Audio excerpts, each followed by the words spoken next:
gotta stop, John. You gotta stop. Again, it's what happens every single time. I gotta say though, DC, you took Johnny Bones Jones down with that.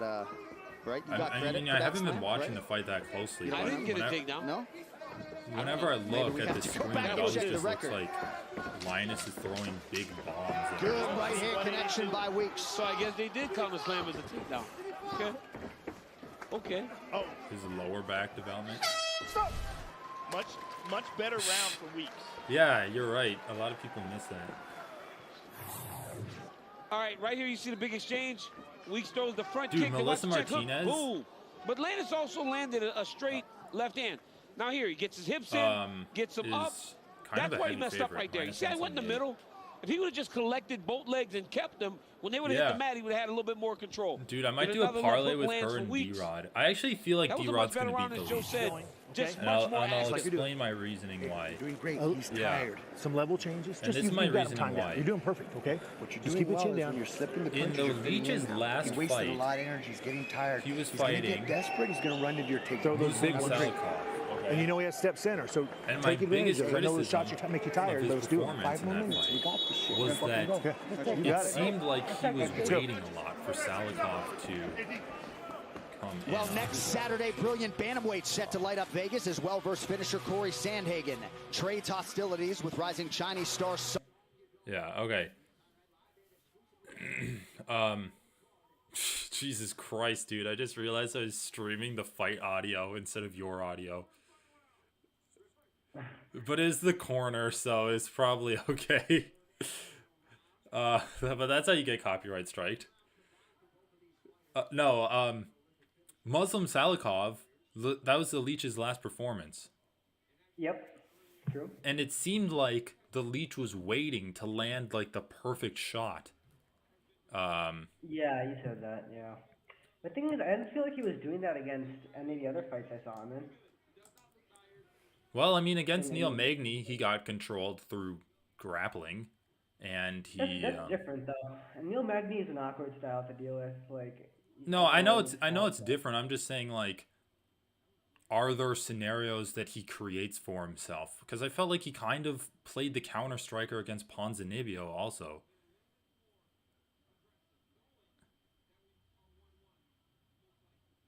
Right. Yeah. I mean, I don't know. Yeah, I don't really remember his think, performance that much. I don't think he's great at creating striking opportunities. I think that's like an advanced striking skill, though. And dude, I was listening to be honest. Apparently Daniel Rodriguez has like the highest striking differential, or I don't know if it's differential or highest striking output, like among all active welterweights. Like he just keeps throwing. I mean, he does have this super slick boxing. He is very slick boxing. One of the best pure boxers in welterweight right now, I'd say. I mean, I think his performance against Kevin Lee was like perfect. Is perfect for what he needed to do. He got taken down a bit, but yeah, he didn't let Kevin Lee do anything with the takedown. But even with getting taken down, I don't detract that from his performance because he didn't let Kevin Lee do anything with the takedown. Exactly. He got back up and he learned from those takedowns while simultaneously gassing Kevin Lee out. That's true. I mean, all the takedowns were good exchanges for him. Yeah, I know. And then after that, he got taken down once in the first round. At the end of the first round, he's kind of fucking Holland, or he was kind of fucking Lee up. And then, dude, is it ironic at all that he was fighting a guy named Kevin Lee, and then he was fighting Kevin Holland, and now he's fighting Lee Xingliang? It's like he fought Kevin Lee, like a mix of Kevin Lees between his next two opponents. This is such a weird position they're in. It's like Weeks is doing an... Oh. It was a good attempt. The weakling. The Weeks.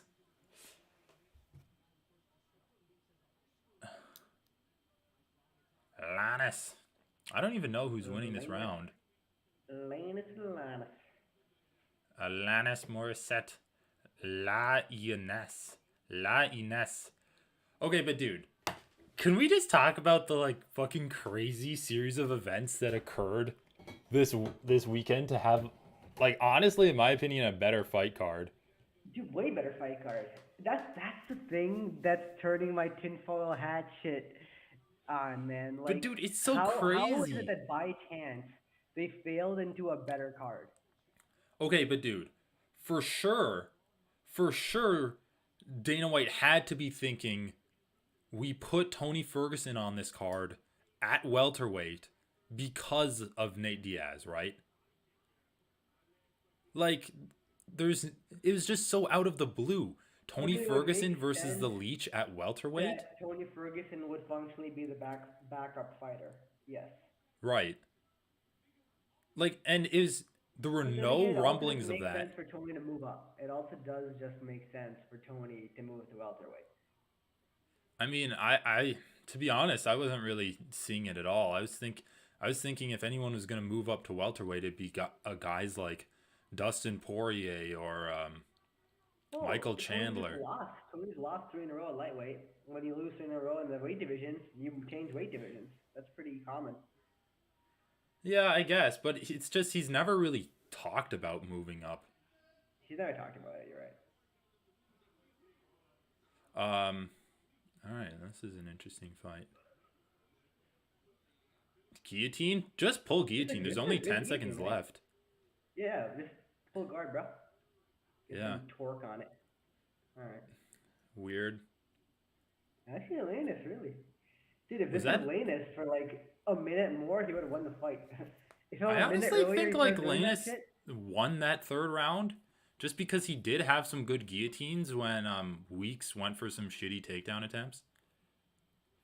Damn, dude. Yeah, that's pretty reasonable. I did jiu-jitsu for the first time today in like a few weeks. No one landed anything crazy significant. I think Weeks was hurt the most in the first round. Yeah, first round, yeah. But look, even the highlights, like nothing's landing crazy at all. Like everything's glancing off.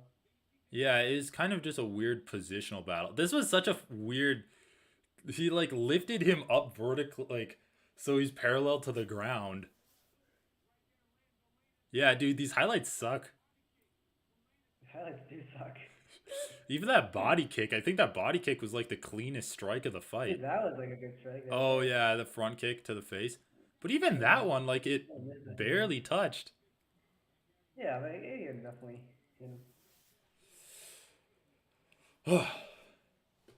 Okay, dude. This is my tinfoil hat theory. And this isn't really, I guess, a theory, but it's a possibility. Dude, the last guy to beat Nate Diaz got a title shot. They clearly wanted Khamzat Chimaev to get a title shot off of this Nate Diaz win. Like, when they booked it, I don't know necessarily now if they wanted to, since Kamaru Usman lost the belt. But, dude, if Tony Ferguson beats Nate Diaz, title shot, is there an argument? Okay, let's say he looks good.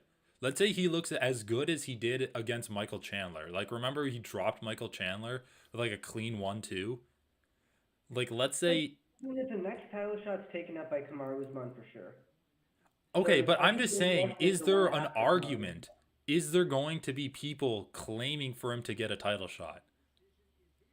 It's a 155er not cutting weight fighting another 155er that's not cutting weight. From like a purist perspective, I don't think there's any argument, like from my perspective, but obviously people will be saying that shit.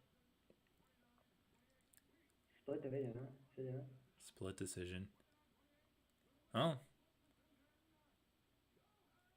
Nice. I put like $2 down on Leonese, dude. It wasn't smart. Worked out. Dude, I was so dumb too. I put $1 on him straight, and then I put another $1 down on him in a parlay. But now I have Alatong Haley at plus 215, so that's not bad. Nice. Dude, holy shit, Leonese has some bad tattoos.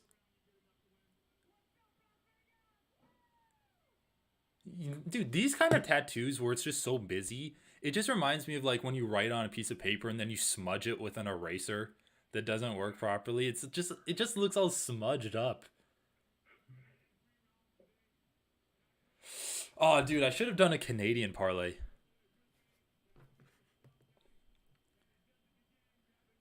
Oh, well, Chad and Helger is probably going to lose.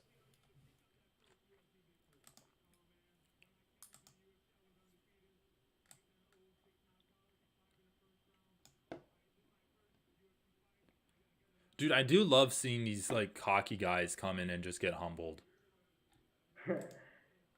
Yeah. The UFC definitely has a higher level than these regional promotions. Who did he lose to his first fight? I don't even know. I don't even remember the guy. I remember how he lost. He just gassed out, and then he got, like, TKO'd. But he had the guy on skates. Like, he throws really hard. Okay, dude. Chris Barnett versus Jake Collier. That's probably over 2.5 rounds, right? I mean, it's either that or first round, right? I would never bet over 2.5 on that fight. Dude, I'm just gonna do the emotional hedge. Over 2.5.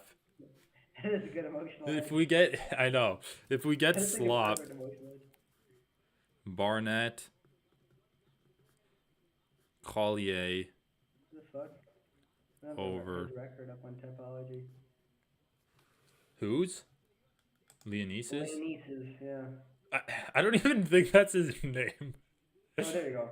He lost to Gabe Green. Oh, yeah. He lost in round 2. Yeah, it's because he gassed out. Okay, dude, Martinez versus Reed. This should be actually kind of interesting. Dude, Danielle Wolf, have you heard about her? So bad. Why don't people like do good shadow boxing, bro? The shadow boxing looks terrible. I don't know.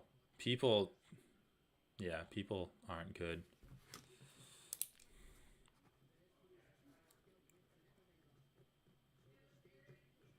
Dude, this card kind of sucks. I feel like this card is just worse than the UFC Paris card. Dude, it definitely is worse than UFC Paris. The prelims suck, bro. The pay-per-view should have good prelims. Like, come on, man. Give me some good shit. I know. It's almost like they just put their shit on the prelims to make people buy the pay-per-view. It's like if there were good fights on the prelims, they'd be like, all right, that's enough. Jeez. Oh my, yeah, these prelims are terrible. The first good prelim is like Jailton Almeida, just to see a guy wreck someone. Dude, but he's not fighting that Shamazian. Oh shit, did he change fights? What happened here? The guy got COVID or something. He got sick. He's fighting Hamzat's. It's like Hamzat's friend. It's pronounced Turkali. Turkali? Dude. All right. You should watch the clip where he does the weigh-in and the ceremonial weigh-ins. The guy looks like such a he looks like such a douchebag. Like, he's got this long, flowing blonde hair, and he's chewing gum like a cocky prick. And he's, like, chewing gum right in Jailton Almeida's face. And his nickname is Mr. Pleasure. Apparently, like, he's like, oh, I'm here to pleasure everyone, including the ladies. It's like so fucking gross. God damn, bro.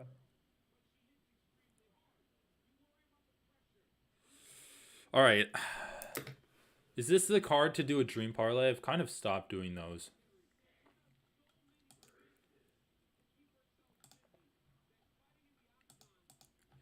Alatong Haley. Yeah, I'm not gonna hedge on Chad and Helliger. He kind of is bad.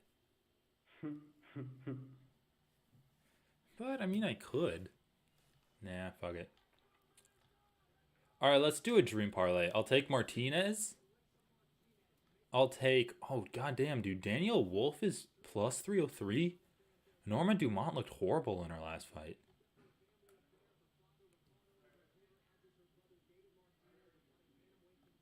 Damn. God damn, dude. Jake Collier's plus 5 or minus 500. That's crazy. Holy shit. Jailton Almeida's minus 714. Dude, Hakeem Dawodu missed weight by I know. 4.5 pounds. Yeah. He's probably Yeah, going to I beat know. the fuck out of Julian Rosa.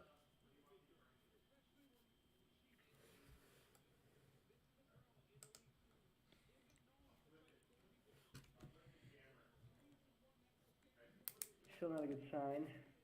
Hold up, put this shit away. Do do do do do do do do. Do do do do do do do do.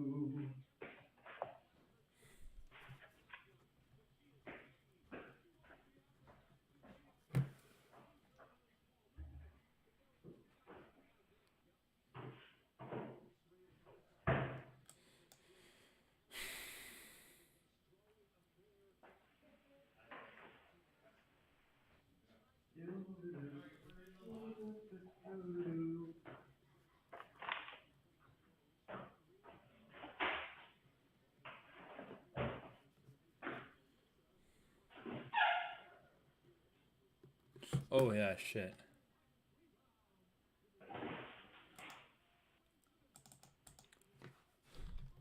Martinez versus Reed.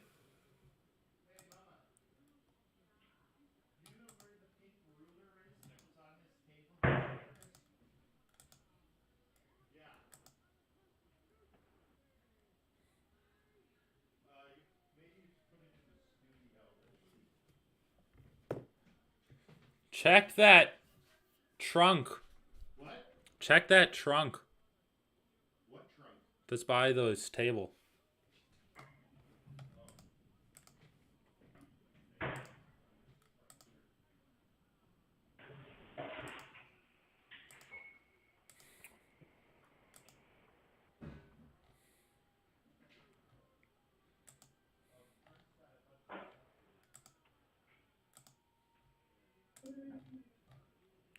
No.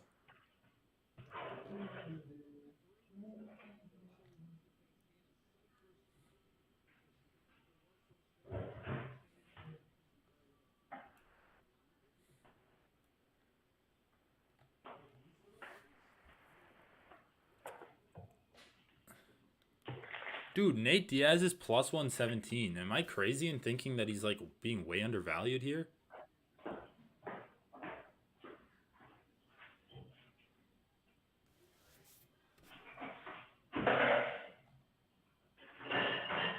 Jesus Christ, man.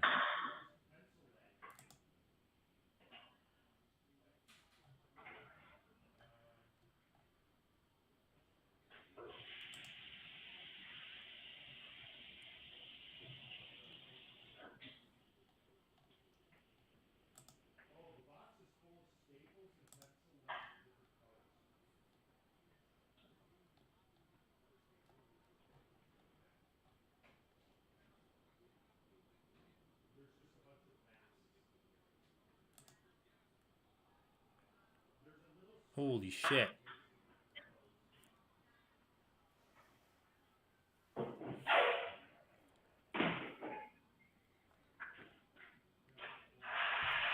Oh my god. Okay, hold on.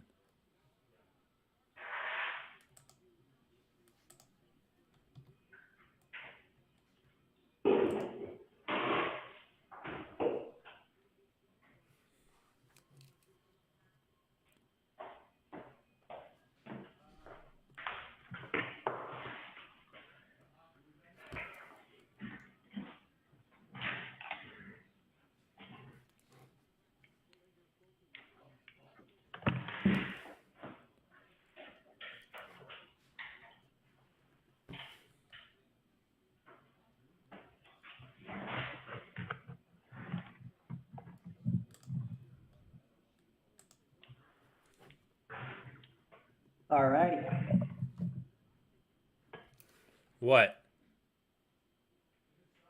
Just back after getting some food. Oh.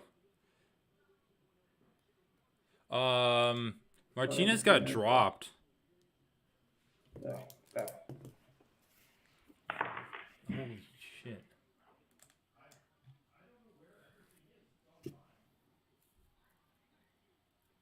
Damn, dude. Martinez is scrappy. Martinez got dropped. Bruh. Yeah, but honestly, she's winning this fight. Although I haven't been watching it, so. Well, I'm watching it now, and she's doing good.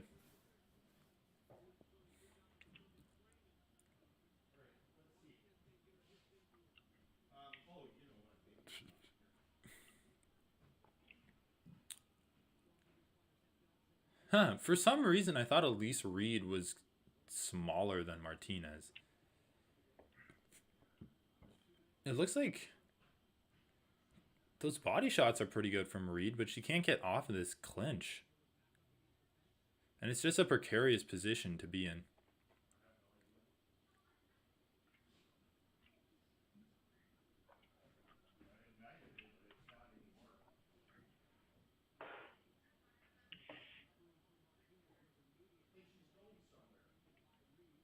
Leandro isn't on. Yeah, I don't know.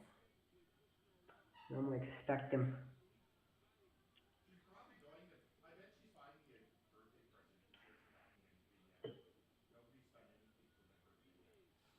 Ooh, that is a pretty good hip twist.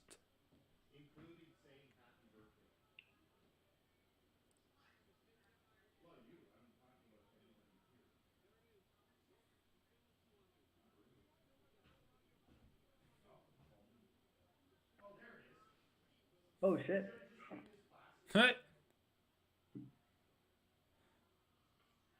Dude, Elise Reed kind of looks... Nah, I don't know. She she knocked her down, and then she did this stupid thing where she just stood in the middle of the cage and watched her. It's like, are you going to stand back up?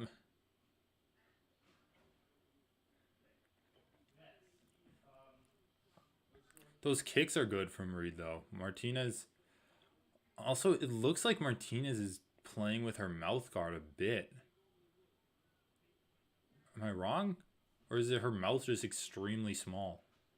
Like, it's pressing out of her lips so much, but I don't know. Yeah, her mouth guard does seem like too big for her mouth. I don't know if she's playing with it or if it's just big.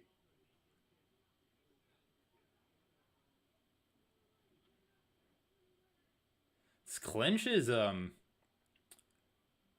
honestly, wait, what happened? Did the round end? Yeah, oh. What? Dude, that right hand barely connected. That was the highlight? Oh, jeez. That was good. Oh, shit. They actually both landed on each other there. Oh, head kick. Man, I don't know. I don't know who won that round. Yeah, I thought the white woman won. Her shot was the best by a lot. Yeah, I mean, even though that was a head kick, it didn't look like it connected with that much force. Yeah, it was the toes. It's just the toes. All right. What is D-Rod by decision? He's a pretty good decision fighter.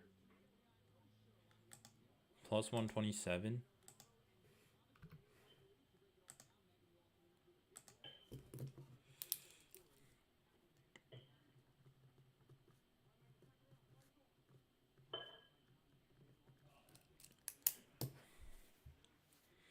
Okay. Good leg kick from Martinez.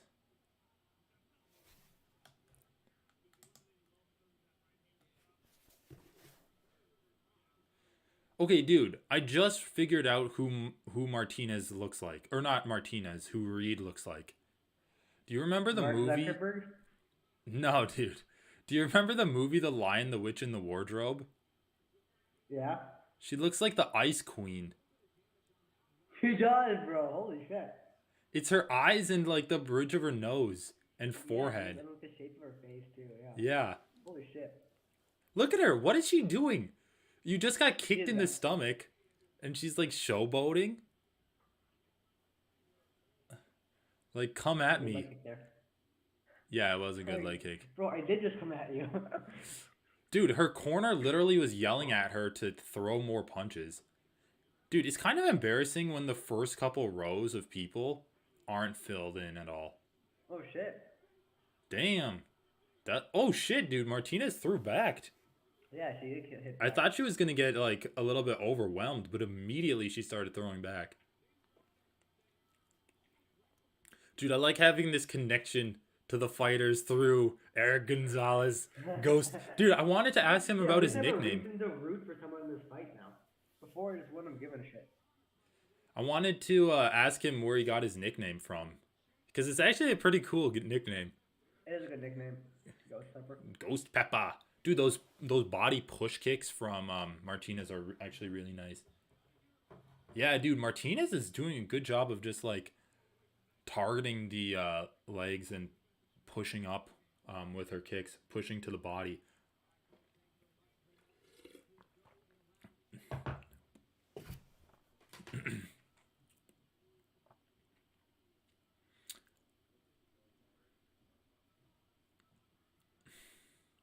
What was the women's fight last weekend? I don't know.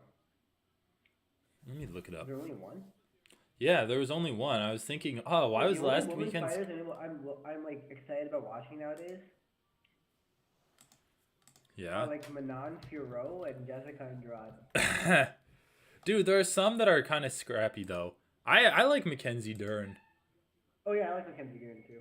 Mackenzie Dern's actually pretty I like badass. Amanda Ibis, but for the wrong reasons. Oh yeah, Stephanie Egger versus Aylin Perez. And that was a good. Well, I actually missed the fight. I'm like, why were the fights so good last weekend? It's because I missed the only woman's. Because they missed the women's fight. The only woman's fight. Dude, honestly, this clinch work from them has been pretty fun to watch. It's like the most active clinch with doing the least. The fight's actually been like legitimately pretty good. I'm not even me. It hasn't been that good. It's solid. It's been okay. I mean, I'm just rooting for Martinez here. I'm rooting for Martinez and D-Rod. They did get a lot of Combate Global people. There's also a lot of, like, weirdly, a lot of Canadians on this card. Chad and Helliger. Ooh, there you go. That's a nice left hand. Chad and Helliger, Johan Linus, Mean Hakeem Dawadu. Martinez just needs to do more shit. Honestly. Oh, not Martinez, Reed. What am I saying? Although Martinez kind of needs to do... I mean, she's doing more than Reed, but... Martinez, like, has the ability to land more damage, but she's yeah. not quite... It's crazy, dude. She looks so freaking small, but, like, she's kind of manhandling Reed in this clinch here. Dude, I did jiu-jitsu for the first time in a while today, and we were drilling like guard passes, and I was with, dude. What is this situation? It was like, I guess not a lot of people go to Saturday classes, or it's for like beginners, and so I was the only one there that. I mean, there was like a few purple belts, but my coach is like pretty big. He's my size, so. When there's not a lot of experienced people there, he'll just call me over to like demonstrate the drills. Yeah. And it's one of those things where he's like, James, keep a tighter guard. Like, keep your guard closed. I'm like, I can't. He's like, dude, he's like, this is how you break the guard. He like stands up. He's like, well, the guard's not supposed to be broken yet. I'm like, it's like at the end, I was trying to a lot. And then also the guy that I was drilling with was new. And he was probably like 250 pounds or something, and he had the same body as Chris Barnett. It was just like a little round ball, and so I just couldn't wrap my legs around him. Like, I physically could barely close my guard even when we were just drilling. But then he's like, all right, now just do some like live rolling to practice what we learned today. And the guy had only done a few classes of jiu-jitsu, and I was just like having my way with. It's like, dude, you can't, like, I don't think it's a good idea to have a closed guard against someone that big anyway. Well, yeah, because it's your legs length relative to the circumference of their waist is worse, basically. Yeah. Ooh, that was a good Dude, right it's actually hand. bullshit. The being big in MMA, like, it's just such a hack. Fucking hack, bro. Dude, you know what I think is a hack? In jiu-jitsu, I mean, like, dude, there are like new guys who would come in and like actually do crazy well just because they're like massive. I'm like, what? I know, but dude, the thing is, if you ever actually go against someone your own size, you're probably not gonna have the skills built up. No, I agree with that, but that's the thing. When you're big, most of the people are not your size. Yeah, that's true. On the flip side, like, it took me really long to even get like decently good relative to the class. Yeah. Yeah, to actually go with stuff. I mean, there's a lot of people at my gym, so there's like usually someone your size you can find, which is pretty nice. My favorite is going against like the average. But, like, when we did like drillings, like drills would be like they're switching out in the line, so like it wasn't really matched by size. So oh, really? Like, We would never, like, we did that a few times, but we never really do like, okay, now switch to face someone else. Oh yeah, like we play games basically, positional games, and then like you lose, you go to the wall, and then they got next. Oh yeah, we've actually done that. Yeah, so then like. Yeah. Anyway, I think it's 1-1. I think Martinez won the second round but lost the first. But the first round was close. It's just that she was dropped. That's the only reason. Anyway, that's a good takedown. That's the only defining factor. But dude, I was doing whatever I wanted to that guy because I had him in my guard. I'm like, I'm not gonna close my legs on you because I can barely. It's like my big toes were like linking together and that's holding my entire legs just by the toe. If you're bigger, if you have longer legs, you have a better guard game. Yeah, you do. Generally speaking. But it's like my legs aren't that flexible, and so I wasn't able to really get a good closed guard on. Because he was bigger too. He was real. Because for some reason, like my hips are kind of flexible for some reason. So like even though my legs were shorter, like I could like just swivel into chokes pretty easily, and like the chokes were then just tighter too because like. Oh yeah, that's pretty good. It's like less. But I was just like I was arm barring him. I omoplated him at the end. Yeah. I was so lazy too. I was trying to like get my leg in front of his face, but I didn't want to kick him in the face. So I was holding his arm with one of my arms. That was a pretty good. Martinez is a little bit. Actually, been kind of a swingy fight. I like this fight. Yeah, I know. Martinez has been a little bit too frantic, it seems to me. It's kind of like Jourdain in his last fight, where she just keeps falling.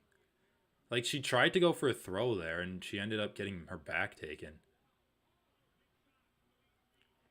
Big shot from Elise Reed. This is huge. This is so huge.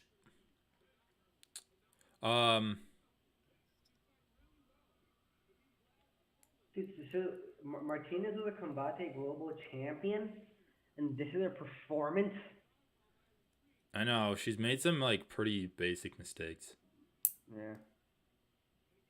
Dude, but what's with the UFC and getting, like, people that have never fought in the UFC before on pay-per-views?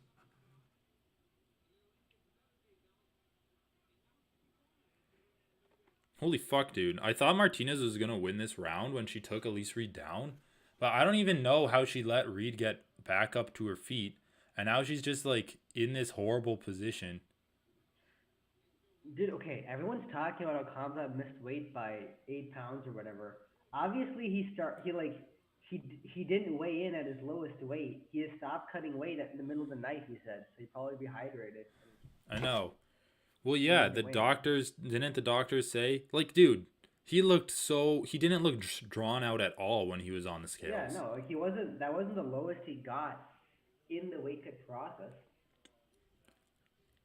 I wonder how much weight he actually got down to, though. Yeah, because didn't they say like they're like, oh, it's a medical issue, but they're still letting him fight for 5 rounds. So it's just like the doctor's saying to stop cutting weight.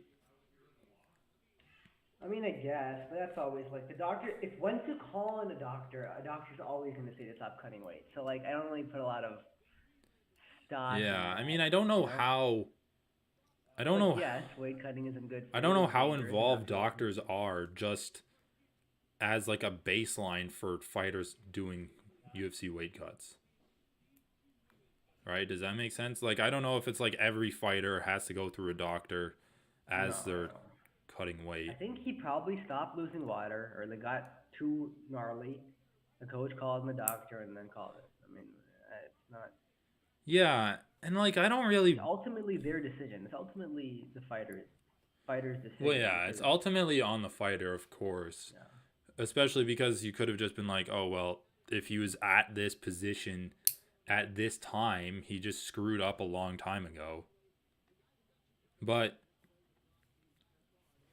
I also don't buy any of the, oh, he was looking off during fight week. I think the pressure got to him. Like, I've heard people say that.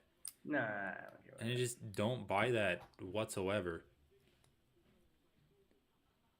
Anyway, let's see how they score this fight.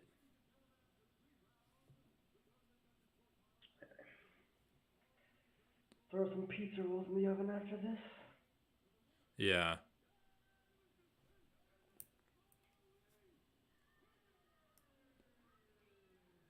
I'm here. Jeez.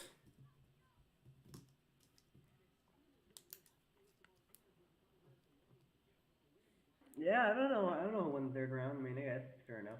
Yeah, Martinez probably. Or, fucking hell, I keep calling her Martinez. Elise Reed probably won it. The Ice Queen.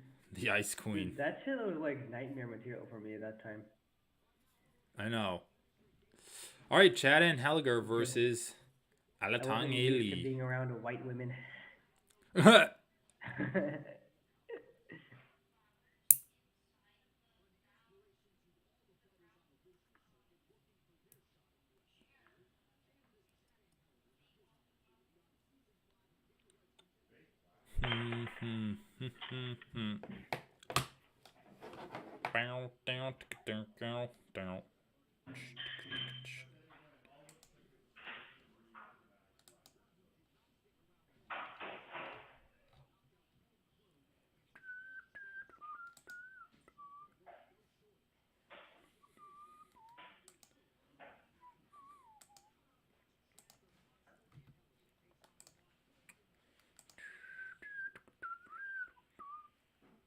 Do do do do do do do do do do do do. And Helliger versus Haley.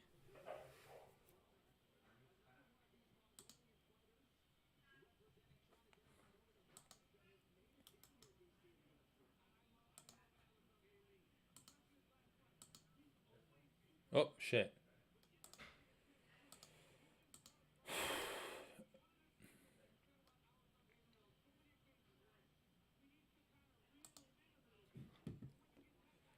Do do do do do do do no no no.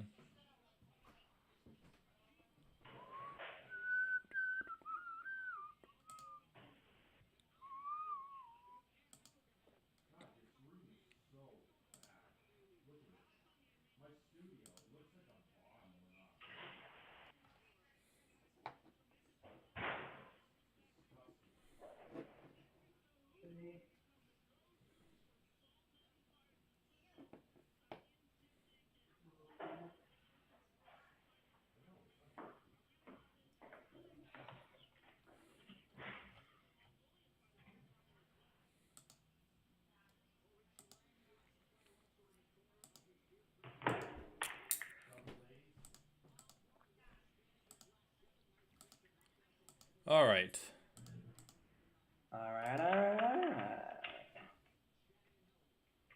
Chad and Gallagher. All right, we'll see if His Chad. name Chad?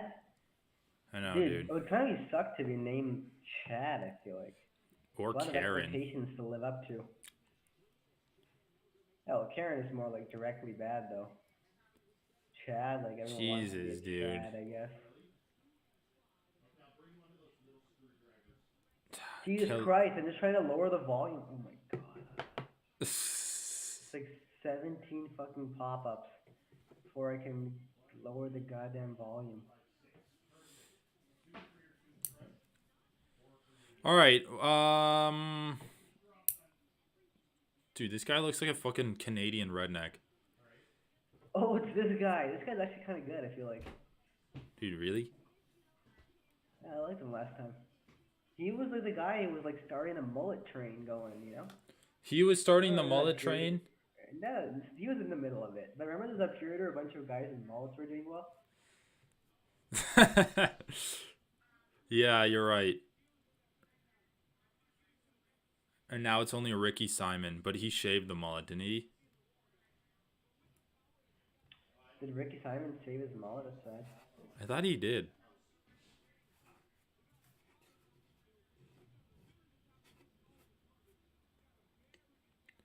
Ten-fight win streak.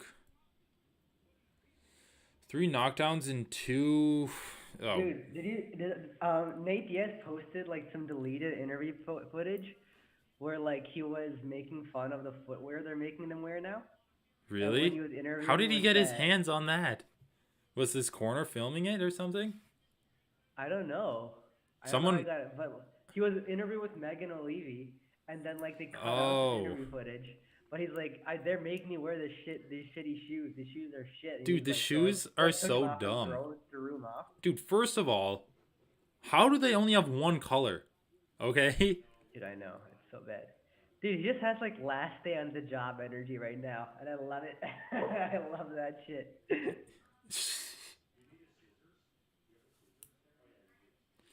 Yeah, and second of all, like, dude, they do look pretty bad. Yeah, it is. Third of all, why? Why would they make them wear shoes? It's like at least the trunks are in the cage while they're fighting. Well, it just, I don't really get how they can make them wear their, sponsored material and shit when, like, they're independent contractors. They're independent contractors. You're not getting compensated for it. It doesn't make any sense to me. I mean, yeah, they have a lot of shit they can make them do, though. Yeah, it's just dumb. It's like the Rock shoes. Come on.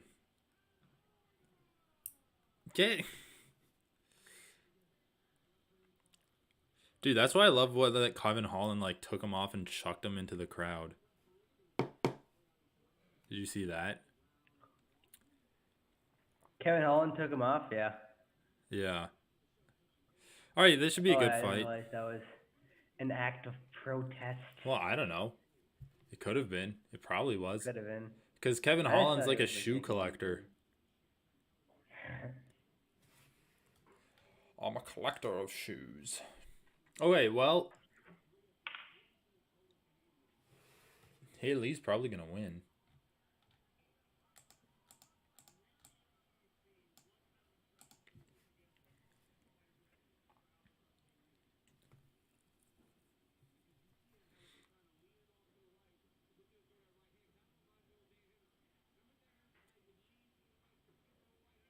Dude, Jesus Christ. Anne Helliger is like one of the most rectangular shaped bodies I've ever seen. It's just like straight from his shoulders to his hips. It's like if you're looking at his back. Yeah, true. It is like... It's like SpongeBob. Sponge Helliger. So you're on like the square body. Look at Dustin Poirier. Yeah, Dustin Poirier has a square body. Dude, Dustin Poirier's body is so weird. Because it's like so wide and square, and then he has a little like bit of abs in the front of it. It's funny, just like little stubs hanging off the square of the Yeah. body. Like, that's like really SpongeBob right there. Yeah, it's like a jacked SpongeBob. All right.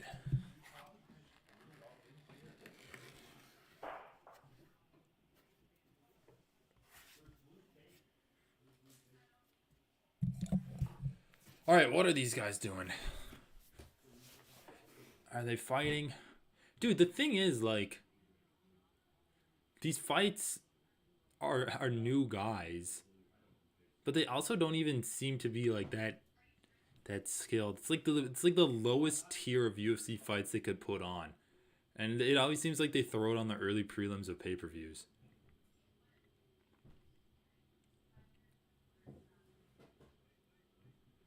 Oh yeah, tried to like jump off the fence there. I mean, cool. He actually threw a it's shot. like a standard Superman punch that he didn't even throw. He just like, I know. boo, just like runs at him. That was exciting in the moment.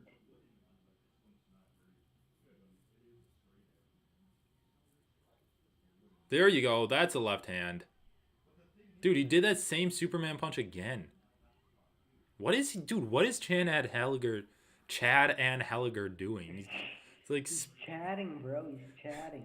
Dude, he's spamming punches like 5 feet away from Altangahalli. Wow. Look at how red his face got. What's this guy's name? The Mongolian Knight?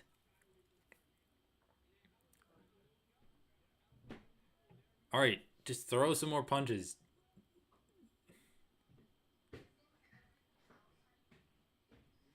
Dude, you never see this much of a feeling out process at high level fights. It's like and there you go. That's another right hand. Come on, Chad. I mean, Alatong. Come on. Just finish him. Do it. Finish him. Send him back to the Northland. Come. What is Chad doing? Dude, he's like trying some shitty up elbows. He's done that multiple times where he's like pretended to throw an elbow, but he's not even convincing himself. Oh, yeah, actually landed a good shot. Yeah, that was a good shot. Dude, Chad? Chatting up, you know, you gotta love it. Dude, he's chatting up, you're right. He's definitely chatting up.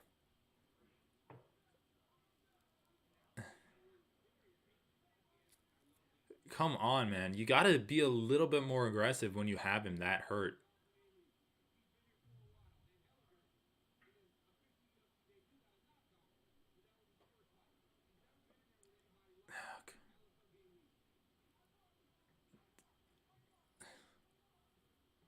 Just like they don't have the tools to be able to replicate what they did.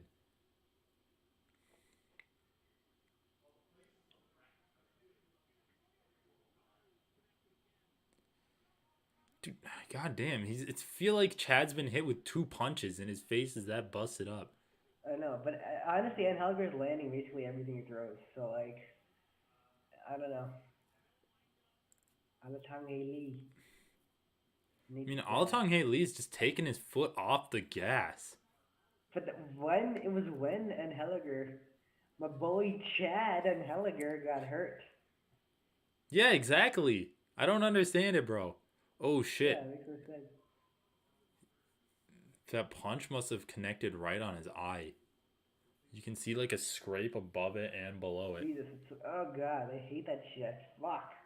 The COVID test that they stick up your nose? Yeah, I know, like squibbling it around in their nose, dude. That's like worse than a COVID test.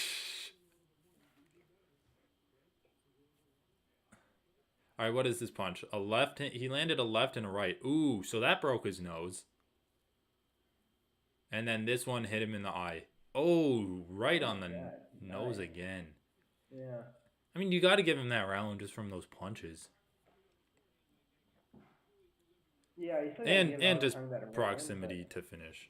I think it doesn't bode well for him in the future. Dude, really? I think he's going to knock him out this round. There does seem to be a big power difference. Dude, first of all, that fucking bull logo looks horrible. The bull logo on the shoes? It looks I like just don't even know what's so special about two guys like. What's so special about them? They just look like normal, like shitty sneakers. Well, they're getting a lot of money to promote them, but they're I know, not but, like, is there interesting. anything interesting about the shoe? Is there some No, the UFC technology isn't like, going into wow, it? this shoe is a unique piece of art that we must bring to the world. We must introduce it to the world. They're getting paid to What shill. is he doing? Why is he standing like that? Dude, he looks like an old, He's decrepit doing- man. Just, I know. dude. It's like an old guy's fight, dude. Honestly, at this point, just fucking kick him in the face. He's leaning down so far know, towards dude, his right exactly. side. Exactly. Alatong Haley should just switch his stances so his Yeah, and then left throw leg is power back. before he's leaning. Exactly. Yeah. Bro. That's what I want to see. Like, you don't even need to feint, just throw kicks. Dude. Fucking hell. Oh, jeez.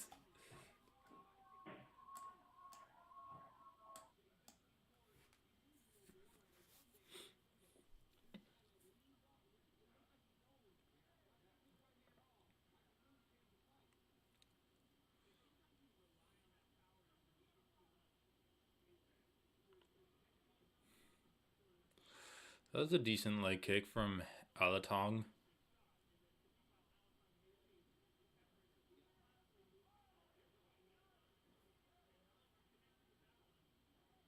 Ooh.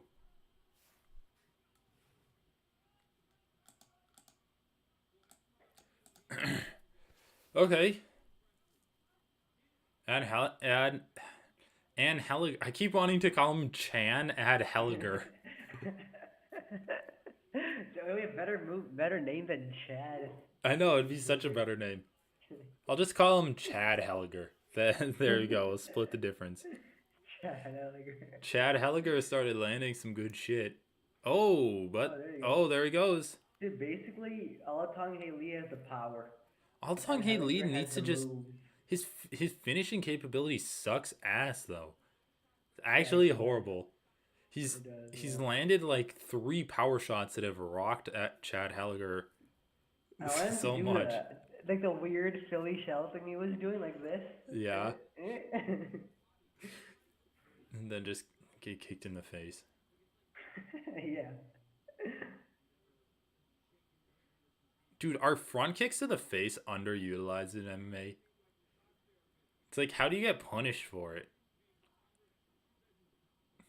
How did you get punished for him? That is a good question. I guess, like, countered with a jab or something? But you're leaning back. You're getting your head out of range, I feel like.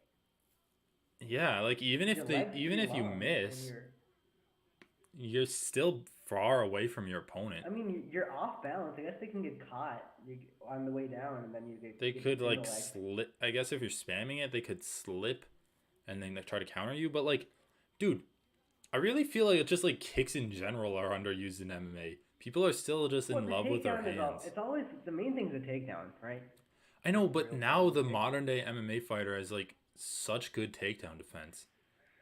I know, but but like still, if you're kicking, you're off balance. It's hard to implement your takedown. Another left hand. But dude, okay, this is what I'm thinking though. It's like body kicks are fucking busted because you can't really dodge a body kick. You can try to counter them, but that involves you rushing in. So if you could feint a body kick, you could like come up with a left hook or something. Body kicks are busted because you can't block it. Body kicks are busted, yeah. And then you can bring it up high, and then you can block it, but you can, but it still hurts you. Yeah, it still hurts. Like we saw Jared Cannonier's arm get broken because he blocked a body kick against Whitaker. And then the same goes with teep kicks. You just target the body, and then you can bring it up high eventually. I mean, obviously, like catching body kicks and going for takedowns, that's common. Catching front kicks is probably way harder. Yeah. Dude, Alatong's been hit with a few shots this round, but like he just doesn't react to them at all.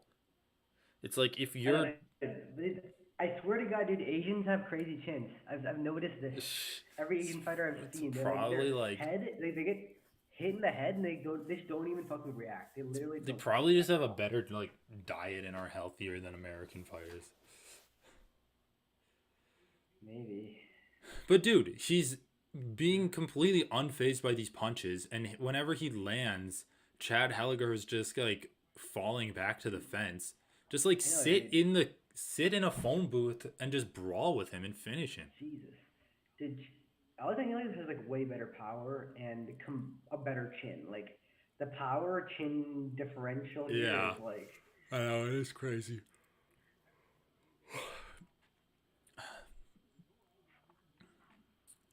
Yeah, you're right. Like, I don't even know if he's outlanding Chad Helliger, but his shots are just way more effective.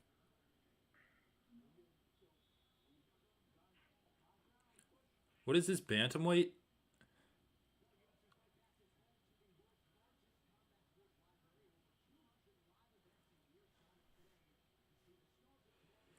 Okay. Goddamn. What's up next? Oh, the boxer versus Norma Dumont. Dude, I fucking hate Norma Dumont. She's just so... she's so boring. I hope she gets knocked out.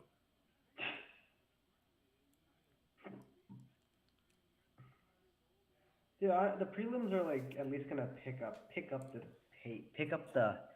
state of things a little bit. I know. We're gonna have to sit through a Jamie Pickett fight. We can at least admire his bod. It's always a plus. Haley? Jamie Pickett. Oh, Jamie Pickett? The fight's gonna be bad, but the bods are gonna be good. Dude, I think Jamie Pickett's gonna get wrecked. He is, but he just comes in so ripped. It's crazy.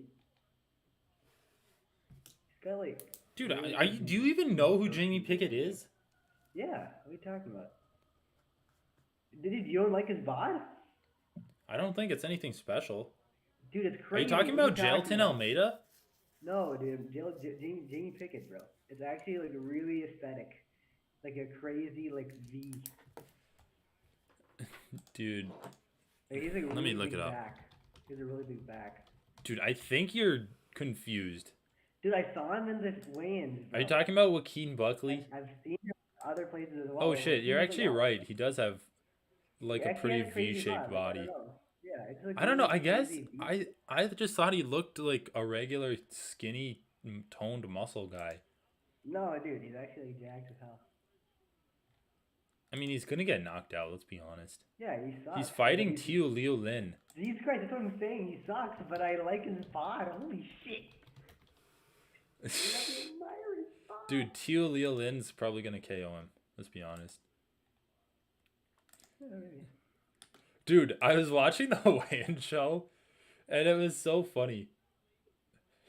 Oh yeah, he lost to Kizriev. I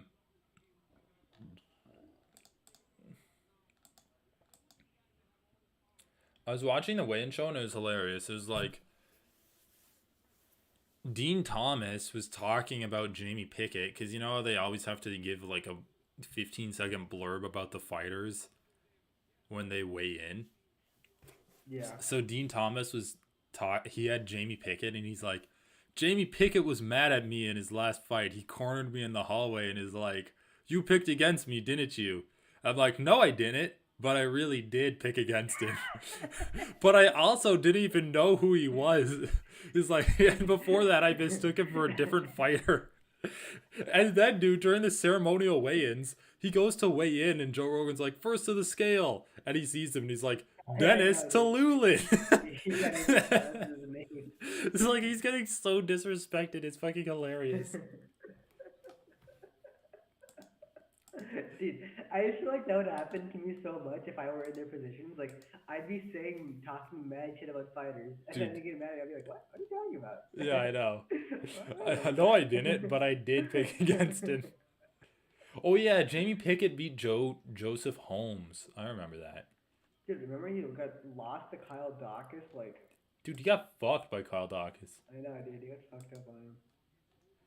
And then he lost. Oh, yeah, I remember the fight that I was thinking of. It was Jordan Wright. He got knocked out like a minute into that fight. Yeah.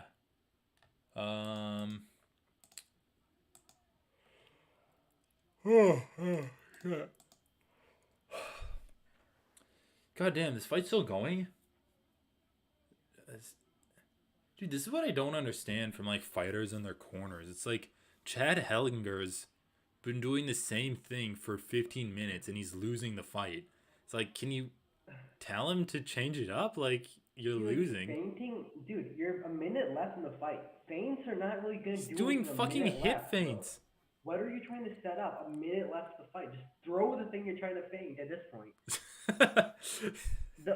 Like throwing it more often will make it a higher chance of landing than you feinting to set it up when there's a minute left. Like, dude, I know. It's just like, obviously it's hard to. Okay. Dude, there's no fucking way this works. He's got a guillotine. Dude, I remember he's like in Corey butterfly on Joe guard. Rogan, and they're talking like wrestlers. They have a separate move in wrestling called the guillotine, but they don't. What? Yeah, who said that? It's not a guillotine. They don't call it a guillotine. They call it a guillotine. Oh, they call it a twister. Oh, dude, that's that's like, fucking the most stupid. backwards, but on brand for a wrestling thing I've heard. Just like redneck Americans calling it a Jesus guillotine. Christ, dude. Yeah, wrestlers are pretty bad. Oh, dude, that's such a fucking bad fight. It's just like Alatong Haley should have finished it like in the first round. Let's be honest. Or the second round. Yeah, or any round he could. But instead, the third round he like took it. Just like beat the shit out of Chad Hellinger. Jesus Christ! Just as you can hear his nose crunching. Way to counter a shot. You see them wind up. You leg kick them, and then they like take their base away as they're throwing. I know. They stumble on themselves, and they look so shitty when that happens. Too. It just looks so good. Yeah, I know. It's almost like half a knockdown, just in terms of visual effect. I know, dude. Dude, we did learn a pass that I haven't used before in jiu-jitsu. Have you heard of the bully pass? No. You pin. So if you're in someone's guard, you like pin this hand down to their hip. And then you hold it there, and then you start passing towards that direction, and you pass their hand like behind and under their back, and then you're like, and then you basically are just like crushing their face and like ripping apart their legs, almost making them do like the banana split until their guard Jesus breaks. Christ. What's wrong with you people? Dude, it's fucking brutal. And then you can either like keep passing that way or jump around to the other side. The opposite side that you pass on. Okay, well, we got Daniel Wolf up next. That was a pretty bad fight. Yeah. Well, I got my food.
Okay.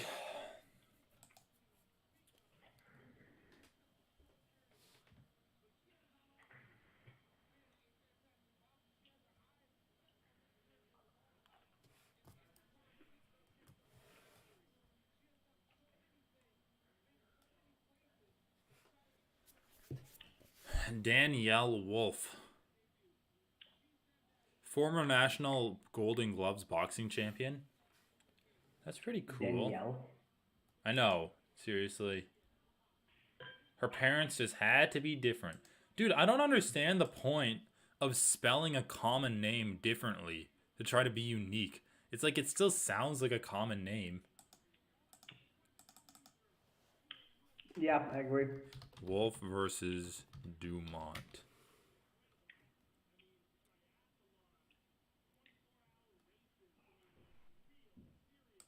Dude, holy shit. Danielle Wolf is so much taller than Norma Dumont. She's honestly like, I don't even know, man. Like 6 or 7 inches taller.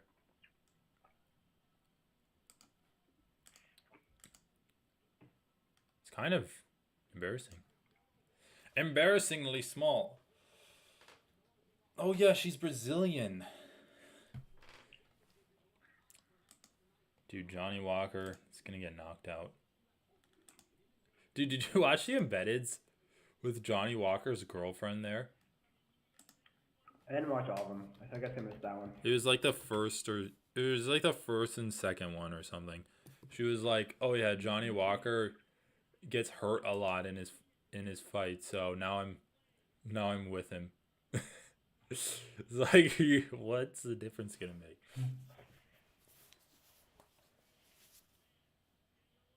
Dude, okay, actually funny moment from the weigh-in show. They're like, Macy Chasson or Chasson runs. They're like, Macy Chasson is running like 40 miles a week to try to. She's running 40 miles a week to try to make the weight, which she didn't make, by the way. And DC's like, huh?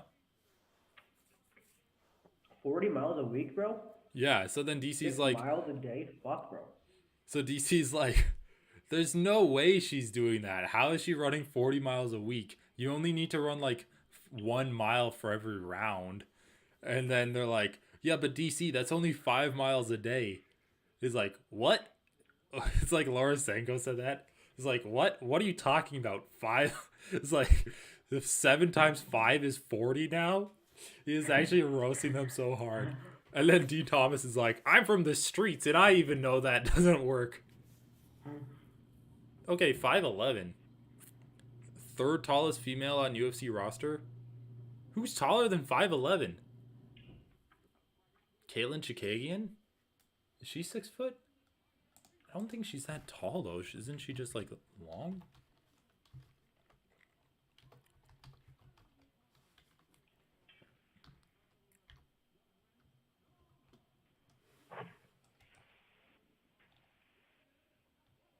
Caitlin Chikagian, how tall is she? Dude, we should interview Caitlin Chikagian. Yeah, dude. She's only 5'9". Chikagian's almost only 5'9". Alright, Norma Dumont. Let's see, man. She's a minus 390 favorite. Huh? Instagram. Caitlin? Yeah. Dude, Caitlin's kind of like a Karen name, too. It's pretty bad.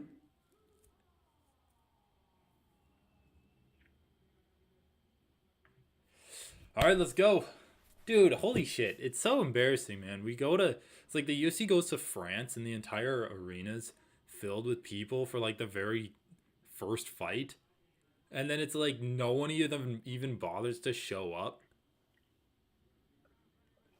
It's like these fucking entitled American fans. Where are they anyway? Are they in Vegas? No. Alright, dude. 1-0. Danielle Wolf is 1-0 coming into this fight.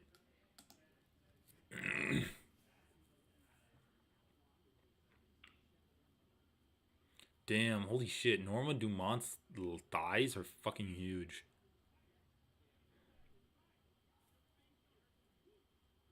Alright, I want to hear the commentary.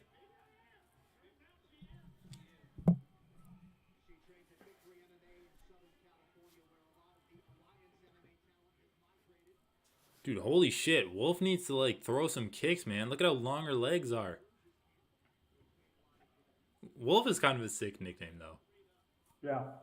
What do you, or it's not her nickname, it's her name. What do you think her nickname is? Lone? You're my lone wolf.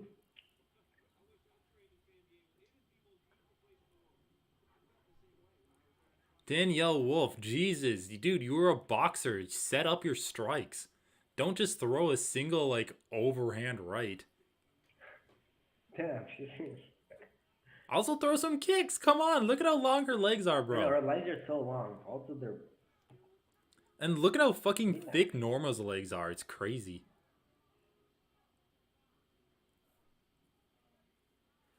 Jesus Christ, man. Why am I not surprised that this is the fight that's taking place?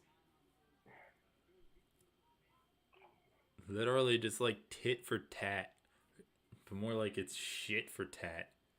Because this is bad stuff.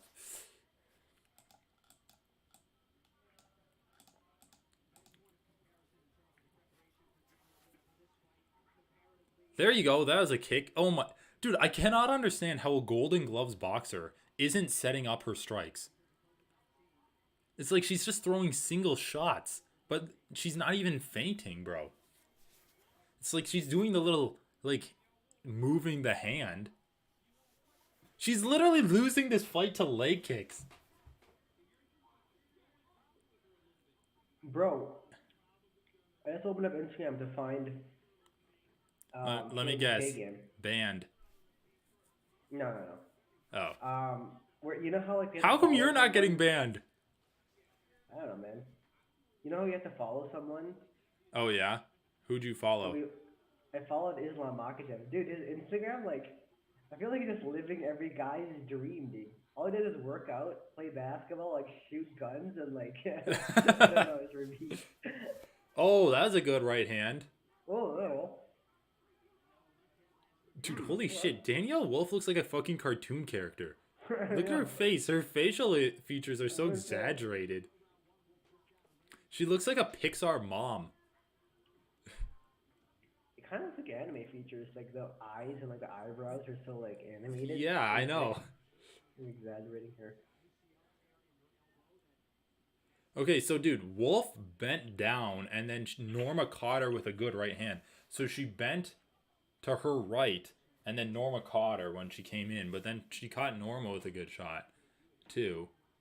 And I would argue Wolf's shot was harder, but, like, if you add in these leg kicks... Dude, what the fuck is Wolf doing? Like, her only entrance is a straight...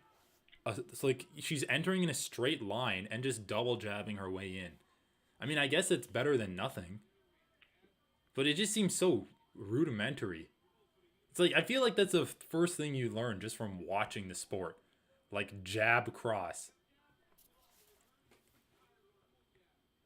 Alright. Holy fuck. What is she doing? She, like, lifted up her leg to pretend to throw a kick.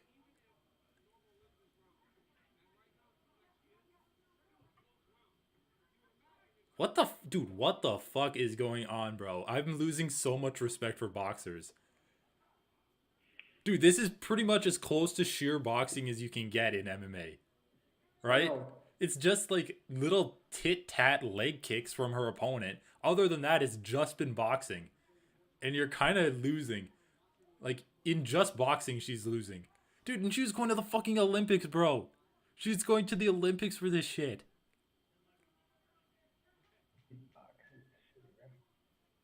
Dude, what is wrong with boxing? It's actually just an asinine sport. It's like, yeah, you can't do anything other than just punch each other in the face. Honestly, I feel like slap boxing is a more pure version of boxing. What boxing?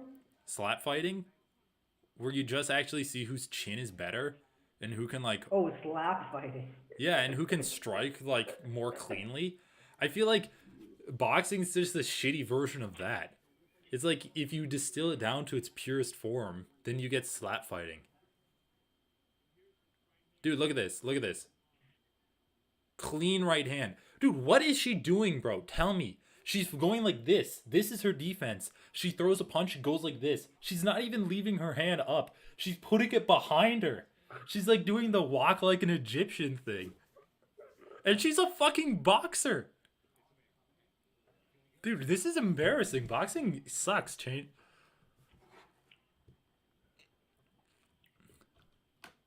Yeah, man. It's fine.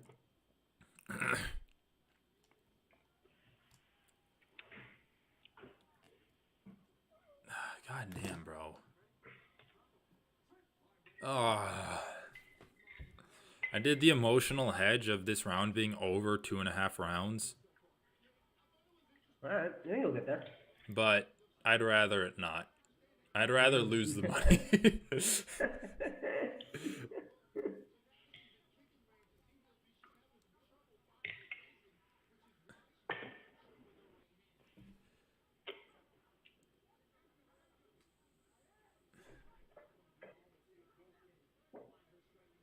Dude, she hasn't, like, even thought about checking any of these leg kicks.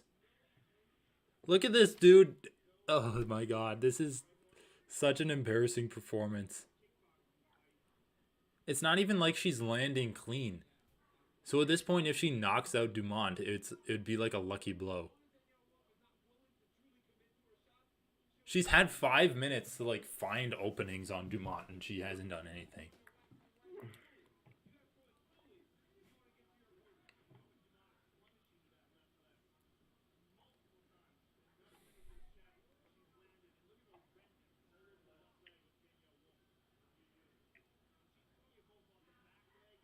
There you go, dude. She just threw a body kick. That was her hardest strike of the fight.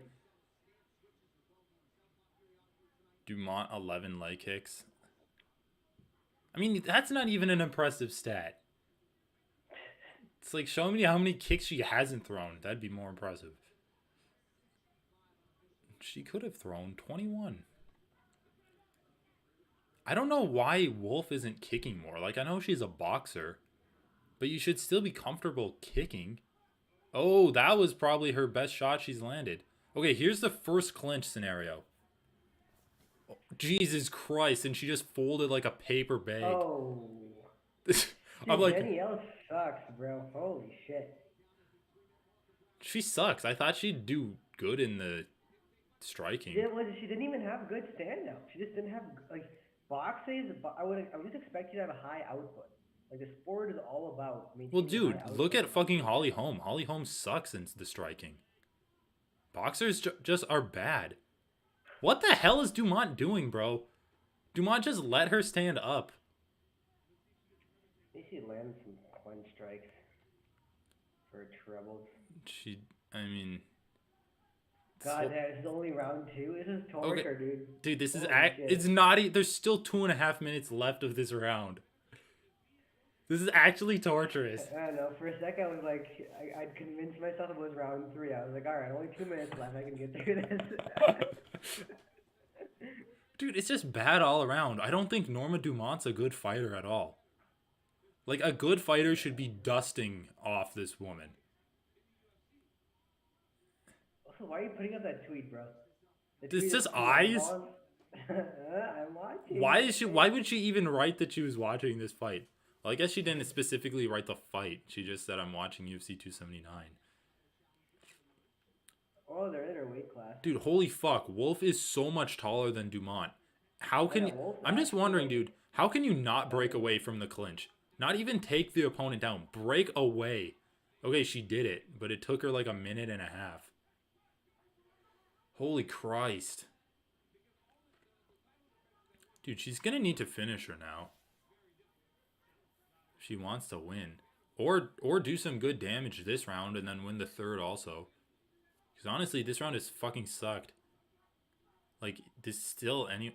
Dude, seriously. She's horrible. Did you see that? She just got dropped. Christ, dude. She's a boxer. Like, this is supposed to be her strength. Dude, it just goes to show you how shit of a sport boxing is. Dude, the minute you add anything else in boxing, like, all their techniques break down. But they didn't even add anything else. Like, sure, there's clinching, but she's been getting fucked up outside of the clinch. There's a threat of the other thing. Dude, come on. Don't give me that threat bullshit. Norma Dumont hasn't done shit this fight. It's like she hasn't even gone for takedowns. They clinched and then she took her down. Look at this. Look at this, bro. Every time she throws a jab, she's just dropping her head down to the right. And she's getting punched every time she drops her head down to the right. The leg kick was so bad too. She was like hopping back with her other foot while she was throwing the leg kick. Jesus Christ, bro. And I think Norma Dumont's actually horrible too. Stop it, bro. It's the third time she got dropped. Dude, armbar. If the fucking American boxer armbarred the Brazilian judoka or whatever, that'd be amazing. Holy shit, man. Danielle Wolf should retire. Retire at 1-1 in MMA. That's really fucking embarrassing. Dude, it's because she's wearing eye makeup. What is the corner saying? Exaggerated expressions. Why is she even wearing eye makeup in a fight? Is that eye makeup? I guess. I think so. Well, I guess maybe it's like why football players wear it. Why football players wear it? I don't know. To like reflect the sun. I think.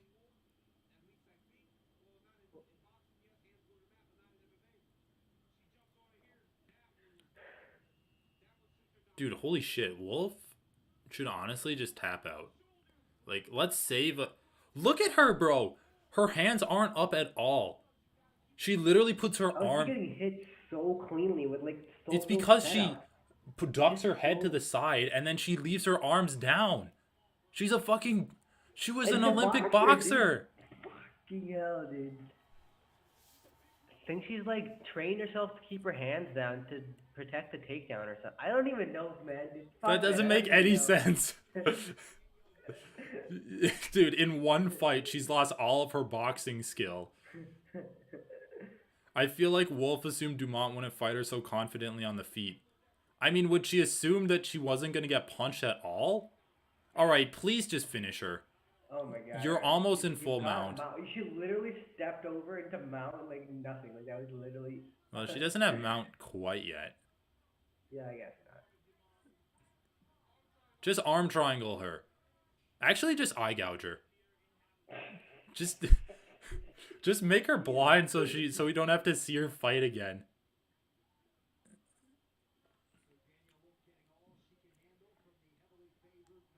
She's got some good delts.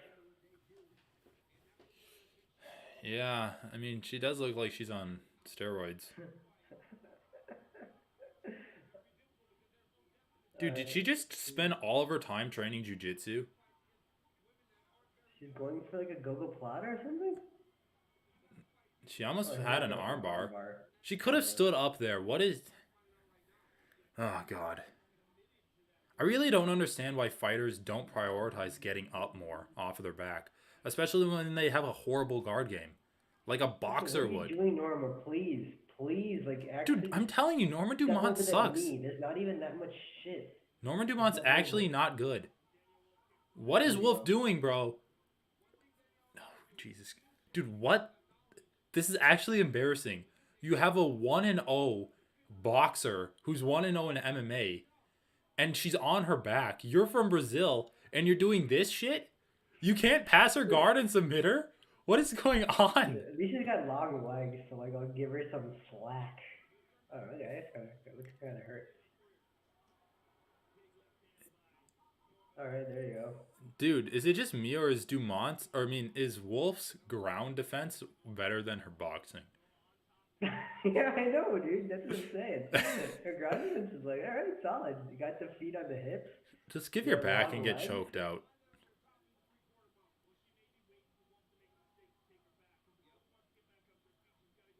Dude, Jesus Christ. I actually hate both of these athletes now.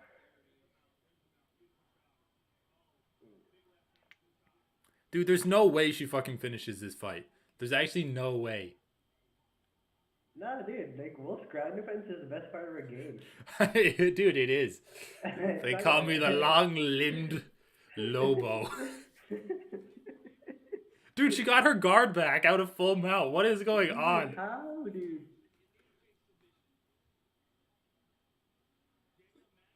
Dude, if this was an anime, Norma Dumont would just tap out and be like, I couldn't cause her to concede defeat.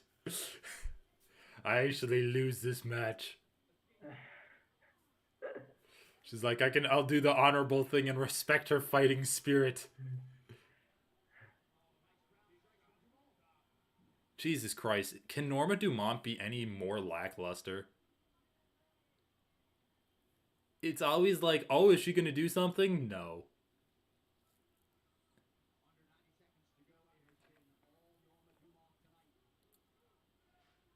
Yeah, I think Wolf landed one shot to Norma's face, one jab, and then a body kick. And other than that, she's sucked. Honestly, her best strikes were to Norma's knees when she was on her back. Dude, Wolf should just try to armbar Dumont. Just give up on your boxing. Her boxing was actually trash. I mean, at this point, she should just go for submissions. I mean, she's only got a minute left. Let's see. Okay. I don't know. I think just do two defending ground and pound.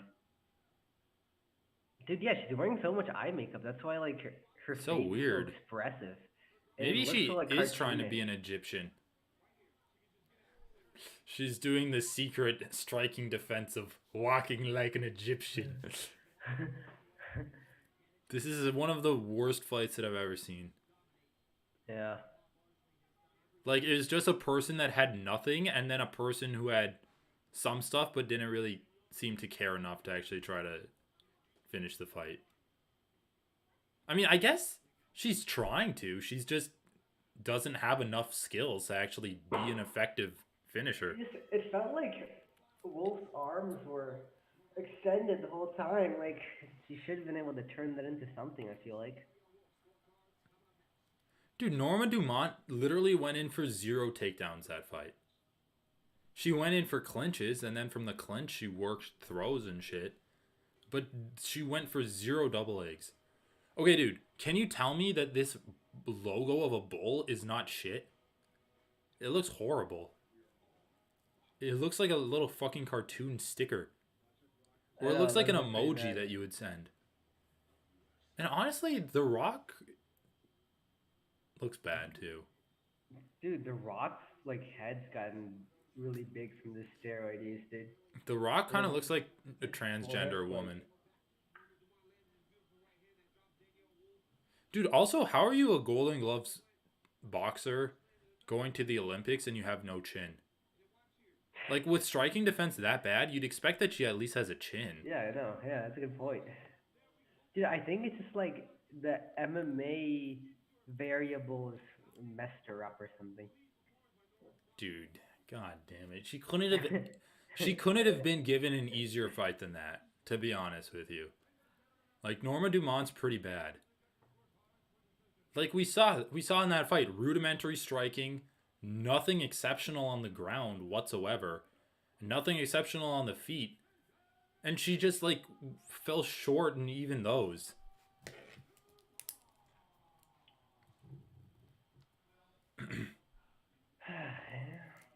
All right, anyway, what's this next fight? Pickett versus Tia Lin.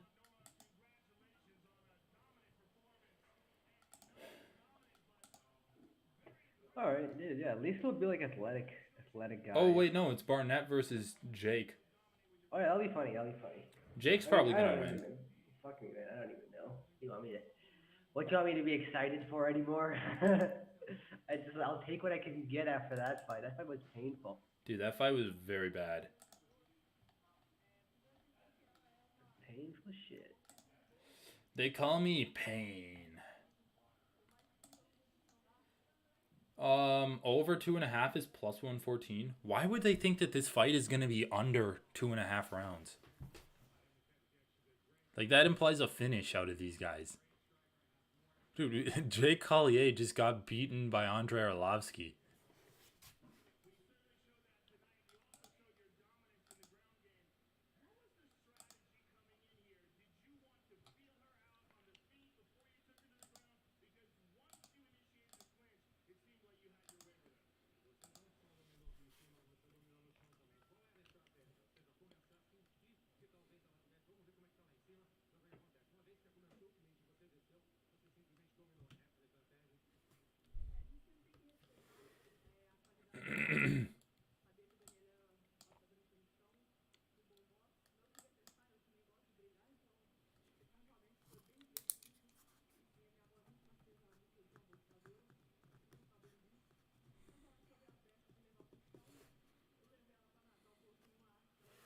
Boxing less than MMA, yeah, dude, exactly. Cody Stamen coming in with the hot take. What did he say? I got a hot take, good take. He said boxing less than sign MMA. Oh. Dude, did Cody Stamen win his last fight? Only winners should be talking. Jeez. I thought he did win, though. No, he didn't. I don't think so. No, I'm pretty sure he, like, knocked out. Didn't he fight El Tractor and knock him out? What? I guess I'm missing a lot of fights, I guess. I don't even know. Oh, no, he fought Eddie Wineland, another old washed guy. Oh, I missed that fight. I mean, it wasn't very impressive. Eddie Wineland is old as fuck. Okay, let's just get to the next fight. Holy shit. Made us suffer.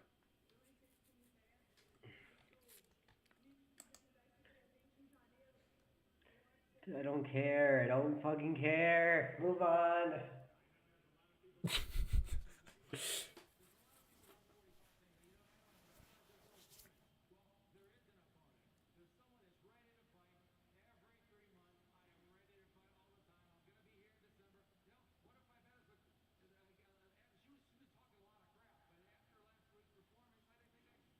Dude, she's literally the only featherweight in the women's division. It's like, it's her and Amanda. I mean, to be fair, I guess that's something. Alright, whatever. The most entertaining part of that fight was the translator remembering like 20 sentences. I know, dude. The translator is always like a ray of sunshine in the doldrums of these Brazilian women. Dude, I wish Leo were here so we could talk about like, because we would get his hot takes on the Brazilian fighters. Yeah, Brazilian. Like, it's like we're like, if she breathes, she's a thought, and he's like, all Brazilian women are queens. Okay, dude, Hakeem Dawodu, 4 pounds overweight versus Julian Erosa. I mean, I thought he was gonna win anyway, but now I'm like very confident that he's gonna win.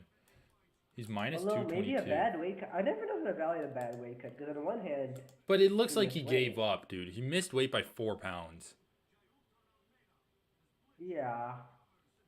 Oh yeah, I always forget that this guy's name is Ailton, because it's a J. Oh, wait, is it Jailton?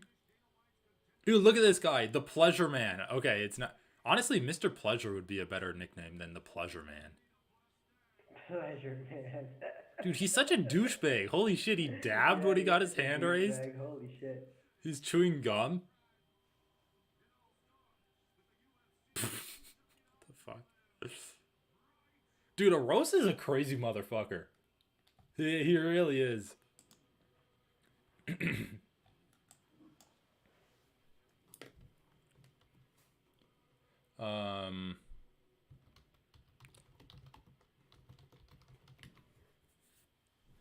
The prelims.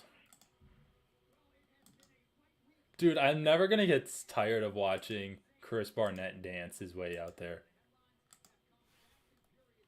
Chris Barnett, dude, at least he'll give us some dancing moves, you know, whatever, all that shit. Yeah. I mean, like he says it's his warm-out. You have 3 chances to be entertaining. The walkout, the fight, and the post-fight interview. And everyone misses the walkout. And most people miss the fight. Well, dude, most people miss the walkout just because they're playing ads. A lot of the time they play ads over people's walkouts. Yeah, it's true. The fuck? Cormier is chewing gum?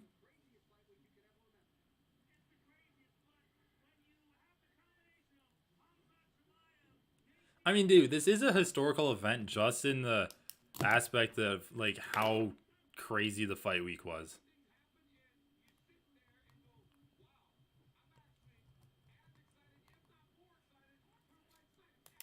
More excited. My name's Rogan.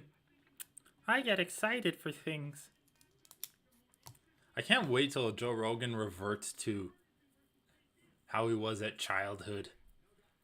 if he goes through some trauma or something. It's like little Little Benjamin Button Rogan on his podcast. It's like, how'd you do that? That sounds scary. Oh, man. I did listen to his podcast with Usman. It was like, okay. Yeah, I was gonna listen to it, but then I felt like that outdated at some point, and I knew it was gonna be shitty anyway. Well, dude, the thing was, so first of all, Usman's like, he's actually a pretty good storyteller. He was telling stories of how, he was telling some gym stories, and that was entertaining. He was talking about how, like, he trained with Rashad and Michael Johnson. He was actually saying that the only times where he's felt like he was defeated was against Rashad and Michael Johnson, just because he didn't actually have the... Oh, yeah, this is another thing I wanted to ask Ghost Pepper. Whereas, like, he said he didn't have the tools to be able to beat Johnson and Rashad when he was, like, sparring with them. And he basically just got his ass kicked. But he feels better... He feels better about his fight against Edwards because he was beating him and he just got caught. So even though he's knocked out, he felt better about it. I mean, yeah, I can kind of see that. Like, you don't feel like you're in a different level. You don't feel like you're just a level behind. Like, you don't feel like you just can't really... Well, that's what I was going to ask Eric Gonzalez, where he's like, which was a harder loss for you, where you just got outclassed or where you got knocked out against Jim Miller? Because, like, he rocked Jim Miller and he took him down in that fight. He definitely wasn't simply outclassed by Miller. Was he wasn't outclassed in Terrence McKinney, I guess, also, right? Well, on the ground, he kind of was. But I don't know. Like, obviously the weight cut played a pretty big effect in his fight against Jim Miller. But, like, he said his mind kind of went blank when Terrence McKinney took him down. Yeah. I mean, Terrence McKinney in the first round is just hard to deal with. Like, he's so aggro. And everything he does is like 100% effort. Dude, why are they even showing highlights of Jake Collier when he was like 180 pounds? It's like he's a different person. He looks so... It's just crazy, man. It's crazy how you can go from middleweight to heavyweight like that. I actually love how Jake Collier's like, oh, I'm going to take down Chase Sherman, take his back, and submit him. And that's exactly what he did. It's like in heavyweight, you can just call your shit. Dude, I love the bottom of heavyweight. The bottom of heavyweight's like the grossest part of the UFC. That was so cool when he fucking did a flip like that and landed on his butt. Dude, that John Vellante fight was insane, bro. Remember how much shit we were giving them? Yeah. And then it happened and I was like, what? I know. And that is like... just how he danced his way out there, the fucking insane kick, and then the celebratory front flip. Jesus Christ. Dude, the best ads for the Marine Corps is they should just throw up Biden's speech. You can stand behind a president doing nothing. And be called like symbols of fascism. I actually love... All fucking president's speeches have the military behind them. Like, why is this just an issue over here? I know, dude. Dave Portnoy was like, well, Trump came out and he did a speech with an aircraft carrier behind him. It's like, that's more of a American symbol than a red wall. Soldiers? Yeah, I know. It's like fucking inane. What are you talking about? Dude, just one of these car commercials, I want to see the car drive off the cliff. It's like, why do they always drive it to the edge of the cliff? Dude, what? Like... The Toyota tires? Come on, man. It wasn't even a fucking car commercial. Dude, I actually need new tires. Maybe I'll get Toyo. The official tire of the UFC. Dude, I'll respect it if you, like, make a punching bag with tires and shadow lock on it. Dude, maybe I should. get Brian Ortega to Yeah, I punch feel it. like it would be like way too hard of a punching bag. Dude, yeah, it'd fucking suck. But dude, my tires are so bare, they might actually be soft. It's like, oh, that's cushiony.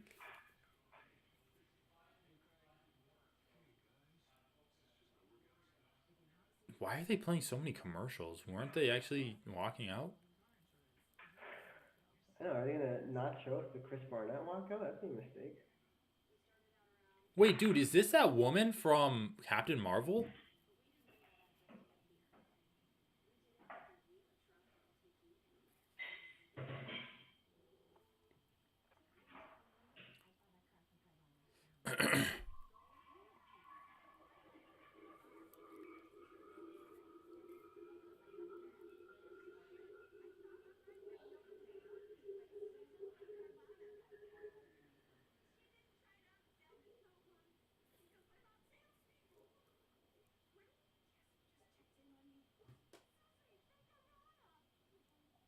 What the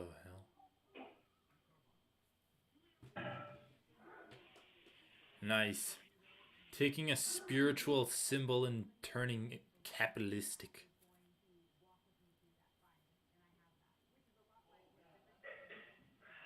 Dude, are they still promoting Juliana Pena? She got fucked so hard against Amanda Nunes. It's crazy shit. Crazy shit. Juliana Pena? What? She does a What? ZipRecruiter ad? That's a ZipRecruiter. Dude, Brie Larson was in a car commercial. How far she's fallen since her pro-feminism days in the Marvel universe to car commercials. God, Captain Marvel's such a bad movie too. They even like pulled out Nick Fury and all that shit for it, and it still ends up so bad. Yeah, dude, they skipped the walkouts. I can't believe it. Come on, man. Well, how far is capitalism gonna go, depriving us of the Chris Barnett walkout? Dude, 267.5. He almost missed weight. That's the weight limit for heavyweight. No, he missed weight. Wait, he did? Oh yeah, it's 266.5. How does he miss weight? Bro! No, it would just be 266. 266 is the weight limit, right? I thought they added a 1.5 allowance. Or am I crazy? I thought the allowance was 1 pound. I'm pretty sure. Oh yeah, you might be right. Dude, how do you miss weight with all that extra weight on you? Dude, I don't know. And like, I mean, I guess he didn't look that depleted, but you can't really tell with all that blubber on him. He had an hour left. He had an additional hour to cut the last pound or whatever. Dude, just go in the sauna. Dude, holy shit. Sometimes heavyweights literally are what they just look like. Lazy. It is crazy though. Like you're over two. Like as a percentage of body weight, it's nothing. That's the thing. Like yeah, I know. So little. Like really, you couldn't find an extra pound and a half of water? I'm pretty sure I could cut a pound and a half of water just like by going for a run. Yeah, I mean, he'd already cut some weight.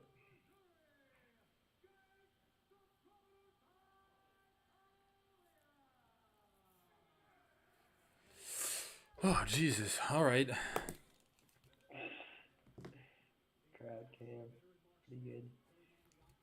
Dude, if I were a ref, I literally physically couldn't ref heavyweight fights. Because, like, I wouldn't be big enough to stop them. You just have to insert yourself in there. Just go for it. Take some punches. Like, I can't, like, hold anyone back or anything. Dude, nice little body kick from Collier. Yeah, I know, pretty good. Pretty good first. Okay, alrighty, alright, let's go. Barnett had to run away.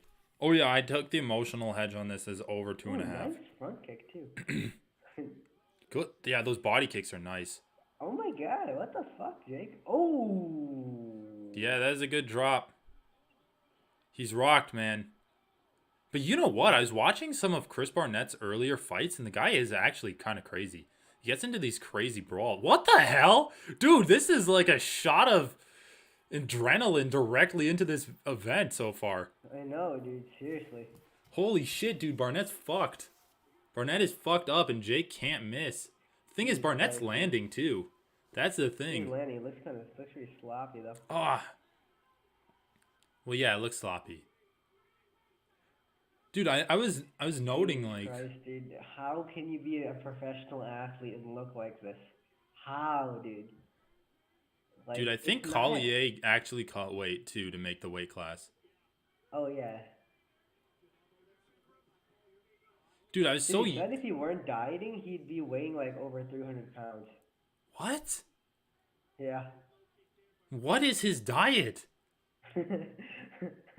How is it? His diet like that has to be genetic at that point, but. 4 toaster waffles instead of 5.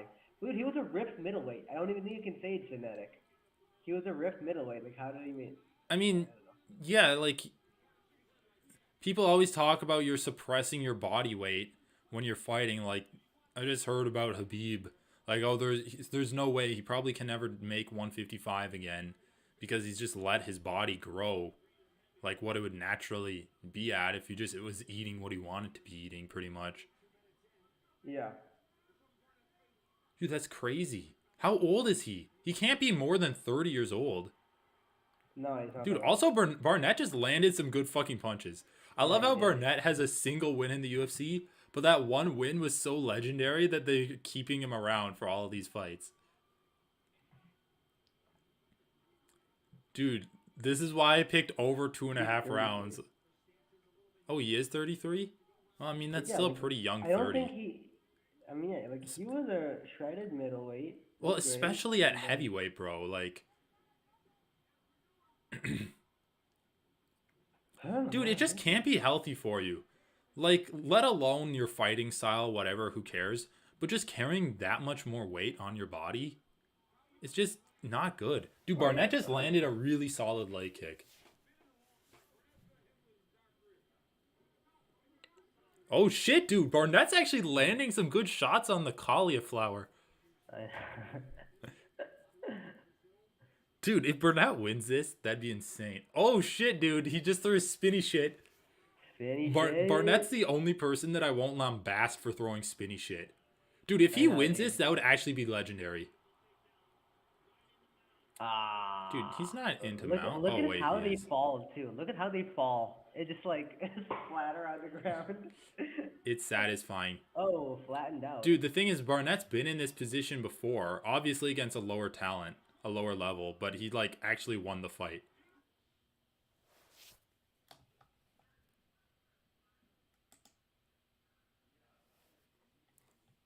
Oh, my God.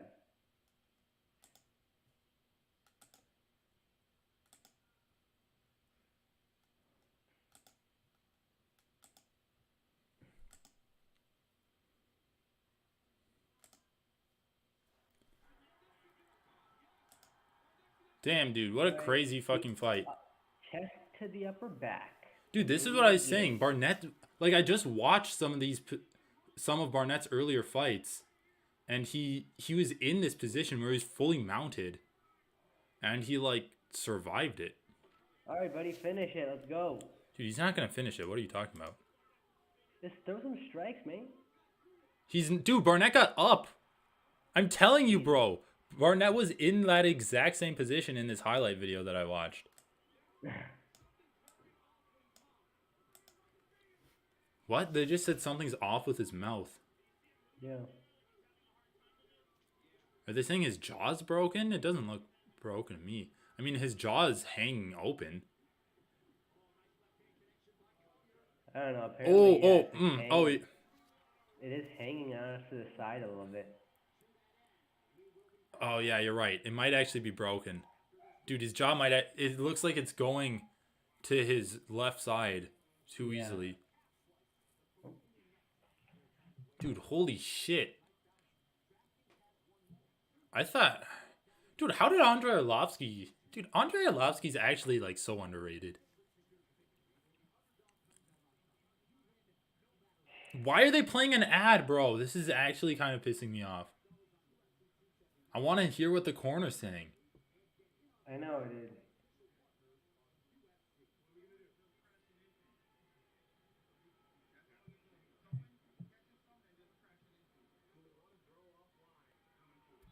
Dude, I'm actually worried, man. If he has a broken jaw, they probably shouldn't send him back out. I mean, I know Covington did that, but he got finished. He got finished in the fight. He got kneed in the jaw.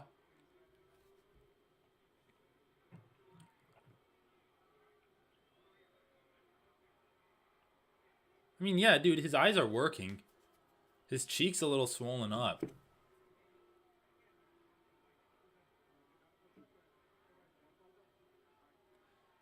Yeah, dude, his jaw does look kind of... God damn, bro. It's kind of painful. It's like hurting me to watch Chris Barnett this fucked up and having to keep fighting. Like, he's such a likable guy. Dude, it looks like he had a stroke. His left side is all saggy.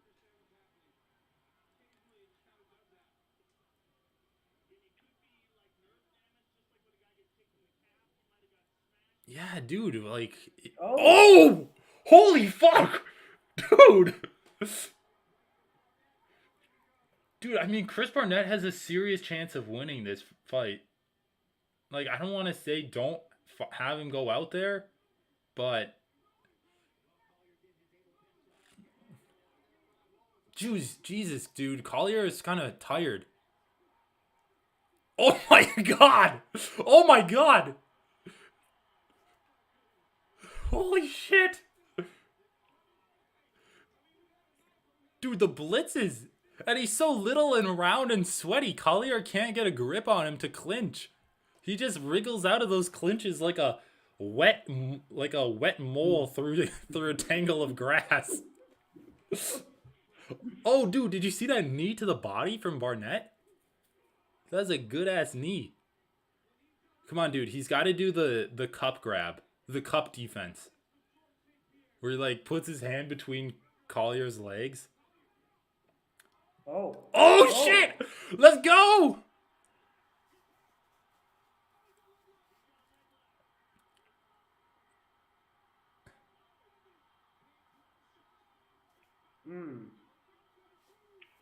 Dude, he's mounted him! I mean, Collier doesn't look that hurt, but he just looks tired, right? Yeah, well, that's what I'm saying. He didn't have to get up his back at all. He just got so tired there, he couldn't even... Oh, shit! Time. He could have easily avoided all of this. Collier went in for a failed takedown. I know. Dude, Barnett's so flexible, too. It's crazy. Stayed in the turtle position and let Chris Barnett rotate down to the Oh, back. dude, it's over. It's over! Dude, he's eaten so many shots. How is this fight still going, bro? Yeah, he's moving. He's not doing... I mean, I guess he's intelligently defending himself, but he's not... Dude! Barnett! Oh, the Kung Fu Panda flip. Dude, that was an insane fight. That was fucking crazy. Holy shit, bro. At the beginning of that second round, man, he comes out and landed some good-ass fucking punches. Dude, Chris went through a fucking beating, bro.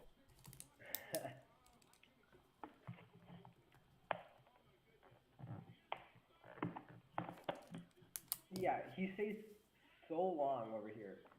Yeah, you're right. He should have just gotten up. He was so tired. He could have, because when Chris Barnett spun around, he didn't like keep his chest to the back, so he had plenty of room to get up. He didn't have any pressure at that point. He was too tired. He could have stood up, but he decided to pull guard. Exactly. He was just too tired.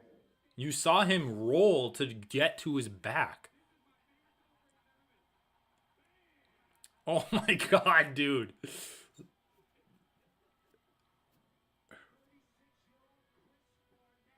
Dude, what a fight. Dude, a couple of fucking big boys there, man. Holy shit.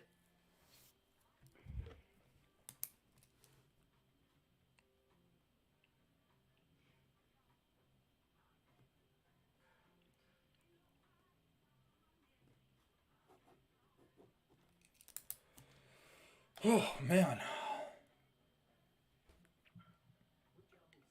Help me. Help me. Tiu Liu Lin. Tiu Liu Lin versus Pickett.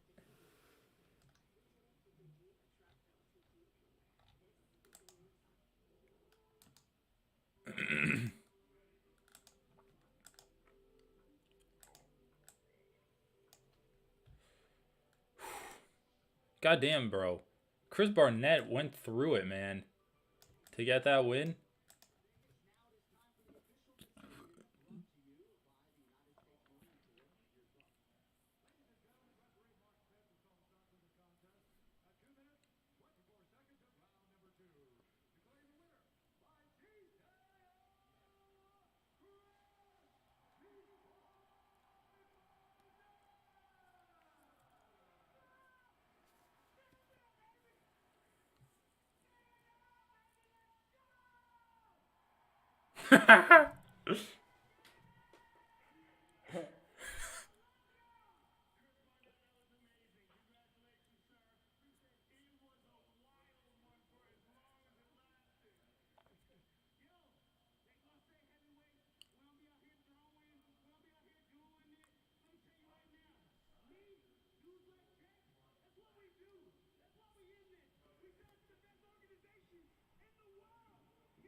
Dude, is Chris Barnett the most entertaining, like, bottom of the barrel heavyweight?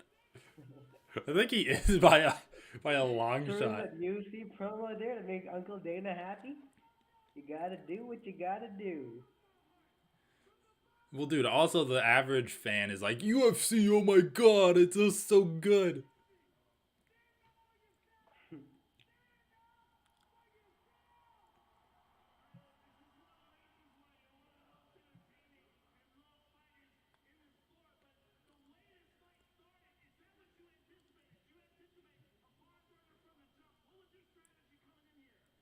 Dude, holy shit, I was watching this one Vosh video where he's like watching this leftist guy attack another leftist guy, and in it he's like, well, this one leftist guy said that he liked Joe Rogan because Rogan was a good interviewer, but Rogan's not a good interviewer. He just makes chimp noises into the microphone. Like, dude, Joe Rogan as an interviewer is like one of the only skills that I actually respect him for. He gets fighters excited, yeah. I mean, he's also just he also just has a very good demeanor with them. Yeah.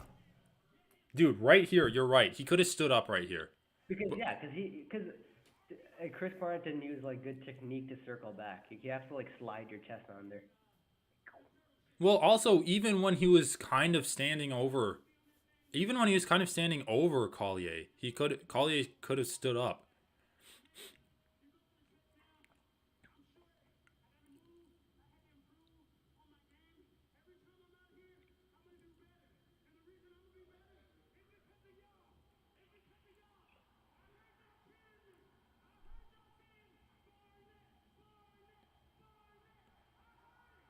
Dude, holy shit. He should go to WWE. Yeah, I love this guy, dude. Fuck yeah. Barnett. I love it. I'm nothing without Charles. Dude, a classic Joe Rogan calling an injury that is nothing. It's not an injury. I don't know. His jaw doesn't seem broken here. Oh, yeah. Another Joe Rogan calling an injury. Yeah, dude, his jaw was definitely not broken. I don't know. He's like, I don't know why his mouth keeps doing that, but yeah, it was a good guess this time. Dude, it honestly looked like he had a stroke. I know, dude. Look at it. Dude, when people call like, oh, he's so athletic, you gotta say that Chris Barnett is an athletic. Hey, he's an athletic freak, dude. Yeah. Front flips, like back flips when you're that heavy are like, that's insane, dude. I know. Yeah, dude, I don't. It's so weird. Dude, it's such a random fight, him versus Ronnie Yaya. I like it, but. Garbrandt? Yeah. I know. Yeah, it is random.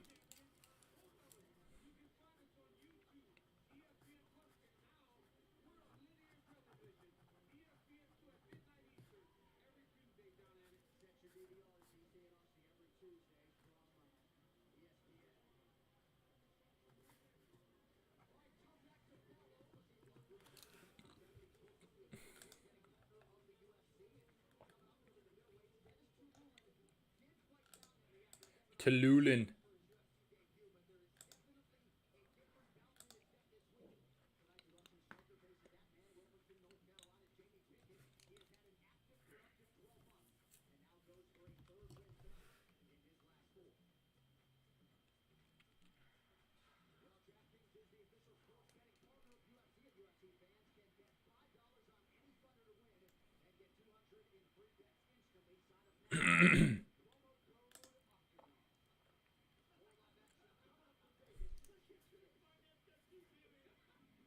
He's got two beers.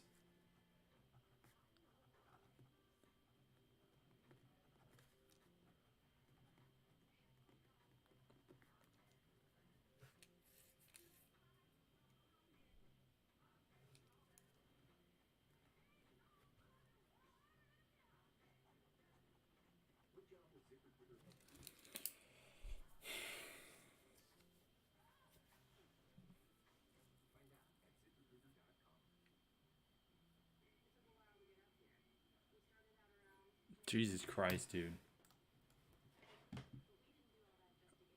Why don't they show people using cars for like what a car would normally be used for? Why is it always like driving on the edge of cliffs? Are you just like teasing your suicidal fantasy? Like,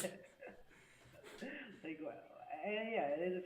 Well, I also think it's kind of like strange marketing. Like they're trying to show like this car can take you anywhere, it's reliable, but like, why would I pay extra money for like a car that can go off road? Like I never need that. I don't know. I just don't understand why it's a good marketing. Dude, Chris Barnett is a fucking freak, dude. He's so funny. Dude, he's as wet as a newborn baby. Jesus Christ. I know, He looks like he's going through the birth canal right now. He's like, douse me, baby. Let's go. God damn it. He's like traveling through is being dark kept relevant tunnel. single-handedly by these proper 12 And he doesn't even own the fucking company anymore. He probably just like signed a deal that they would pay him extra for his like likeness to still be used to promote it. I guess he probably owns like shares in it and it's a good marketing or whatever. Shit.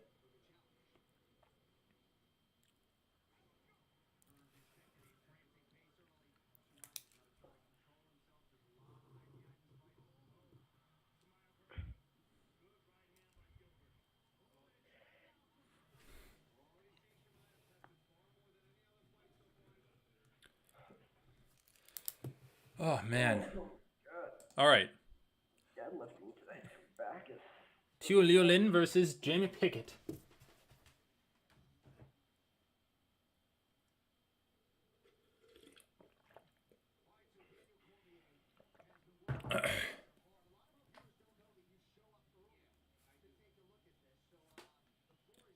Take a look at what?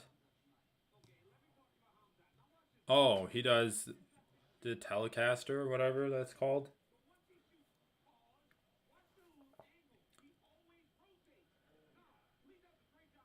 Well, dude, they always teach you to like shoot in and then switch and drive at an angle. Unless you have like a super powerful blast double leg where you can just. But to be fair, he actually like rotated it like 180 degrees, so actually. Yeah, he rotates a ton. I mean, dude, I think he's just gonna do this against Kevin Holland too.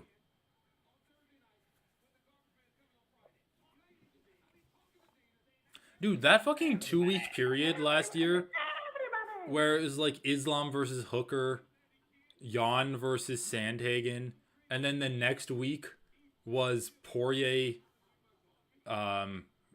versus Oliveira, and Chandler versus Tony Ferguson. Or no, it was Justin versus Oliveira, right?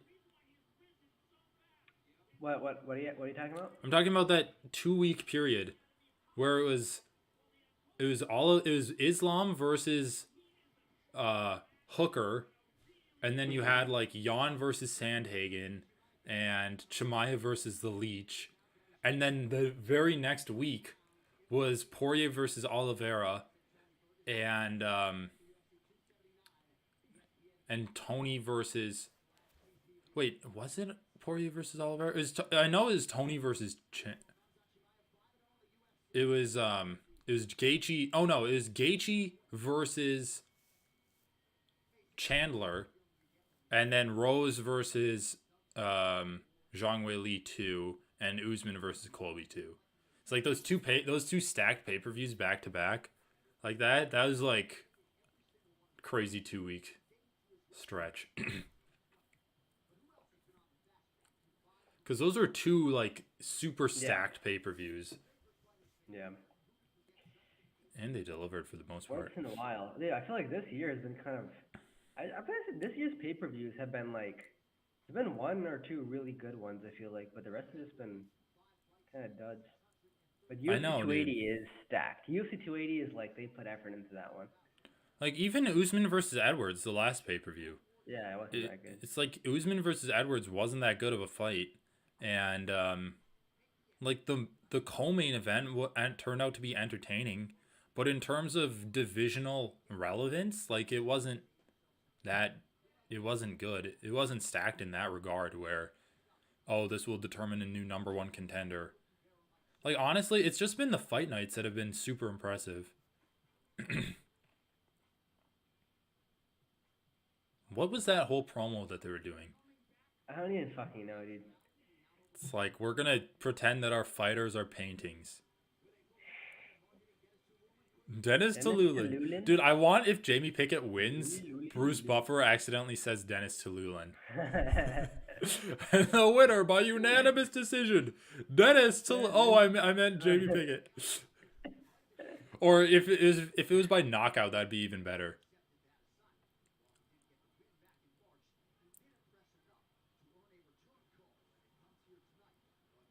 To earn a return.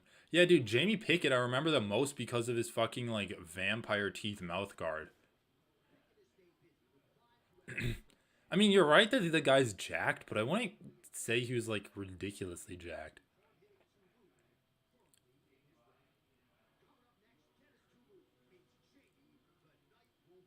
The Night Wolf? Why? God, dude, the ads on this one suck.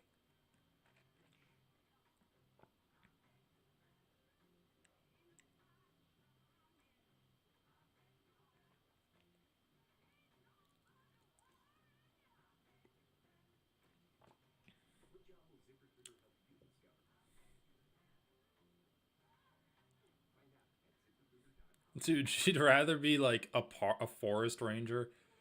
Can you really just become a park ranger after working at like a telemarketer? I don't know. Jesus Park Christ. Ranger qualifications. Yeah, I guess they're What probably are not they that anyway? much. It's like, how qualified do you even need to be a cop? Probably not that much. Are you racist? Yeah. All right, here's the badge.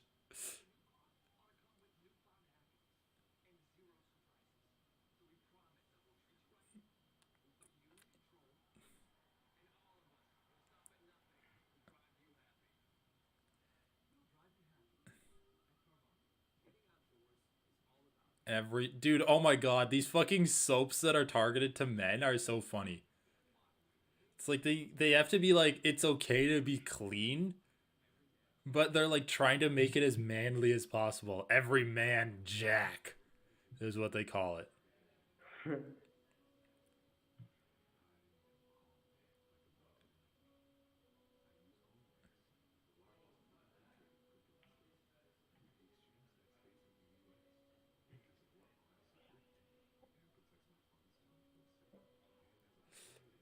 Dude, I heard about a guy who lost like $3 billion in crypto on a flash drive.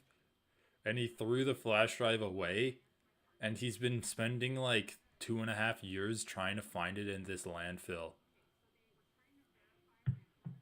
Landfill? Yeah. He's like petitioning the city that he can use an excavator or something. It's like, how long are you going to spend trying to find it? Guess that's what is driving. That's a Carvana ad? Jesus Christ, I could never predict what the ad is for. Dude, they literally showed Carvana during the ad. Oh, they did? Yeah. Right, never mind then. But yeah, you're right. Other than like dropping a hint, you would have no idea. All right, college football. Who is this? Dude, it's probably for like Army. It's probably for like. Oh wait, it is for college football. It is college football. Oh, nice. Why? Why was you saying that twice, dude? What? Whoa. Dude, I was watching a UFC. I was showing my parents like a UFC video, and dude, the ad that came on was for Bare Knuckle Fighting Championship. It's like, are you tired of UFC? Do you want something even more grubby? Well, we've got you covered. Okay, dude, the fact that they're not showing the walkouts is actually kind of pissing me off. I know, dude. Because it's actually an entertaining thing, and the commentary is like talking about the fighters when they're walking out. Yeah, they like tell you the story behind the fight too a little bit. Dude, they better not play ads during the actual pay-per-view. Dude, they definitely will. They always show ads in pay-per-view. Jesus Christ, they've shown it. They shouldn't. Yeah, but you're right, they're going to. Dude, the thing is, these aesthetically built guys always actually just suck at fighting. I know, it's so weird. Why is that even... I don't know why that's the case, but like for guys, the guys that look like bodybuilders always kind of suck. It's because they need like more connective tissue and fat on you to absorb damage and shit. Dude, look at this guy, Dennis Tululin. I mean, he's got like definitely good musculature, but he's not like a model at all by any means. I know, dude. And his face looks like a catcher's mitt. You can tell that guy's done his rounds of sparring. Yeah, Jesus. His rounds of sparring. And lost his rounds of sparring. Dude, okay, that has to be so uncomfortable for Beltran to like tuck his mustache into his shirt like that. Probably fine. Dude, a hairy ropes draping up and down your chest. They probably get more like a tugging on your beard. They probably get tangled into his chest hair too, and it's like Velcro. You gotta rip them off. All right, Dennis Tululin. That's who I'm predicting. Probably by like second or third round knockout.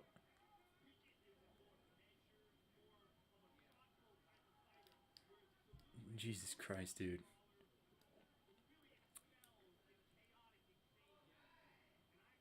Also, Pickett has like such a long face. So weird.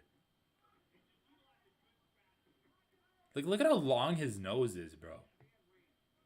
It's like such a big target. Oh shit, that was a good left hand. That really marked up Tululin's face. 10K on Jamie Pickett? Why the fuck would you do that? Why? Wait. 10K. Also, how did he get plus money on Jamie Pickett? I thought Pickett was an underdog. No, or he was the favorite. Right? No, yeah. But he dropped 10K. And he'll get 7K profit. Oh. I mean, that's the way I read it. Yeah, I guess it would have to be. Like 17K profit. I think it was 17. It was a payout at 17. Yeah, you're probably right. Well, dude, Jamie Pickett just got kind of hit, so. Oh. Jamie Pickett's planning his own shit, though. I like that. Bad takedown attempt. I mean. Yeah, it was pretty bad. You know, he got to the clinch unscathed, which is fair. I guess, like, he didn't get punished for it. Takes a sense where you don't get punished is still, like, alright. But I honestly think the judges, like, take points away for failed takedown attempts. I think they're like, fuck this guy. I don't go with beta cucks like this. They go for failed takedown attempts. I mean, Tululin's takedown defense is pretty stellar so far. He even almost got like a reversal from the clinch. Cue the American USA chant. Dude, France wasn't even chanting France. Dude, I bet if they like... I bet 90% of these fucking crowd wouldn't even be able to sing the American national anthem. Are you listening to the Fernand Lopez interview? They were like booing during the French anthem, which is actually sick. I respect the hell out of that. They were booing during it? I don't think that's what he was saying. Yeah, the form of protest. No, he was saying they sing the French national anthem as a form of protest. As a form of booing. That's what Fernando Lopez was saying. During soccer games, when it's boring, they'll sing the national anthem to boo. What? How does that make any sense? Because, I don't know, it's like... I thought they were protesting against the French government by booing the anthem. Why? What has the French government done that needs to be booed? Other than just being a government in general. They always pissy about the government. That's why I respect them so much. I know. No, dude, the French people are actually pretty cool, and now they just like slap Macron. I know, dude. I love it. It's like they actually hold their politicians in contempt. No, but dude, that's you definitely got that wrong. Also, look at this shit. Okay. Jamie Pickett's kind of getting fucked, bro. He just looks more tired. Dude, honestly, that failed takedown attempt was kind of a bad sign. Tired, bro. It's round 1. The clinching. Dude, Look at that body. You think he has cardio, bro? I don't know, man. I would hope so.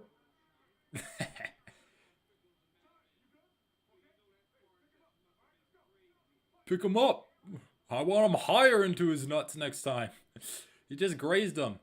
Dude, okay, actually, what is Pickett doing, bro? Like, move your feet more. I know. I honestly have no respect for his head more too, dude. His head's so stationary. Dude, I have no respect for fighters that allow themselves to get cornered against the cage this much. Like I'm just gonna name it after Tyron Woodley because he's famous for this, right? Tyron Woodley syndrome. So bad about that. Oh, dude, he kicked him right in his balls. Oh, bro, this is gonna be over. Score the fight. Just score the fight now. Just score. Dude, no, if you do it now, it just ends up being a tie or whatever, like a no contest. You have to get halfway through the fight. Dude, show the replay, because that looked like a body shot that could have been low.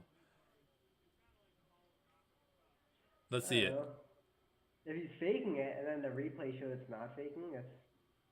Dude, it barely caught the cup. I think it just caught him in the liver, and he was faking. Dude, I love it. He was like faking so hard, and then... Dude, it's because he was literally dropped to a liver. Dude, that directly hit him in the liver.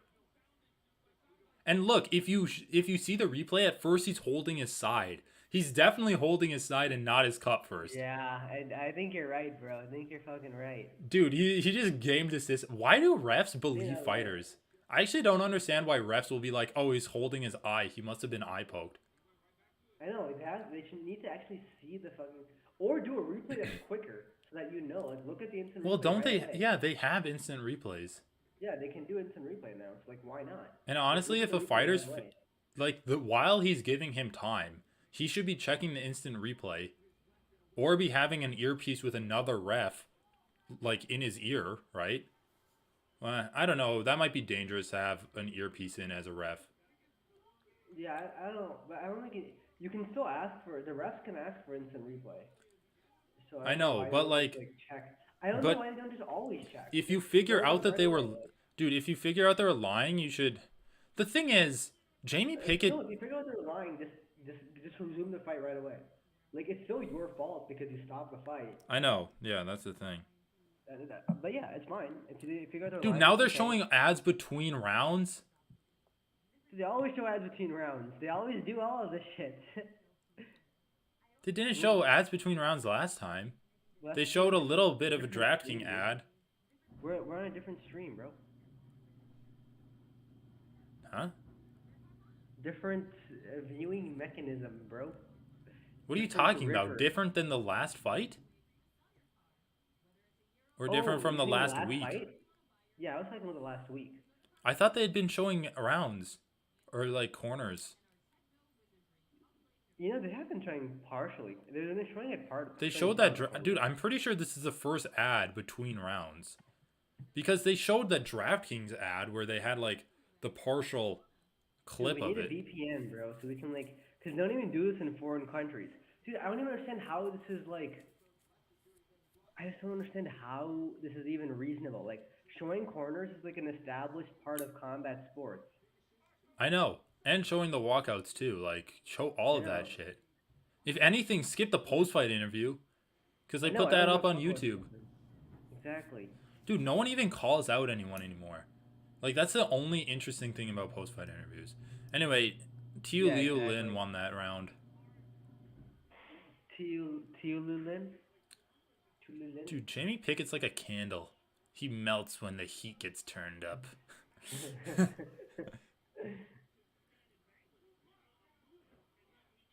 Dude, I don't know. I feel like Pickett's proportions are a little off. His arms and legs are just so long. They're off if he's going to be a model. But that's like good for being a fighter, right? Well, yeah, for a fighter, but I'm talking about being a model. Yeah. I mean, I don't even know if that's particularly true because I feel like so much power from like clinching situations stems from your back. Yeah, but I don't think the size of the literal like, bone structure of your torso, like the size of your spine, has anything to do with like the strength of your Dude, back. it could. Like height can help. Height helps in the clinch for sure. Well, I know for deadlifting, I mean, I guess it's a range of motion thing, but long arms, short, small torso is like the best. Oh.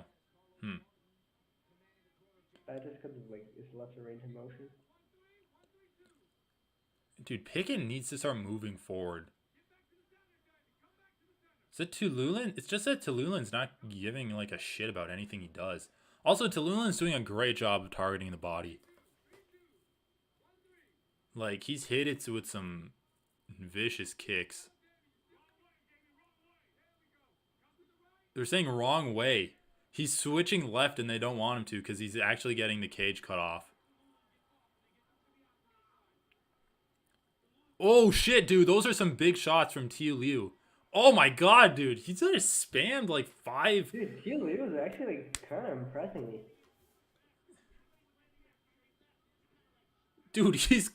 God, dude. Pickett needs to set up these takedowns if he wants any chance of actually being successful. All he's doing is like throwing the short jabs out. Holy there fuck, dude. Liu's head movement is honestly pretty impressive. Oh, also just his body work. I'd love to see the Just punch him. Okay, dude, let's see a replay. If this isn't even like... Dude, they're probably going to play an ad. Dude, holy shit, don't even say that. If they start playing ads... Okay, that was actually a nut shot. Okay. Dude, the first one might have grazed his cup anyway. Like, I'm not even saying the first one. The first one barely grazed him. I honestly think it touched his cup. Are so big. Maybe his balls are so big, it's so like... Well, it hit the top of the cup. I think it hit the cup, but he was actually really hurt to the body. Yeah, I know. I think it was a liver shot too. But... Dude, well, it connected right on where his liver is. Dude, the thing is, that shot would have landed on his stomach, but Pickett was kind of jumping up. They're taking a point?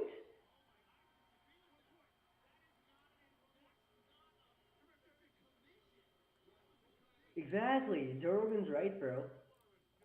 He was leaning back. It was because of the way he's evading. It's because he threw a knee right before, and then that lifted his body up. Otherwise, it would have like hit his body. I mean, he can still win this like 30-20, or he can still win it 29-27, like which I think it's gonna happen. I mean, dude, Jamie Pickett's just melting at all of these exchanges. But the first nut shot wasn't even like, I don't know, whatever. If it's an eye poke, like it's like different to me, like nut shots or. Dude, I actually stand behind my analogy that I said a few minutes ago of Pickett being a candle. Like, he just, in all of these exchanges, he's just melting, man. Even if he's not conceding the fight, he's just bending down. Dude, Jesus, holy fuck. Tululin's just manhandling him. How long had he had the clinch? Like the dude, you know what? That's so interesting. That's crazy. That was the first time I've seen a... Dude, okay, Pickett just pretty clearly cheated there by putting his hands in the Tululin's glove. Dude, Tululin just needs to get up. Just stand him up. There's still a minute left, yeah. Some good damage on the feet. I know. Dude, I wish I were a fighter because I Okay, would never. that was a good I feel like elbow. I would be very precise about these decisions. Just the game of it, you know. The thing is, all of these decisions take time to make. Yeah, they do. Just punch him some more, man. Honestly, Jamie Pickett's only chance now is Tallulah gassing himself out in that little exchange. Which could be a possibility, but it doesn't. He does look pretty fucking tired, but I don't know. Some guys. I mean, his mouth is so open. Yeah. I mean, I think he pretty clearly won this round. Oh my god! Dude, he's just clubbing those elbows. I think I might give this round a 10-8. Holy fuck! Oh my god! He's been dropped like twice now. I think it's Okay, 10-8. stop the fight. Dude, that's not intelligent defense. When you're getting hit. I think this ref got some money on Pickett, bro. Dude, what did I say, okay? What did I actually say? Tallulah was gonna fuck Pickett up. Yeah, I know. I mean, I came into this fight just like trashing Pickett so hard. Dude, Pickett just sucks, bro. He actually sucks. Like in all of his fights, he's kind of looked like shit. Even against Joseph Holmes, who himself is a horrible fighter. Like Pickett beat him pretty badly, but it was a decision win. Like he didn't finish him at all. Dude, and I'm pretty sure Pickett was cheating pretty badly by holding Tallulah's glove. Like right here. I gotta watch a replay of this fight, dude. I mean, that was a good stoppage. Like, I really don't think he had any chance of winning. Dude, yeah, he really didn't. He was losing every second of the fight. I mean.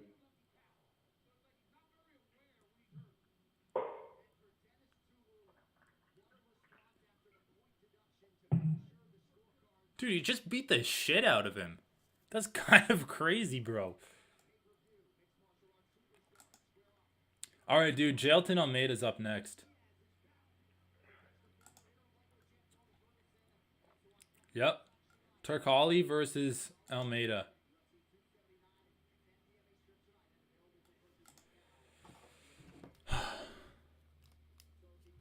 Kevin the Bacon Holland.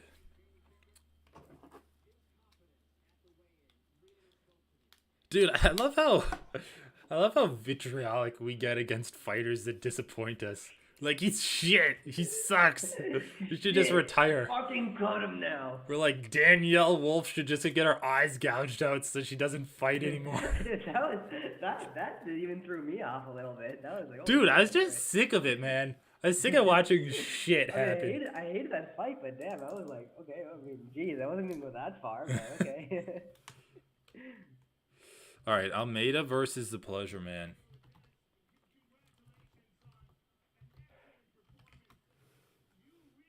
Dude, I kind of want to interview this guy, Dennis Tallulah. He seems like he'd be pretty chill. He would be, yeah. Just be like, hey, I take the punches, I give the punches. I give the punches. Dude, he speaks English, too. Yeah, it is pretty good English. They're all like shouting out the UFC, like, I don't know, I just feel like they know what's up, man. They know what they gotta do. Dude, they know. I mean, think about what Eric Gonzalez was saying. He's like, I have 2 fights left on my contract, but they could cut me at any point. Yeah. Fucking sad, man. I know, it is kind of rough. That they can cut you at any point, but you can't leave. Yeah. Structural inequity. Justice served. Why did they say that? Is Jimmy Pickett being like a douche or something?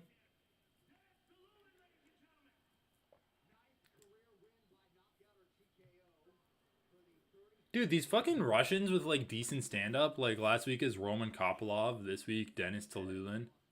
Yeah, I feel like it's a different type of Russian that's a stand-up. It's not like a Caucasus region Russian. Right, I know. It's like from the cities. Russian. Yeah, it's a city slicker Russian. I like the redneck Russians. Oh, dude, he's my boy, Jailton Almeida. Fucking love this guy, dude. I know, yeah.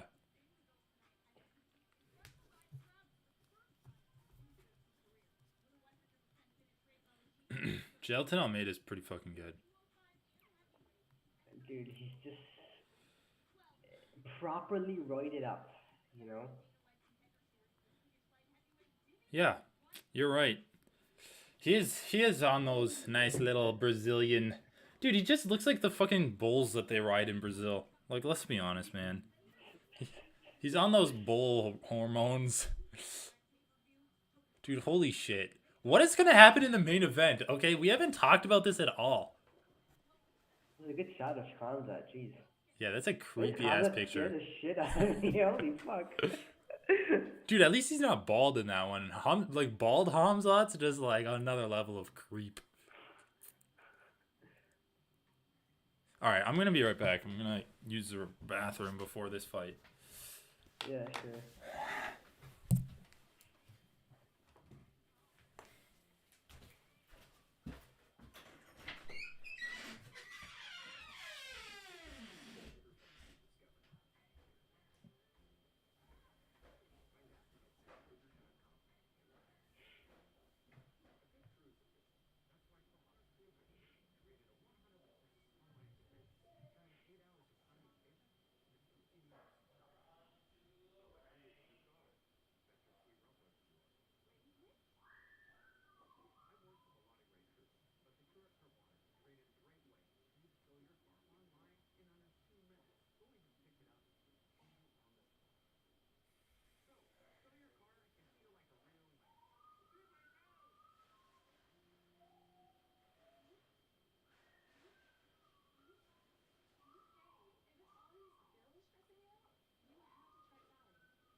Okay.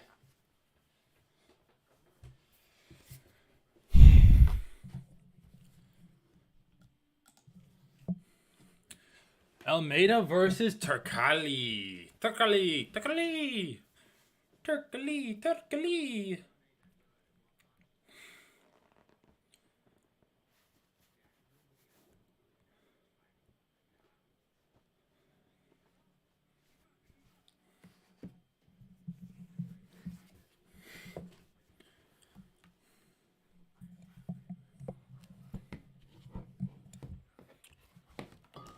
Alright, this is just annoying.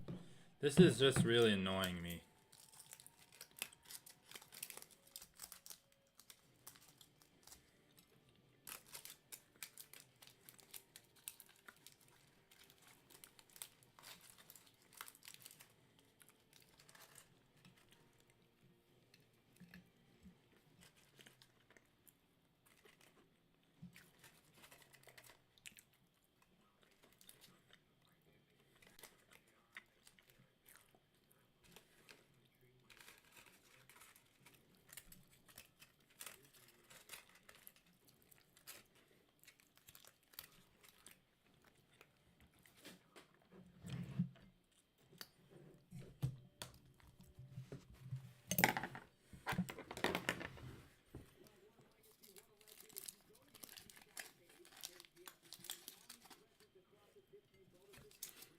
Fifth most in UFC history? Damn, bro. 2,300 strikes. Almost 24.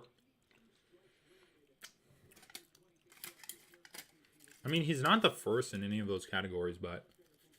like, Diaz has an extremely impressive, resume. Although, what I will say is... there's a bit...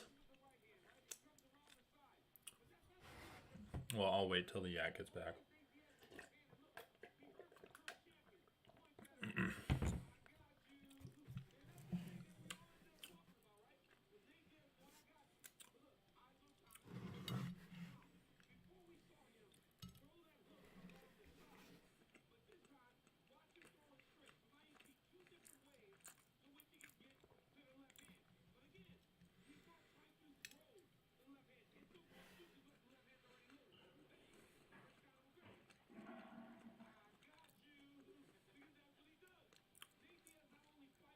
God, why doesn't Nate Diaz yell, "I got you"?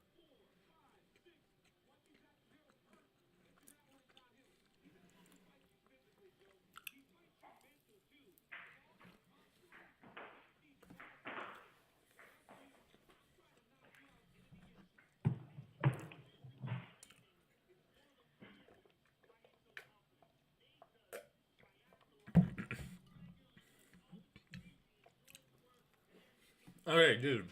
They're showing Nate Diaz. And he has 2,386 total strikes. And they say that's the fifth most in UFC history. Okay. And then he has some other stats, like he has the third most bonuses in UFC history, stuff like that. So, like, dude, he has an extremely impressive career, but I feel like there's a bit of a false narrative about his career and in the fact that if the fight goes long, his chances of winning increase. Because I don't think that's actually played out the way people think it has. Yeah, that's a good point. Like, I mean, the problem is, like, yeah, he might have good cardio, but if you're losing every second of the fight, and the only thing keeping you around is your chin, then a long fight isn't really good for you. Like, look at the examples of fights where it's went long with him. Conor McGregor in the second fight, he lost that fight. Yeah. Sure, he was destroying Conor by the end of the fifth round, but he was also doing that exact same thing in the third round. So it's not like his game builds up over the course of the fight. And then Leon Edwards. He caught Leon Edwards with like a perfect punch and then a couple of good follow-up punches. But he was never extremely close to finishing Leon Edwards. And I don't think Diaz is a good finisher just in general.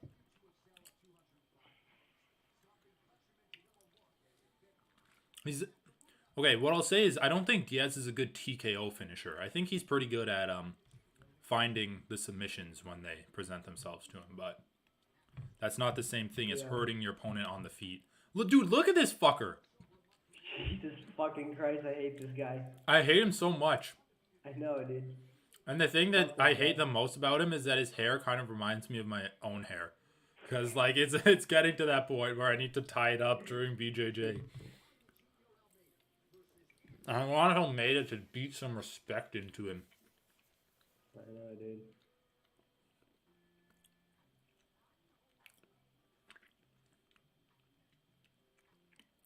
Jesus Christ, why we just got done with an ad break, and then you just fucking showed me promos, which is just ads.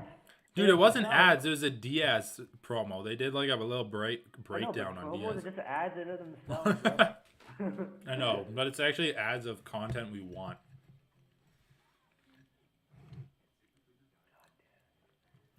Dude, this ad's so stupid too. It's like, are you unfulfilled at your job? You can get another job that's unfulfilling.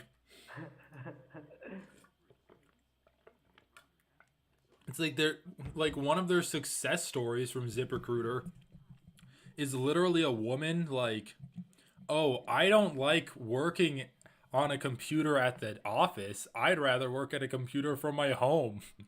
It's like literally just pro-pandemic propaganda.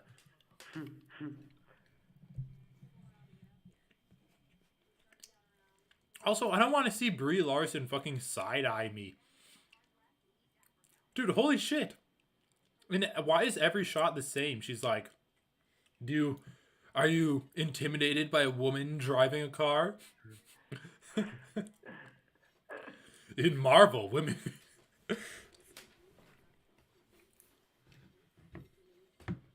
Dude, that whole thing where people were pissed off about the Marvel women's like team up scene. That's like one of those situations where both sides are just shit. Where like people arguing on either side are just shitty people. It's like women teaming up together, that goes against my values. I don't want to see that foisted on me when I'm watching a movie. It's like those people can go fuck off, and then the people that are like, Marvel can do no wrong, and they built up all of these female superheroes so they could have a scene where all of the women stand strong together. Those people can go fuck off too. Well, that scene was kind of stupid though, because like it didn't really make any sense given the power levels that they had established before. I felt like. Yeah, but dude, none of Marvel makes sense, bro. It's like a guy can shrink down and he's fighting a god with reality warping gauntlets. That's not the problem. No. This is actually something I actually see a lot. Rules that are established are fine, even if they're not in accordance with reality. You can suspend disbelief for rules that are already established. But like for rules that are unestablished, like power levels changing rapidly based on scene to scene or movie to movie, that's like still flawed. That's still a flawed aspect of a superhero movie. Well, yeah. You can't just say like none of Marvel makes any sense. No, it's fine. Well, a lot of Marvel in like the universe they've created. No, but dude, a lot of Marvel has problems. And that scene isn't unique in that respect. No, it's definitely not unique like that. I don't really care. But the problem with that scene is that that scene was clearly pandering. It was just pandering. Well, yeah, dude. The problem with the scene is that it was A, pandering, and B, like, people got triggered over it unnecessarily. It's like, are you really just taking bait? Well, yeah. Okay, yeah, obviously, like, it's not that big of a fault that I would care that much. But I'm just saying, like, I feel like when you introduce some, like, inconsistency in your movie for the sake of pandering, you can criticize that. But what was even the inconsistency there? I thought that when, I basically, like, people's problems, from what I remember, is, like, the Valkyrie was randomly way too strong and how effective she was against Thanos in that part. But, like, the thing is, the people were saying about Captain Marvel were just wrong anyway, because, like, Captain Marvel is, like, in the universe almost as strong as, like, Thanos, basically. Like, you can feed off of Thanos' energy and all that shit, like. So, well, whatever, dude. It's a dumb... Well, dude, Captain Marvel is literally just walking plot armor. Like, in the comics, too. Well, yeah. And I've seen Captain Marvel in, like, a cartoon show and stuff. Like, it's just busted. Yeah. It's literally named after the company. Well, because she can, like, take, she can feed off the energy source of her opponents, basically. Like, she basically got power from the reality stone, or energy stone. Damn, dude, you're way more into Marvel than I was expecting you to be. Dude, I'm not even that into it. It's just that we were having this discussion with my roommates in college, because this exact thing came up, and they were talking about it. And, like, wait, what was the discussion, though? Basically, like, one of the guys in our friend group was like, yeah, that scene was so pandery or whatever, and the other guys, and they were talking about I mean, to be honest, I don't thing. even remember the scene. All I remember is them, like, because, dude, I'll just say it. Me and my roommate pirated that movie, so it was, like, pretty low quality. So, yeah. So all I remember is this scene where they all, like, did superhero poses together. And then after that, they, like, fought against Thanos or something? They just landed some pot shots against Thanos, basically. I mean, that's why I wasn't understanding what you were talking about when it came to the power level. Okay, dude, is this guy like a... I don't even fucking know. I don't even remember that scene, to be honest, anyway. I don't remember that scene very well either. Dude, is Jailton Almeida like a light heavyweight / heavyweight Khamzat Chimaev? Where he just shoots immediately? Dude, oh my god. What's going on? He's already fucked. He's already just fucked, dude. Dude, he looks like he's drowning. It's so funny. His chin was like on Almeida's head. This is why Almeida was a -600 favorite. I'm sad that Almeida didn't do the classic front kick to double leg combo. Oh yeah, I know. He didn't start off with that. I'm like, fuck, come on, man. You had your thing going. That was your thing. Okay, Turkali's building a base back up, but let's see if Almeida can break it down. I mean, he's just weighing him down right now. Didn't really... What the fuck? What the fuck, bro? Dude, it's a hack. He's so strong. He can just skip steps in MMA. He just skips steps. He actually he's like, I don't need to break down your base when I can just, like, throw you around. The Brazilian Dagestani. Let's see it. Dude, is this like the best wrestling Brazilian? I know, his wrestling is so good. It's not just his jiu-jitsu, man. It's his wrestling that's really striking. Turkali's doing a good job of staying patient. Yeah, like, what else is he gonna do in this position? I guess he's saying he's not, like, using all of his strength like a fish to try to get off the line. Okay, so he can break down his base. Like, he just broke his base so easily. That was a pretty bad fence grab. Christ, dude. Dude, look at how he's hooking that leg, too. And he's forcing... Like, he's hooking the leg and almost forcing him to allow him to take his back. Oh, Turkali almost turned into him. I mean, I will say he's defending submissions well. Like, he's not giving Almeida any submission opportunities. Well, he's doing a... I am impressed. Turkali's doing a good job of staying busy. But he's like staying busy in a smart way, right?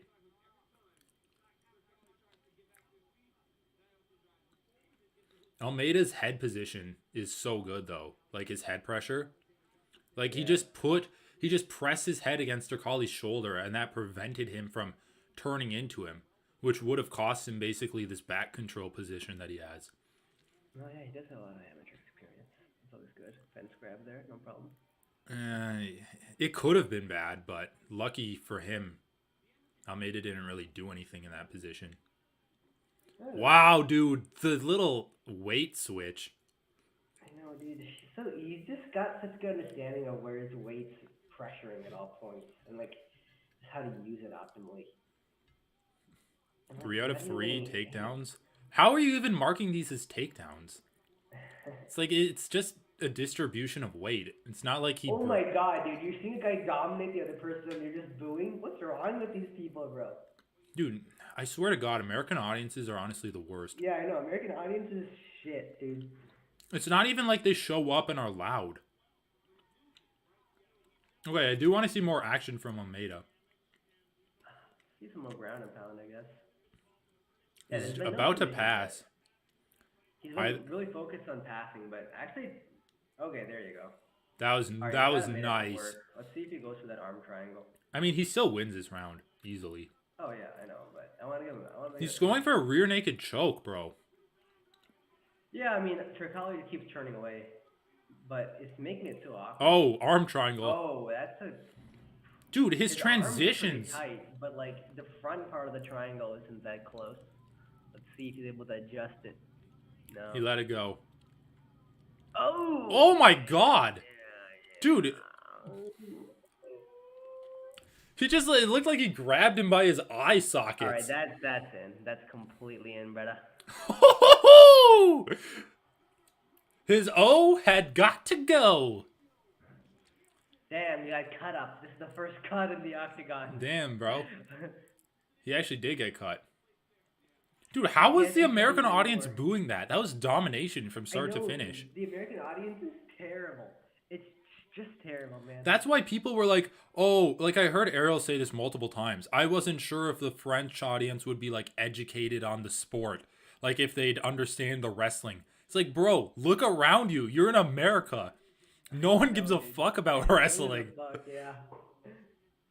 It's like, what is this concern? I know. Holy shit, dude, he's so ripped.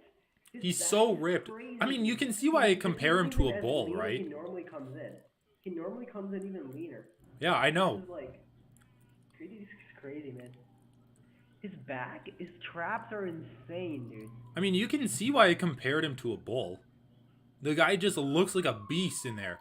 Dude, fucking insane ground and pound directly into a submission attempt. Did you see how quickly he switched from ground and pound to submission? Oh, yeah. This is textbook wrestling. It's like a bull like... Yeah, goring you.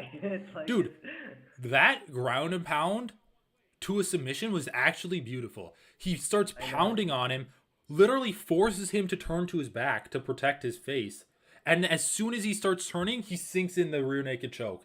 It's like such. He anticipated because he did it, dude. This is honestly Habib level. Done it multiple times before. I feel like he almost like anticipated that. Like, he did. The way people set traps and strike. I mean, dude, he definitely did. Trap in the grappling. He was punching him just so he would turn his back. I mean, this is what everyone applauds Habib for, because Habib will throw ground and pound until his opponents want to get submitted. And I'm not saying Turkali was completely done here, but he was forced to turn his back. Otherwise, he would have gotten, like, concussed.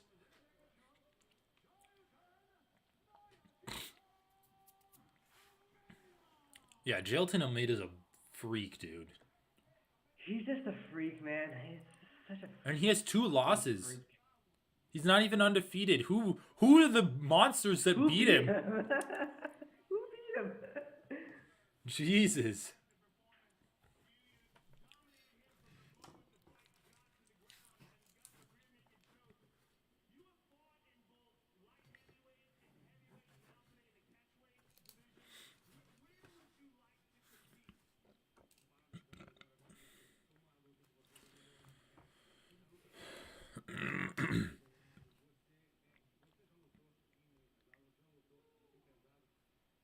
Yeah, goddamn.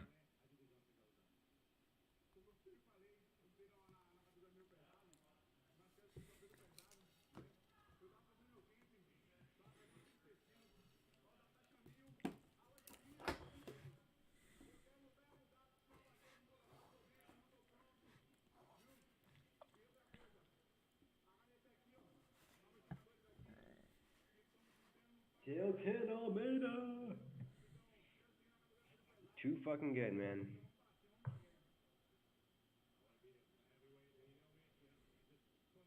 Yeah, dude, he's too good. All right, I'm trying to see.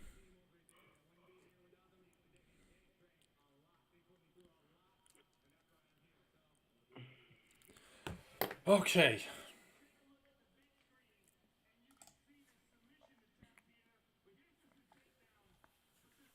Julian Erosa versus Hakeem Dawodu.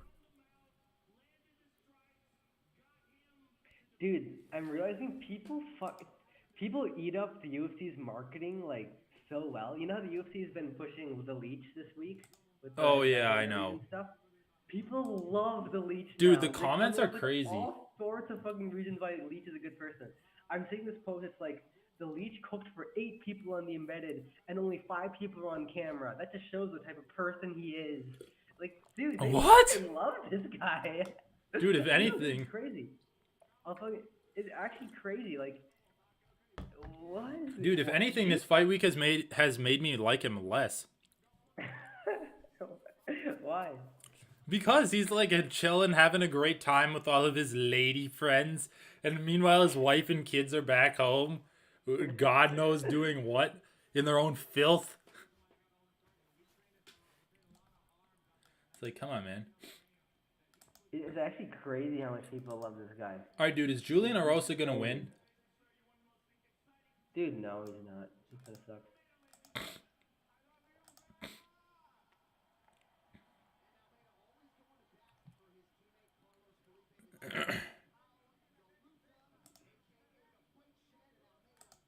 The Fight Shed? That's a good name. The Fight Shed? That is pretty good.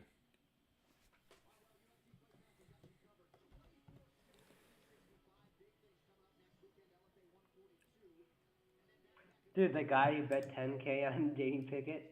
Dude, why? That's literally the stupidest fucking bet ever. Ever fucking do that? Holy shit. I know. Dude, Jamie Pickett's looked like ass in all of his fights. It's not even like Masvidal where he's had some entertaining performances and you're like, oh, maybe another knee will come out of nowhere.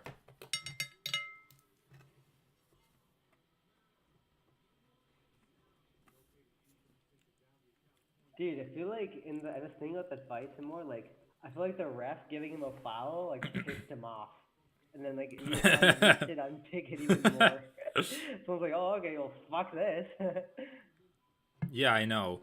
I mean, dude, he was fucking Pickett up anyway. I thought he would have finished him in the third round. That's like comic book style promo.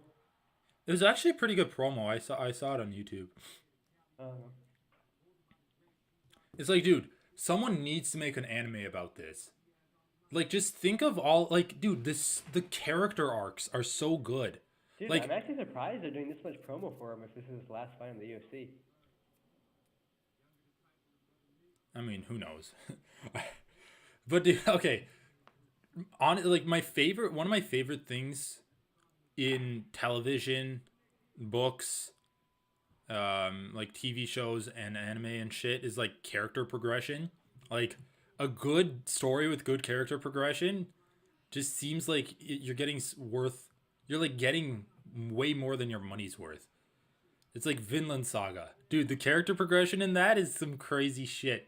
Plus it's just like on its base level, it's just like Vikings like fighting and fucking.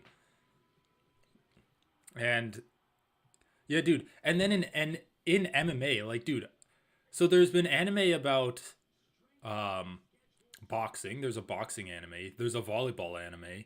There's anime about figure skating. There's this anime that's called Baki the Grappler, which is like insane fights where like the guys get like their noses broken like 5 times. They'll get like a gun shot through their cheek, but it'll come out the other side and they'll be like, I don't care. Or like a grenade, like a flash grenade put in their mouth and blown up, and you see like the fire come out of their eye sockets, but then their eyes are still fine. Just like insane shit like that. But then they actually take like real life characters. Like, dude, it's some of the craziest shit. Like they made Che Guevara a character in that show. Oh really? Like Che Guevara is a character that or it's the son of Che Guevara. He like voluntarily put himself in this like maximum security prison in the United States just so he could like train there. Okay, dude, holy shit, look at that. Dude, you do that when you lift?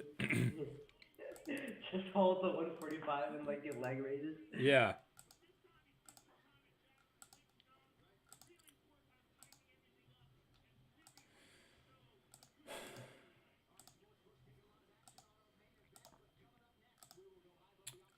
But they also have like Muhammad Ali's son is in the show. It's so funny. So they'll get like historical figures and just drop them in there. That's kind of cool.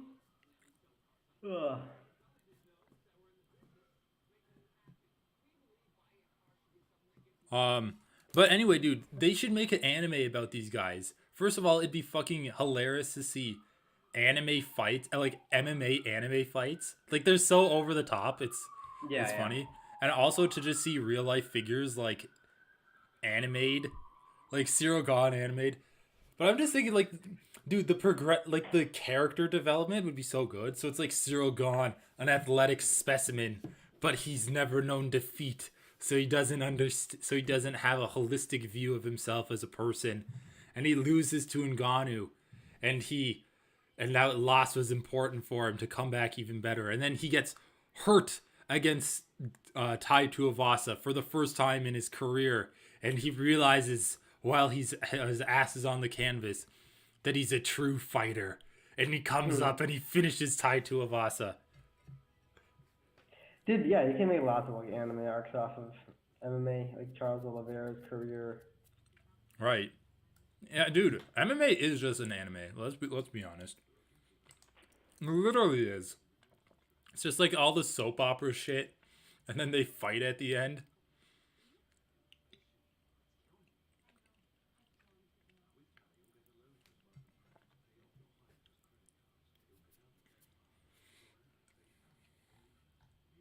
Okay, dude. Who's gonna win, man? Tony Ferguson? Okay, first of all, let me ask you this. Does this fight get finished, or does it go the distance? Tony Ferguson? Yeah, versus... It's gonna go the distance. I think. I mean... Yeah, Tony Ferguson still has a really good chin, but we don't know what his chin is like after getting hit. I mean, yeah. I mean, he got cracked. But does Nate Diaz have like, the power to really... I mean, he hurt Conor. Conor has a pretty decent chin. He hurt Leon Edwards. Like, he can land good shots. Why are they doing this, dude? There's still another card. There's still another fight on this prelims.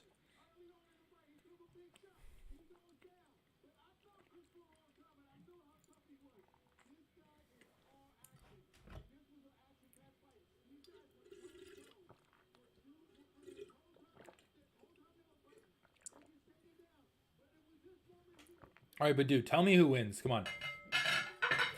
Who? Between who? Diaz and Ferguson.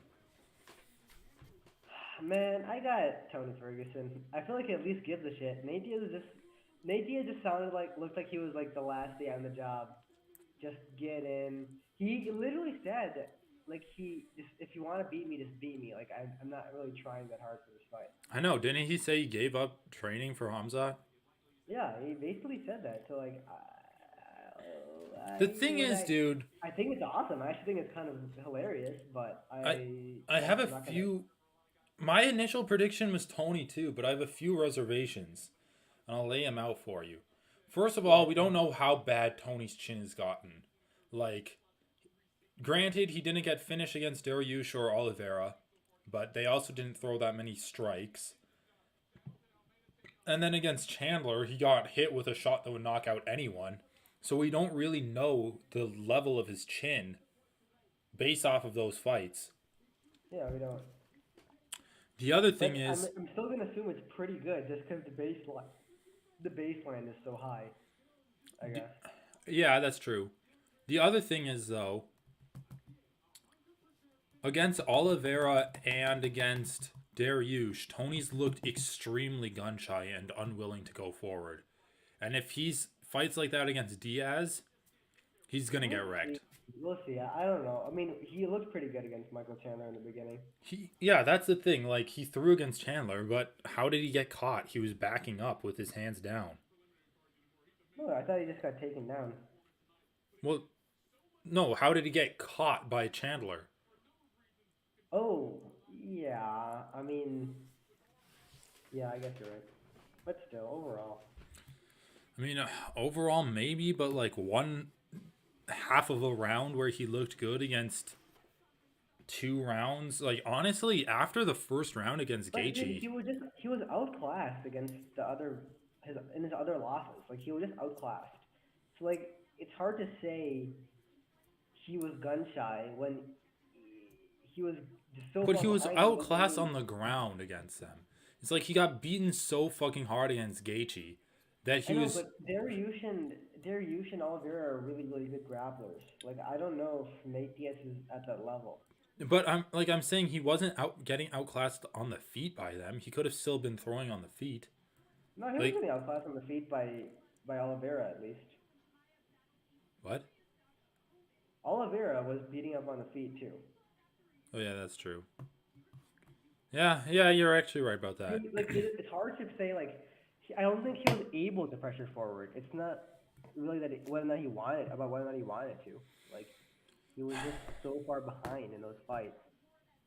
It's just that like Nate Diaz. I don't know, man. I honestly don't know because I've only seen Nate Diaz fight once before, and he basically did nothing for like 4 rounds and then another 4 minutes. He did nothing for like 24 minutes of that fight. And then even when he landed that punch on Edwards, he still did nothing. He didn't even go forward. He threw like a few more punches, but it's not like he really tried to finish it. Nate Diaz cares anymore. Like, why would I fucking predict Nate Diaz is gonna win when he's in his last fights? He's also been pretty bad, and he just doesn't seem like he gives a fuck. Like, yeah, I think you're right. I mean, honestly, dude, I feel like we're gonna get another Lawler versus Nick Diaz fight, like Lawler versus Nick Diaz 2. Yeah. Where he just doesn't really care. Dude, I'm really rooting for Arosa in this fight. I thought Hakeem was gonna win, and I still think he's gonna win, but like, Arosa is such a fan favorite, and I think like the guy just fights so hard, dude. He puts everything out there. Yeah. He does leave it all out there. But what is this? Cooking for 8 when only 5 people on camera? What the fuck? People are crazy. You're right.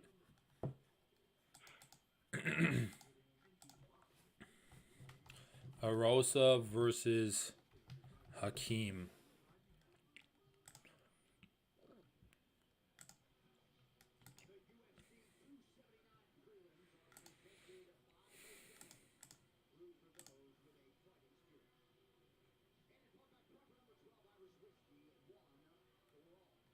One for all.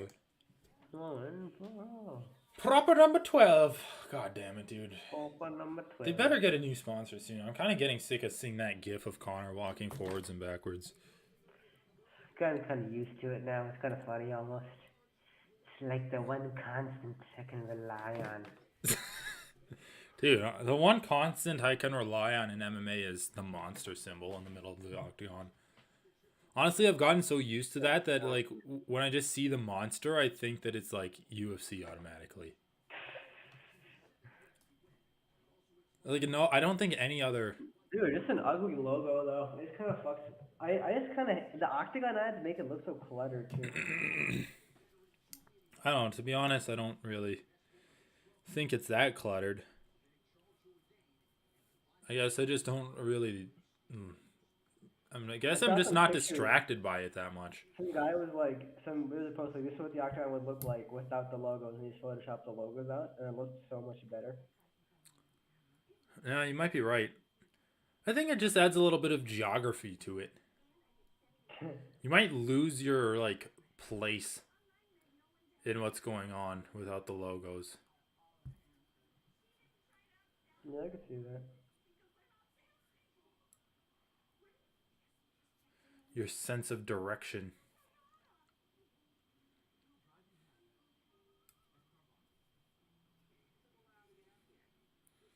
Holy fuck. Oh, God. They should... You know what would be a good car commercial? A slow motion video of the car crashing into another car. But the person, like, lives. Cool. To, like, show off... To show off how safe the car is. Yeah. Dude, did I tell you that my sister, like, got in a crash that destroyed my dad's car? No? Jeez. Yeah. She was driving down, like, the highway. Well, not the highway, but one of those county roads. And she was going at, like, what, like 50, 55, 45 miles an hour? And the car, so she was driving this way, right? There was a car over here, and then there were apartments here. So the car was trying to cross the street and get into the apartments. And I guess it didn't see her, or there was like a truck in the way, so it couldn't see. And so he just gunned it, and she like smashed into him. And then she ended up, and then the airbags went off, and she couldn't see. And she was like stomping on the brakes, but it was actually the gas pedal that she was stomping on. Oh, God. So she was like veered into the parking lot of the apartments and like drove up onto the curb and like crashed into a tree. Luckily, she didn't hit anyone or any other cars. Yeah, dude. I was going to say, I didn't think she like hit other cars in the parking lot. And I don't think... Yeah. Yeah, so the car was wrecked. Like it's her fault, though. I know, yeah. I don't think it was. She was like traumatized. Dude, holy shit, she's at college right now. She's like freaking out too. What, she's having a hard time at college? Yeah. Just like adjusting to living in a dorm. Yeah, first semester can be hard. Yeah, plus, like, since she has food allergies, she's not in a freshman dorm because she needs a kitchen so she can cook for herself. So she's with, upperclassmen. Yeah, that kind of sucks, actually. Yeah, I know. Oh, well. Whatever. He'll get over it. Is she going to Eau Claire? Yeah. All right, here we go. Mean Hakeem. I mean, dude, it's such a fitting nickname for him. Because he looks mean, and it also, like, works with his name. Mean Hakeem. It's what? Has assonance. His hair kind of looks like macaroni.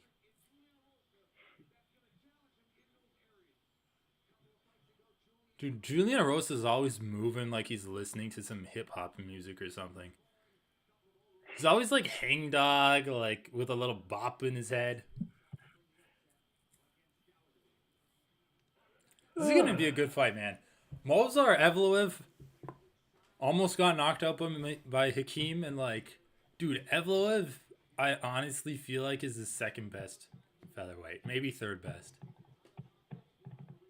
Or I don't know about that, but he's definitely top 5. Pretty far up there, yeah. But like, the thing is, Volkanovski and Holloway are so good. Yeah, I don't know if he can beat either of them. But dude, like, no one has that Dagestani style smothering wrestling game at featherweight. Like, can you think of a single good wrestler? It's like Volkanovski's has okay. No, I wouldn't even say Volkanovski is good wrestling. He usually just hurts his opponent, and that's when his wrestling comes into play with ground and pound. But I've never really seen him get an effective takedown on someone. Like, striking is his bread and butter. I guess he went for takedowns against Holloway. Yeah. In their first fight. 6-1 as UFC favorite, plus 33% return on investment.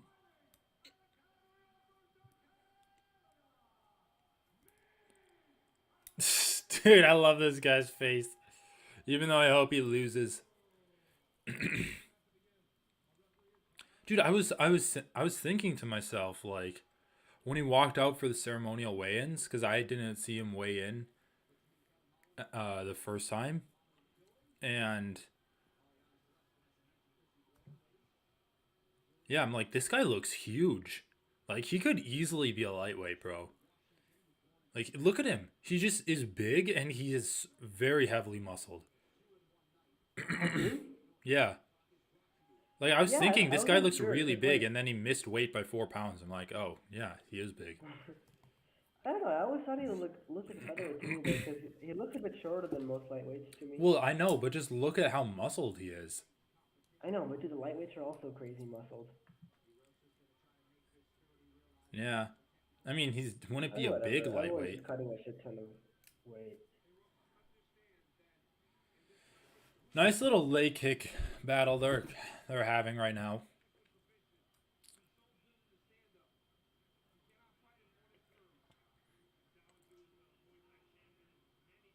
not really letting each other get too much shit off.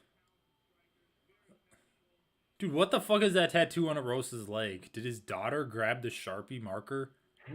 It's like a smile, yeah. It's like a jack-o'-lantern face. Yeah. Dude, I hope that's not a tattoo. I really hope it's not. Okay, dude, Rosa's done that shit twice where he throws a half-assed kick and then, like, spins around. I really don't like that. I really don't like it. Yeah, what are you doing with that little kick?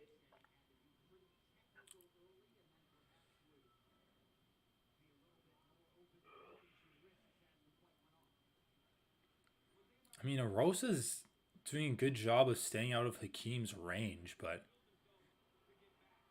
I think Rosa does. I think he should utilize as much wrestling as possible in this fight, because we've seen Rosa has a great ability to mix. What was that? I think he slipped. I don't think. Yeah, I think you're right. If he got hit, his recoverability is insane because he looks completely fine.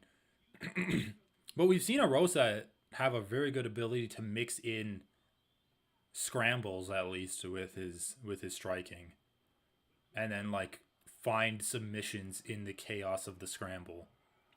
And we've seen Dawadu get controlled by Evloev pretty easily. Yeah, those leg kicks are pretty good for Dawadu.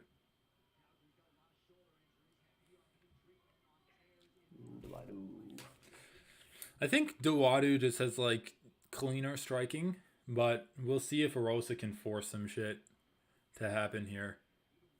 Like, Rosa's definitely going to be eating some shots. Dude, do you remember Rosa's last fight? Against another guy that missed weight? It was just like insane. Oh shit, bro! He just landed a clean right hand and dropped him. Dude, I thought Hakeem's defense was better than this. Jeez. I mean, all he's doing is putting up a tight guard. Like, Rosa's been throwing hooks this entire fight. Of course they're gonna get through. Like, dude, a guard is not good enough defense in MMA. Like, it's not. Just putting up your hands.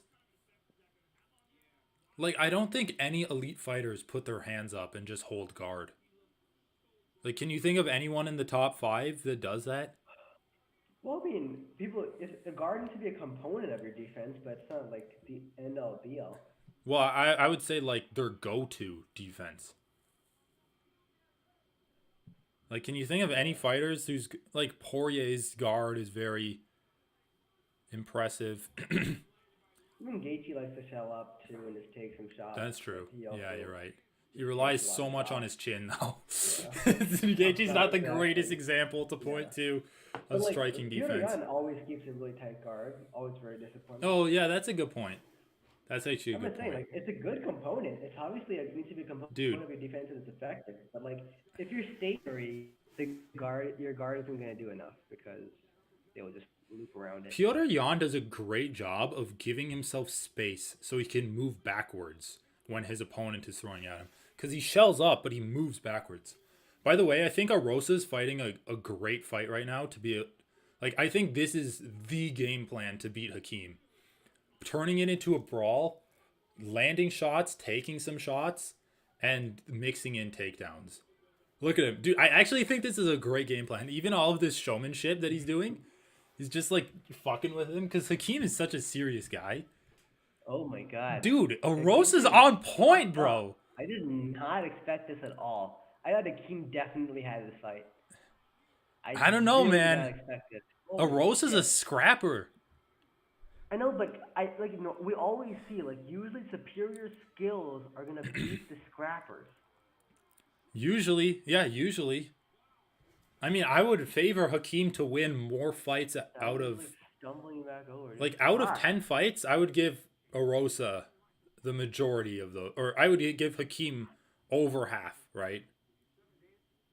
I guess. I mean, yeah. No, I would. I mean, I think he got landed on, and he never really recovered from that first shot he got landed on. The thing is, it clears the cobwebs after this round. The thing is, dude, you're so right. Usually, the more technical striker will win, right? Like, that's why but I was the problem is, if you can't deal with heavy pressure that Arosa's giving you, then it doesn't matter what your technique is. Yes, pressure does cause people to crumble a bit more. Like if Arosa was just standing at range and like having a nice technical point match with him, he would lose 10 out of 10 of those times. But this, I really feel like this is the exact game plan that he needs to beat this opponent. I'm only surprised at why Muay Thai fighters lack of clinch games as well. It's a pretty big part of the sport, but it's like never really. Wait, who's a Muay Thai fighter in this fight? Hakeem Dawodu, apparently. He does not look like a Muay Thai fighter in it. Arosa looks like the bigger Muay Thai guy. He's clinching, throwing knees. Yeah, exactly. Look at how he's slipping Hakeem's punches when they get in close. He's just like slipping his head off and then they graze the shoulder. He's like shoulder rolling these, but not even a real shoulder roll.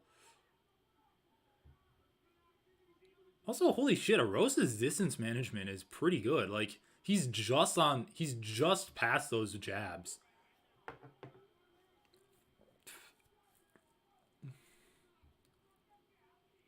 The juice is loose. Come on, dude. You don't have to reference OJ like that. Oh, nice front kick attempt.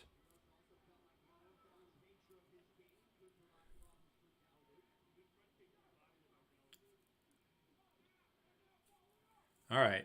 I think Arosa needs to be the one pressuring forward to win this fight. What about you? Oh, yeah. Arosa's pressure is what is equalizing this fight, I think. I don't know if it's equalizing it. Apparently, it's good for him. It's making it in his favor. Yeah. But you're right that, like, if he's moving forward, then it's a more even fight. He's not that good at, like, counter-striking while moving backwards. This clinch has benefited Arosa. Ooh, good elbow. Dude, also it just looks like Arosa's chin is way better than Hakeem's. You know how Hakeem holds his jaw so tightly shut?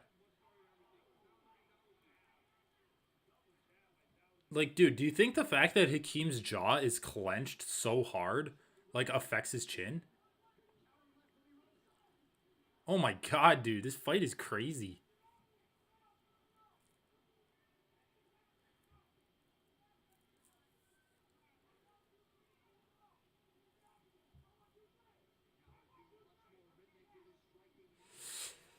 Damn, I don't know. I wonder if Arosa's like... Yeah, I wonder what changed between rounds. He was pressuring forward so much. There you go, okay. Waiting for a takedown attempt. Wow, he got that easily. Holy shit, bro. He's on his back. Dude, he's on his back like nobody's business. Oh my god. I don't know, man. Hakeem, it's been kind of a... I guess you gotta put Arosa higher in my... Well, dude, maybe Hakeem just had a bad weight cut. Ranking. What was that? That was... Come on, man. Hakeem literally just got off balance. What the fuck? Just lean back. I was like, all right, I guess. Yeah, Hakeem's defending this pretty well. Oh, tried to turn him to him, failed. Wait, he just... Wait, what is Hakeem doing? Back control when you have the cage on one side so good, because you just have to stop the other side. Dude, why did Hakeem try to turn into him when he could have just tried to, like, shift out? Like, shift his shoulders to the mat. Yeah. That's what I keep expecting him to do, like, put his shoulder on the mat. Well, dude, Arosa's doing a great job of threatening to take mount whenever he puts his shoulders on the mat. And, I think you just take that because a mount's better than a body triangle. That's common. That's common to happen. It's like you just have to let that happen, I think, and work from there. What do you mean a mount is better than a body triangle? For which guy? For Hakeem, I think Hakeem would rather Julian Rosa mount him than to be in Julian Rosa's body triangle. Oh god, dude. That elbow was fucking sick. Did you see that? Arosa elbowed him and it landed like directly at the back of the ear. Yeah.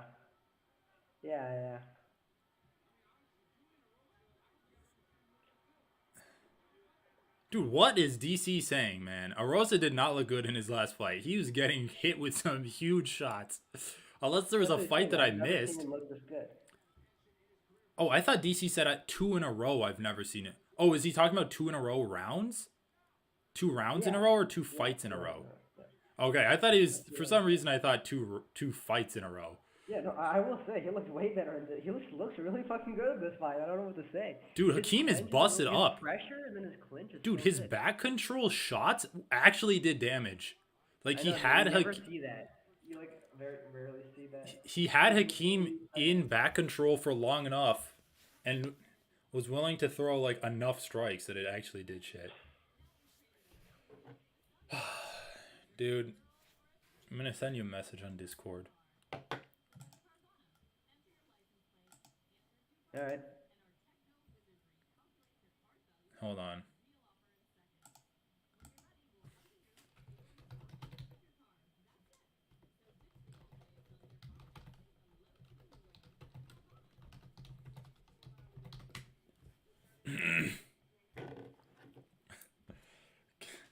There's your mission. Easier said than done, buddy. I'm sick of seeing Brie Larson, dude. I didn't like her in Captain Marvel, and I don't know what other movies she's been in. Hold on, I'm gonna look it up. Brie Larson's Tapology. Brie Larson, goddamn. Okay. Her IMDb.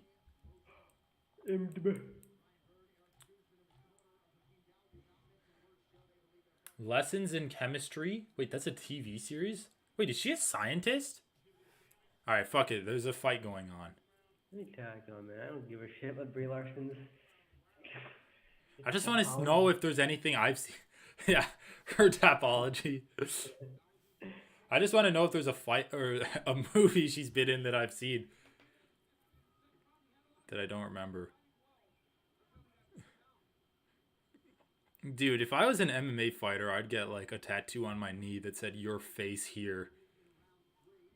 Dude, holy shit! You've told me that so many times. Dude, do you get it? Sometimes it's an elbow, sometimes it's your knuckles, and now it's your knee. Well, dude, it's because of Arosa's. It's because of Arosa's. It's because of his tattoo. It's like grinning at you. It's grinning at you when he. Every time you ask me, do you get it? Do you get it? Yes. Dude, do you understand a tattoo on my finger that says like "your ass here"? When I'm fighting that. If I become a doctor, your rectum here. And just don't wear gloves. All right, come on, man. Let's go.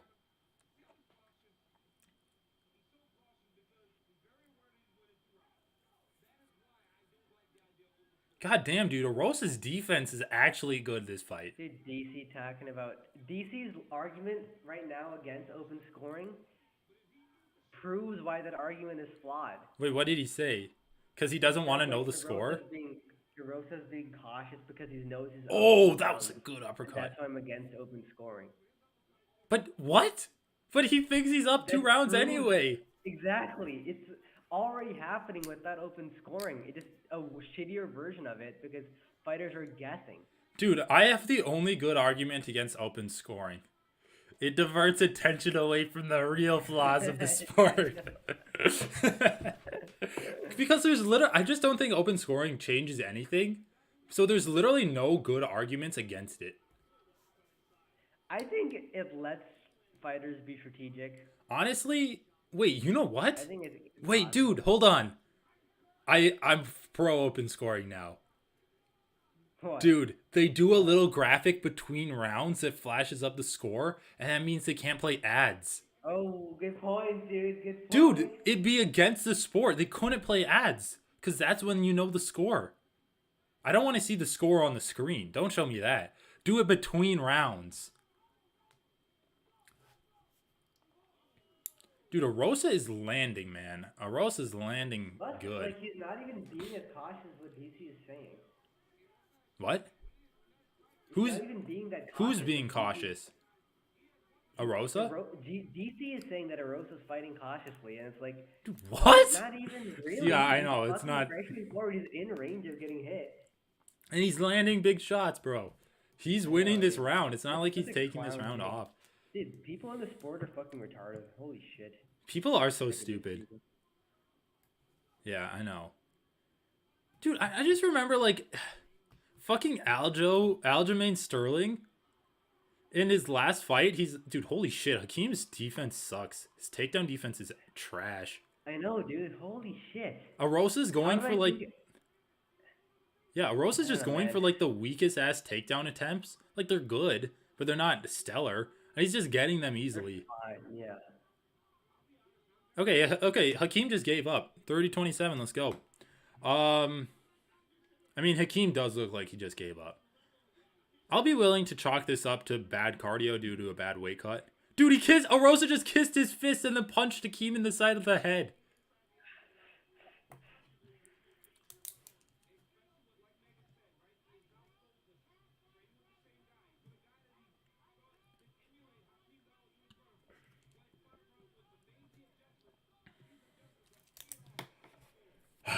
Yeah, dude. Damn, dude, this ground and pound is fucking good. Also, why is Hakeem trying to roll into him? Like, it's not gonna work. Arosa's, like, body triangle is tight as fuck. He just rolls with you. Like, he's about to mount you here. Oh, shit, it did work. Alright, you fucking... 15 seconds. Dude, look at this. He just... Holy shit. See, Arosa's like the full MMA fighter package, man. Dude, Hakeem, punch him! There's 2 seconds left on the clock! Why? Dude, if people criticize Holland after, like, the Derek Brunson fight where he's fucking around, they should really criticize Hakeem for this fight, too. Because it, like, god damn, it didn't look like he was trying to win. Like, after the second round... I mean, I feel like the second round definitely he got broken there. Yeah. Let's interview him. We'll be like, hey, well, I don't want to make you relive this moment, but you look like ass in the Arosa fight. God, that was so cringy. Dude, it was kind of cringy. Yeah, dude, and I also realized that I kept saying like, oh yeah, and I'm like, I should just shut up when he's talking. I'm like, oh, that's right. When you would say I would be like, oh, I think he has something. Like I would, because we kept talking over each other, right? So when you said I thought you were saying like, okay, I have something to say after this, but then you didn't say anything after this. I was like, oh, well, no, okay, here's my next question. No, I'm talking about like when Eric was giving us answers to our questions, I'd be like hemming and hawing in agreement with him. Yeah. Like, we need to really just shut up when they're talking. Yeah. But I thought at the end we got into a pretty good rhythm where like we were taking turns asking questions, like finding a good time to like bring new questions into the conversation that seemingly flowed.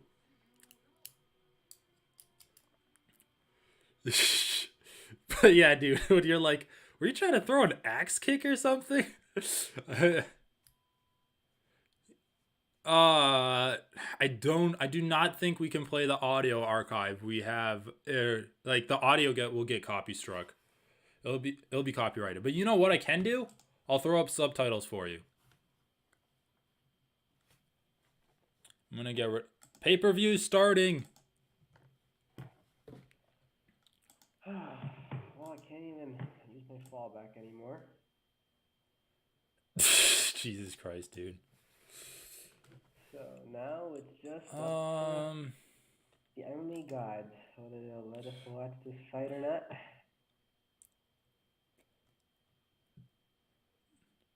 What the hell? Hold on. Manage your Google account. Looks like this goes. Alright, live caption. Live caption should be on, so we'll see. Hey, what are you message me what you're using right now? Yeah, I'll link you.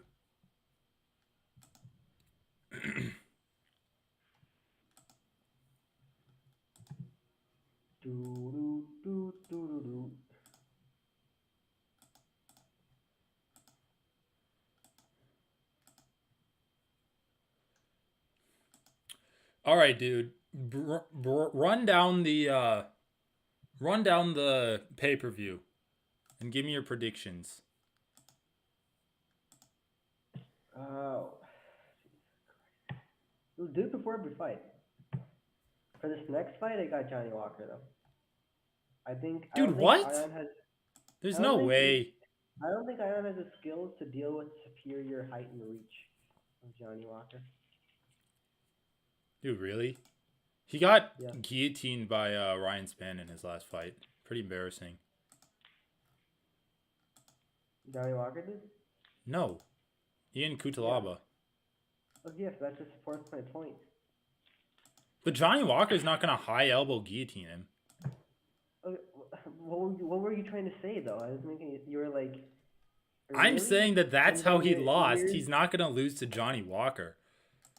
Why would him losing to Ryan Spann via guillotine make him be an argument for why he can't lose? I don't understand. Dude, there's no way. Dude, this is what I'm saying, okay? This is what I'm saying. You're not understanding me. It's literally impossible for Mr. Nips, Ion Cutelaba, to lose to Johnny Walker. Why? Dude, just have faith. Because, alright, this is what I'm really saying. Johnny Walker saying that he's going to be a sniper, not a good idea. Johnny Walker bringing his girlfriend. Dude, it is a good idea if you can execute it. Dude, we saw him execute it against Santos. He literally just lost due to body kicks. That wasn't really even executing it, though. That was just like being bad at executing it. Yeah, it was pretty bad. But if he is able to do it well, because even if he does it badly, he's still gonna win. Dude, but why? Why do you say that? Remember what Ion Cutelaba did to Devin Clark? He fucking like busted all of his teeth out of his mouth. He wrecked Devin. Dude, I really think you're just underestimating Ion. Like, sure, he got knocked out against Magomed Ankalaev. So that's Magomed Ankalaev. Dude, he's also kind of a clown, and I feel like he doesn't fight smart. Well, he is a clown, but he's aggro. And I think if he pressures Johnny Walker, he's going to do a pretty good job of, like, beating him. Just through pressuring.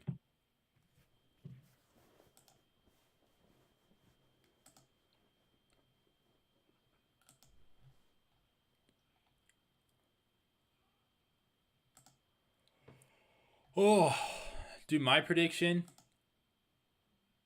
Cutelaba.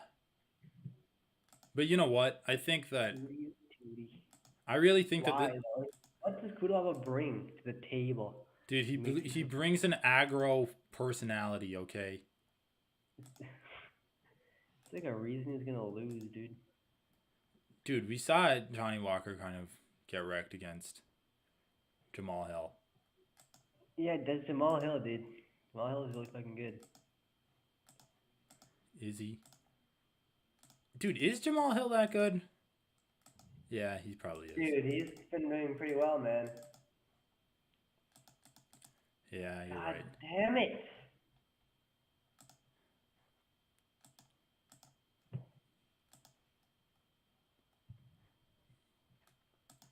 Alright, dude, did you get something working? No. Alright, check your Discord.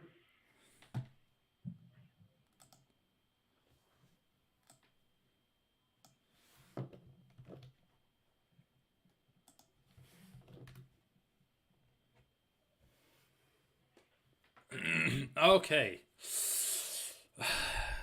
Do I have this? Oh yeah. This is my parlay for the main event, or for the main card. I have What is it? I have Ion and Walker not going the distance. Aldana, D-Rod, and Chimaev.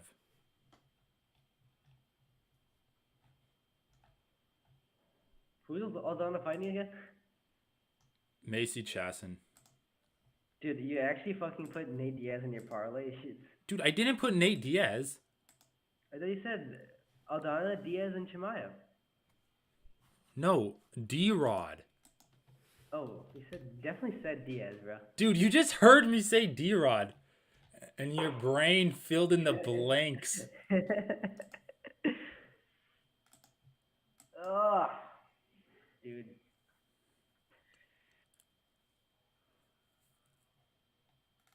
That is true. Like, most of the time I'd be like, wow, it is marketing. Like, it's not really better, but it is better. What is? These are new fights. These new matchups. These new, you know. The new matchups? The second thing that you said? You know. You know.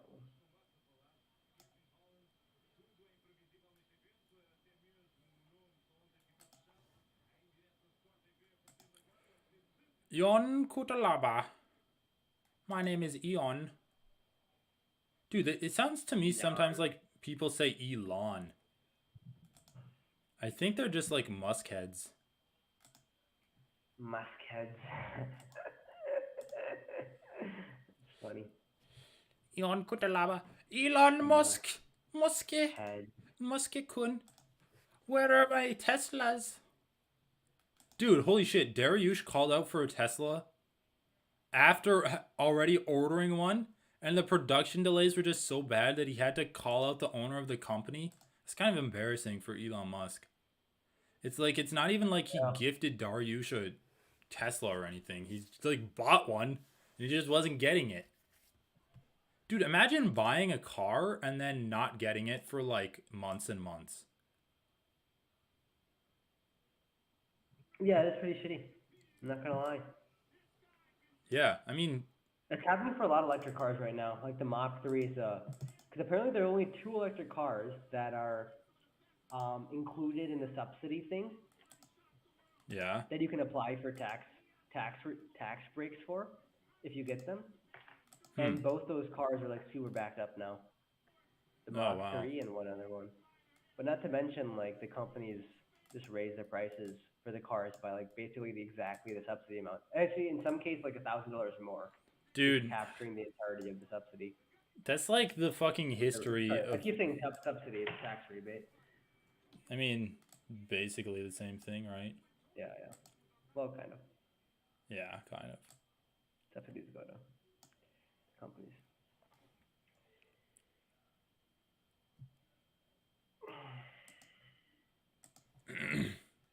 Tony F. Tony. Dude, I really want Tony Ferguson to win this and then fight for the title and beat Usman. Would that be the most legendary career resurgence ever? Yeah, easily. Easily, dude. Dude, okay, but you can't argue against this logic. Leon Edwards beat Diaz, fights for the belt. Hamza Chimaev, they wanted him to beat Diaz. Star Wars movie? Jesus Christ. It's probably a TV show. Dude, the fucking, whatever, sequel trilogies suck. They did suck. I really appreciated some of the visuals. Oh yeah, it's and or. I think it's like part of a multiple choice question.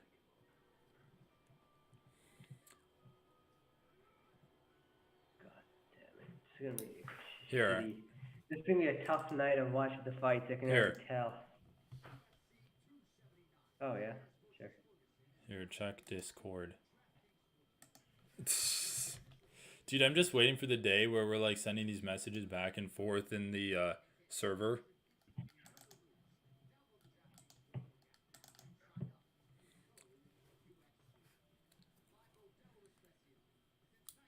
Alright, dude, I'm ready for these fucking fights to go through. Do I put my money where my mouth is and put every penny I have on Eon? Some better just put down $50,000 on Ion Kutalaba, knocked out in the first round. Yo, are you there or did the image freeze? Hello? Uh-oh, I think the image froze.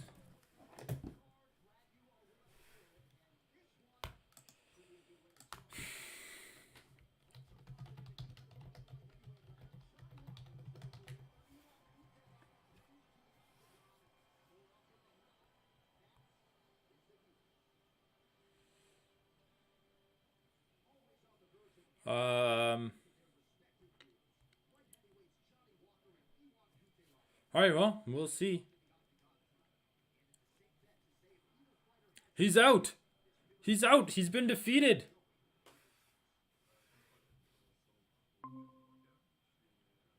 God damn, bro. Google Chrome just crashed. Classic. I was wondering what happened. All right. I wish that there was a guy I could compare Johnny Walker to and say that he looked like. I know, dude. But he's just so unique, you Tough for can't. this guy. Yeah. Dude, he's so crazy.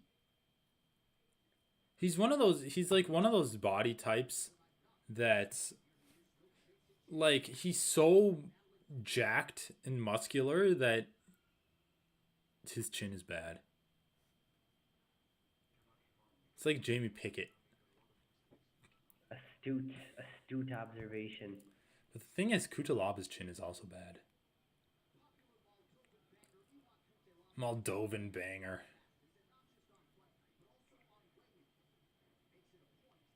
Dude, I love how they show Ian like freaking out at his opponents, but then he lost to both those opponents. He lost to Roundtree? Honestly, kind of assumed. I don't remember for sure. I'm a very dangerous opponent, and I'm ready to show a great fight tonight for the entire world to see. Does he not speak English? He trains in the USA. Yeah, he definitely has to speak English. I mean, obviously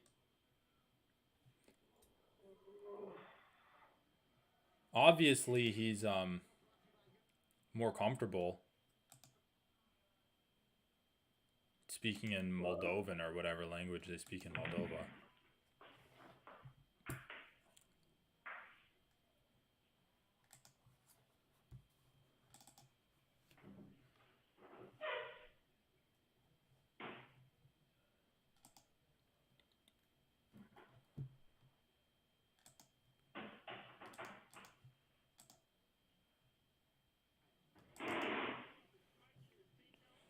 All right, let me get these.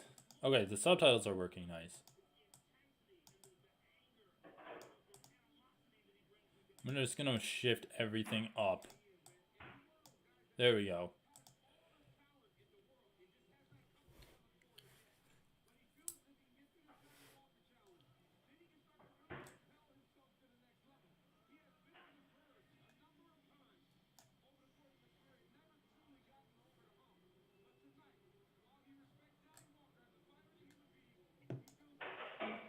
Damn, these subtitles are jank.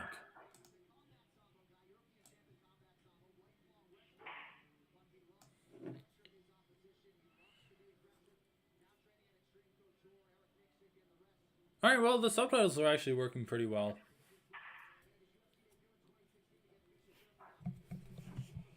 Moldova. Highest takedown accuracy among active UFC light heavyweights, 62.5%. Fourth highest significant strike rate among active UFC light heavyweights. Finished 14 of 16 wins, 12 knockouts. I mean, he has a pretty good finish rate.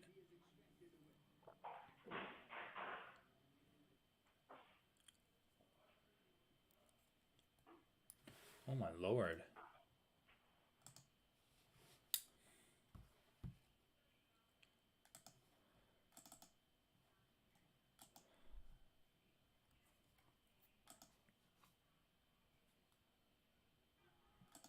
Oh my god, dude. Johnny Walker's being crazy.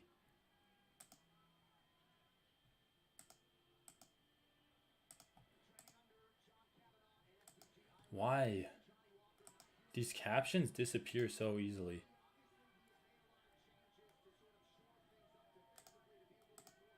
What the heck?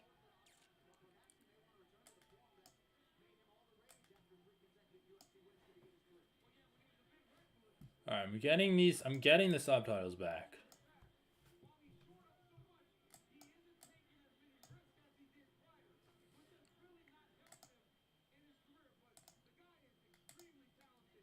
Whoops.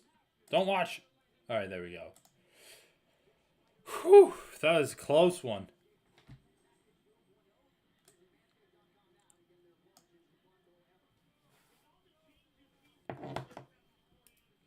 Hopefully the algorithm didn't see that little snippet. God, Johnny Walker's such a crazy bastard. We'll see if his girlfriend's there in the crowd. If they win, I wonder if she'll go into the cage. Or I think that's her right there. Is it? Let's see if he goes over and embraces her. I mean, she's smiling and gazing at him lovingly.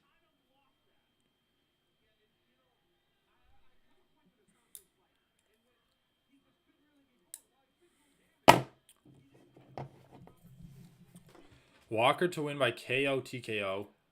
Jan Kutalaba to win by KO TKO. Walker to win by decision. Plus 900 for Walker to win by decision.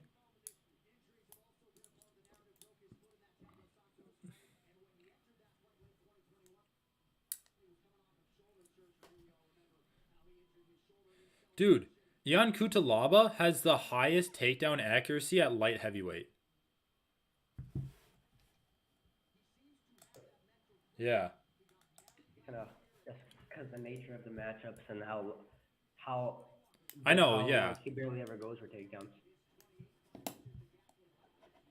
Yeah, I know. Like,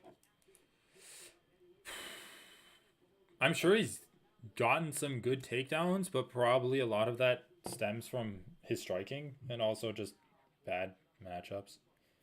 Or like bad guys would take bad takedown defense. All right, now bad guys with some TD. Gotta get that T. Gotta get that D.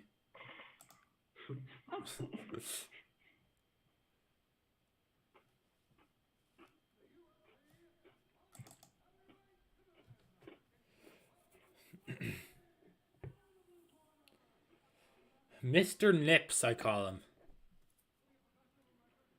Hey, the Combat Sambo background? Yeah, it sucks. It's from Moldova. Chisinau?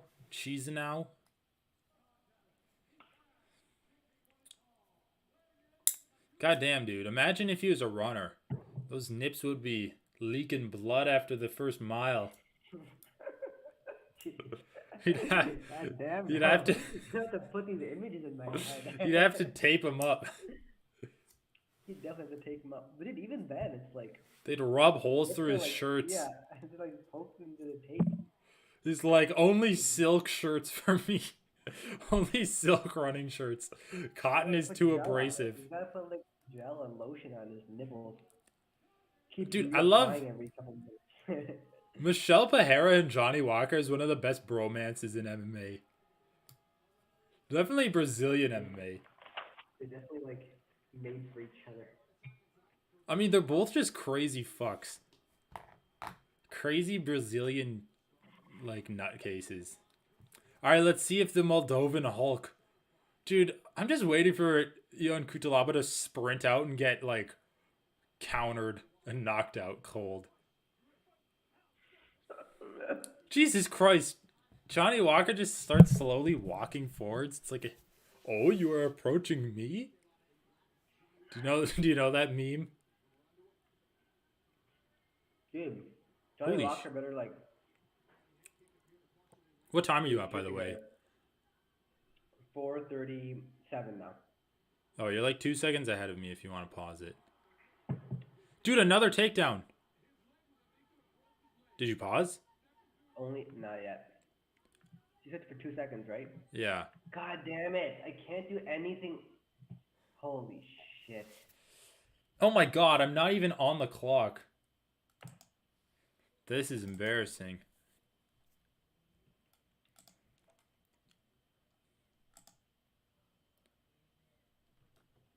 Dude, add another takedown to Kutalaba's resume, man. The pentagram. Wow, I am not on the clock at all. I think I'm too high. Embarrassing. There we go. That's the clock. Perfect. No subtitles. Dude, if Kutalaba can turn his game into like a takedown artist with like hellacious ground and pound and heavy hands on the feet, like that'd be actually pretty good. Yeah, dude. He needs to start throwing some ground and pound. I don't want to see him going for an arm triangle here. Dude, Johnny Walker's guard is almost open. Like, dude, this is the problem with guys with long legs. Look at Johnny Walker's guard. His legs are so long that his guard, like a closed guard, is ineffective for him. I don't understand how that makes any sense. How would long legs make it less effective? Well, it's just because it gives your opponent more space to move around and try to break your guard. It's not about the length of your legs. You just scoot your legs up. If you scoot your knees up, you can constrict the space. Oh, shit. Oh, he's got his arm out. He's got his elbow past the hips. His arm is out, so yeah. Kutalaba's going to work on the ground here. He kind of got hoisted by his own petard, though. Dude, I love Kutalaba. He just kind of looks like a grandpa that hasn't aged yet. Look at his face. Look, can't you picture him with the wrinkles and shit? Holy shit. Doesn't everyone look like a grandpa who hasn't aged? No, dude. Sometimes you can see... Sometimes I look at guys and I'm like, that guy looks like a kid. And then other times I look at guys, I'm like, he's a grandpa. And then other times I'm like, he's his own age. Good for him. Alright, dude. Why do people suck at following the back in MMA? That's what I've noticed. What do you They mean? make it way too easy for people to turn into them. You just follow the back when you have back control. It's because these guys suck at jiu-jitsu, man. I mean, they're better than me. I'll say that. But they're not, like, close to being world-class or anything. Must be like, dude, good. Watching world-class BJJ guys, when they get the back, following their opponents, when they try to, like, Granby roll out of it or whatever. Yeah, exactly. It's actually so entertaining. It's probably one of the most, entertaining parts of combat jiu-jitsu or professional jiu-jitsu or whatever you want to call it. Oh, God. All right, I have this bet to... This is a combat sambo guy? What the fuck? Dude, okay, Johnny Walker doesn't even have a body lock here. Although, you know what? Wait, dude. There's actually a leg lock from this position. For yeah, that's what I was saying. I learned this the hard way. There's like, don't cross your legs, and then I cross my legs. Yeah, dude, I was just about to say that. Because I crossed my legs against this, like, purple belt or whatever, and he, like, crushed my... Or it was actually this brown belt. Dude, is this little, like... There's, like, this old, smaller Mexican guy that's a brown belt in BJJ, and he's, like, I almost tapped out to it, but I just, like, kept fighting it until I got out. Anyway, is Dion submitted or what? No, I'm gonna fucking click through all this shit again. What? Did he submit him? It's probably the round it. Oh, yeah, he did.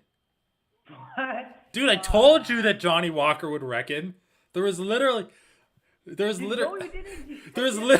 no way. Dude, go back on the tape. Go back, okay? I said it. There's literally no way that Eon wins this fight. That's what I said. Shit. You did submit him. I was gonna say, I didn't think it was that close to submission there. Dude, what are you talking about? He's clearly under the neck. Come on, dislocate your shoulder again, fucker. Dislocate your shoulder again. Do it. Do it. Dude, that's probably what he does when he's on top of his girlfriend at night. Yeah, man. He's talking about that. It's like, it's amazing. He saw the conviction to do that. That's one way of putting it. Dude, come on here. Come on. Jesus Christ, this is hurting me.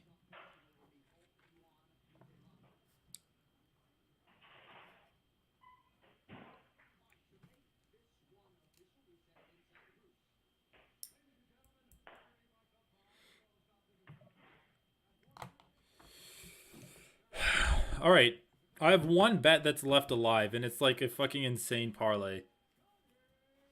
I have one open bet, Or I have two, I guess. I have D-Rod by decision, and then I have Aldana, D-Rod, and Chimaev. Wait, what happened to your parlay? Did you bring Walker or? I did Walker, and Eon doesn't go to the distance. Solid. Yeah. The parlay's still alive. No, yeah, the parlay's still live, but I have Aldana. These are the two bets that I still have open, and I'm not gonna put any more down. I have Aldana, D-Rod, and Chimaev in the parlay, and then I have D-Rod by decision.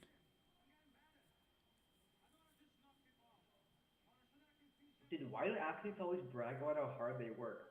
Everyone works hard, okay? Everyone has to do shit in their life, okay? I don't even know why you think, like, you have a particularly high work ethic, alright? Dude, you know what's been pissing me off? Hearing rich people complain about struggling. It's like, dude, I'm a small business owner, or I'm a farmer, and we're having a really rough year this year. I don't know if I'm going to be able to, like, buy a new tractor. It's like, oh, woe is you. You're not going to be able to buy, like, $100,000 tractor. Meanwhile, you're sitting on like millions of dollars worth of land, and farmers are filthy rich nowadays. People don't realize, like, they think farmers are like poor old people who fucking till the soil in their backyard. No, it's like you're multimillionaires usually who get basically have like wage slaves working for them. Dude, the only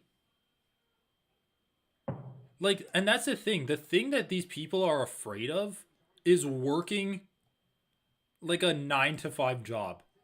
I know. It's like, oh, I don't want to work at McDonald's. It's like, okay, but people are doing that, and it's not like they can even fall to that level. And it's the same thing with fighters. They're like, oh, when I don't love... Dude, this is the thing. I always hear this from fighters. When I don't love it anymore, I'm gonna retire. Are you fucking kidding me, bro? I know, dude, don't complain to me about anything in your career. If that's like exactly your mentality, or if that's the position you're in. Mentality you have going into a job, Jesus Christ, dude, you live a privileged and blessed life, which is good for you. I'm not even complaining about it. But you can't come to me and complain about how hard you work and how shitty your fucking life is. Yeah, I know. The sacrifices of being an athlete, you know, like, dude, and the sacrifices of being an athlete trope is so fucking annoying. I was actually getting so triggered when Joe Rogan was talking with Usman, because they're like, oh, people were making fun of me for getting knocked out on Twitter. And Joe Rogan's like, that's because they're losers. They can't relate to you being champion of the world and walking out to an arena screaming your name. It's like, bro, when fighters start like hating on fans, they've completely like lost the plot. I know. They're actually just caught up in their own delusions. When they think it's like it's like the privileged fans are weighing down on me and slowing my roll. It's like, you are just in...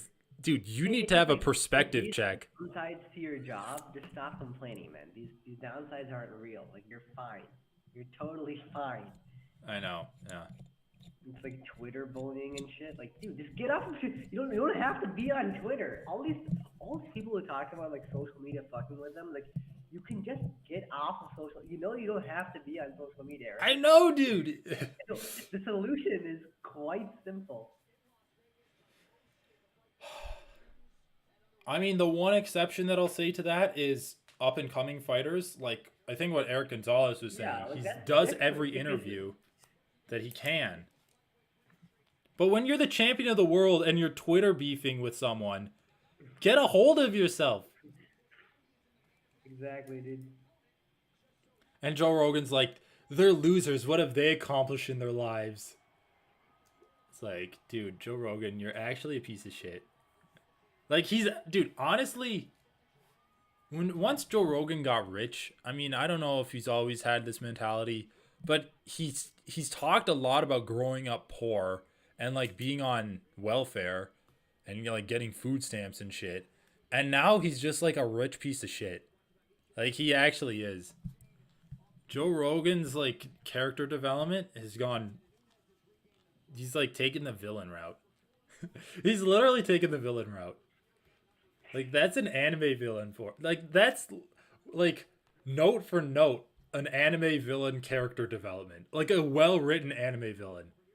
It's like, I grew up poor, and then I got hunger for success so hard, then once I achieved it through any means necessary, and then once I use that wealth for evil, and I forget about where I came from. And I, like, discriminate against them, or talk shit about them every chance I get. Dude, Macy Chasson lost in the striking to Raquel Pennington. Jesus. Although, dude, you know what I'll say? Like, Chasson's girlfriend is pretty good looking. Nice. She knows how to pick them. Dude, Rena Aldana looks like some kind of old Russian woman. Like the fucking, like, rosy cheeks. Like a little babushka. Like I could such easily picture, like, Russian nesting dolls with a, like, modeled after a Rena Aldana. Irene. Apparently it's a pronounced Irene Aldana. You believe it? I believe it. With every fiber of my being. With every fiber of my beans.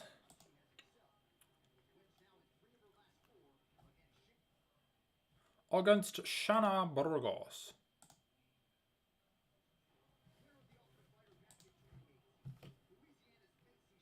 Here. Check Discord. Discord? Yeah. What a treat. Oh shit, I gotta change the picture. In that picture. So far, the best fight reaction-wise was probably Barnett versus Collier. Oh, yeah. Or Collier, because he's American. My name is Collier. We take every letter and pronounce it like the alphabet says. Or should I say, alphabet. Alphabet? God damn it. Aldana versus... What is this girl's name? Oh, yeah.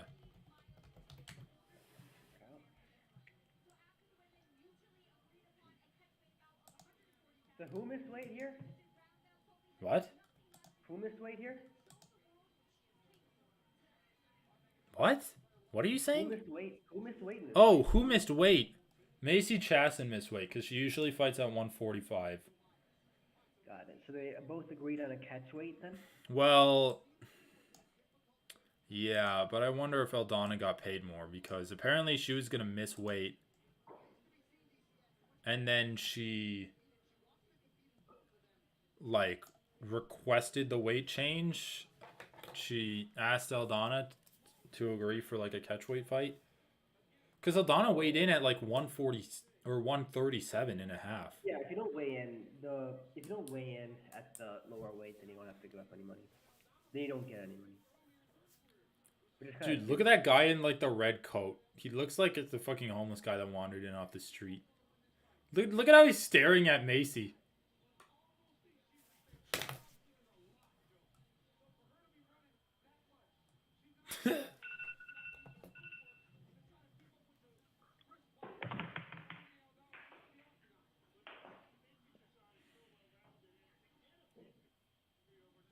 Damn, Macy does have some big legs and hips.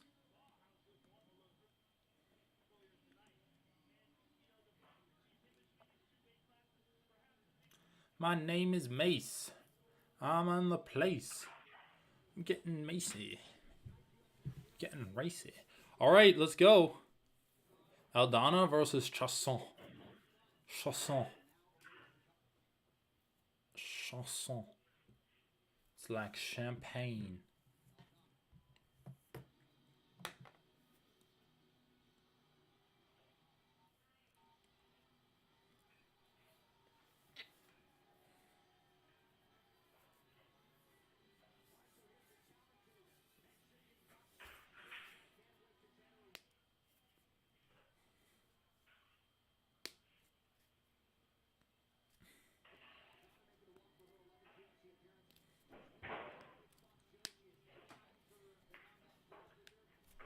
Oh my lord. All right.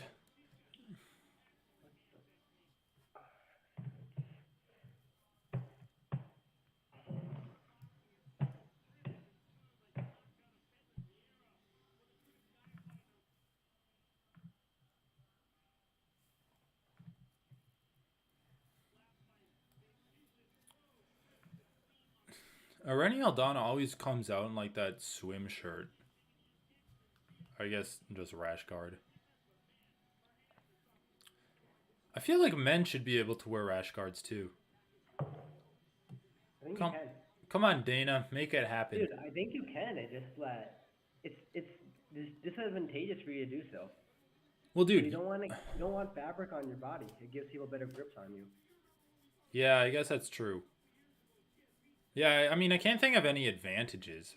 But, dude, I don't understand why every fighter doesn't wear knee wraps. Because, dude, like, I think you don't want actually you want blood to freely flow, you know. But the thing is, like, fighters cut their knees up on the mat. Like, the mat is so abrasive. If I were a fighter, I would wear like a loose knee wrap, but a tight knee wrap has like specific effects. Oh, are you saying it like constricts the blood in your legs? Yeah, it traps blood there. I thought you meant like if you get cut. If you get cut, then you're gonna want the blood to freely flow.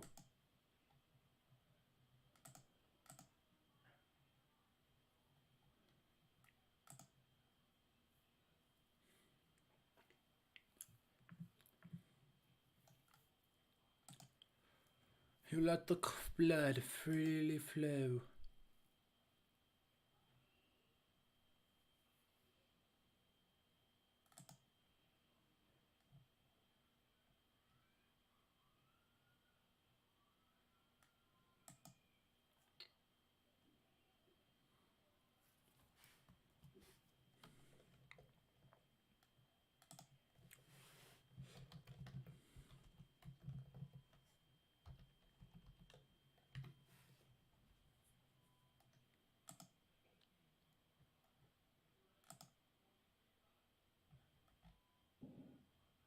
Do.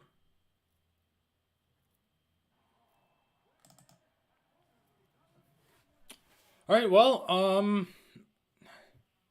mean, I think Macy's best chance of winning this fight is by clinching. By clinching? Yeah, I mean, the striking is pretty bad. Dude, yeah, she got like... has a boxing background, that she kind of sucks as well. Yeah, I think... honestly, like, that might make her striking worse if she has a boxing background. It might make me, like, evaluate. Yeah, but she's actually boxed in the UFC before. Like, she's done real MMA fights. Yeah.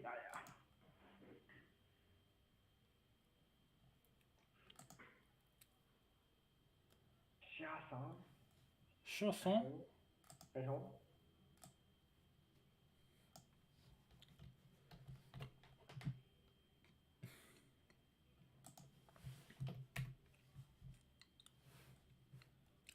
Macy Chasson.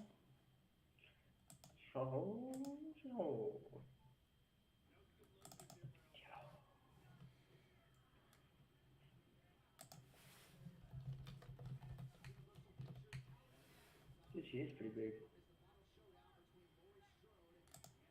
I know.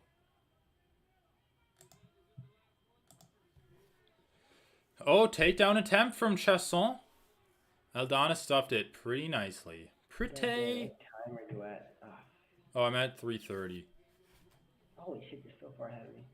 Fuck it, let me just go to that one. I don't care that much. Yeah, try it. Alright, I'm at 3:18 now.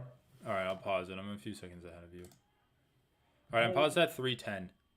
Okay, 3:10. Alright, nice. How did that takedown go? Who got it? Well, Aldana stuffed it. Ooh. Okay. Aldana just popped Chasson with a nice right hand. Popped her with a nice right. Dude, have you ever hit like a bag? Not really, no. Actually, just no is the answer to that. Are there any bags at your gym? Yeah. I just never bother. Dude, you should try. It's weird punching. Like punching shit. It's hard. Yeah, I can imagine. It's pretty fucking hard, so I don't do it. Because when I punch, I feel like the most snap I get is when I do jab and then into the cross. Because it's like you're jabbing, and then as you're pulling back from the jab, it's like powering up the snap on your cross. So it's like pop, pop, pop, pop. If you can get a good rhythm going of just like 1-2, because it reminds me of what Diaz does with his 1-2. Wow, dude, Chasson keeps going for that left high kick. I think she would be better. I mean, she's throwing at it too far of a range, but I think she would be better to throw it to Aldana's body.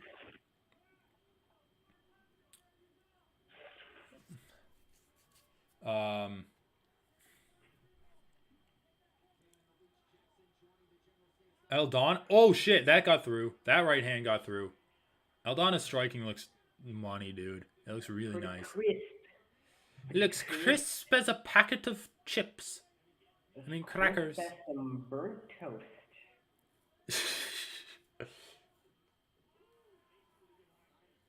Okay, dude, let me ask you this. Is an effective counter to high kicks? Could you effectively counter high kicks by moving in on them and like smothering them? Yeah, you can crowd kicks, can't you? I don't know. We never see fighters do that. Like, I feel like we never see fighters smother. Dude, what the hell is this position? Aldana? Dude, what are you doing? Why do you have timers? I'm baking something. Now I have like, I want to go. Oh shit, dude. This is a crazy position for Aldana.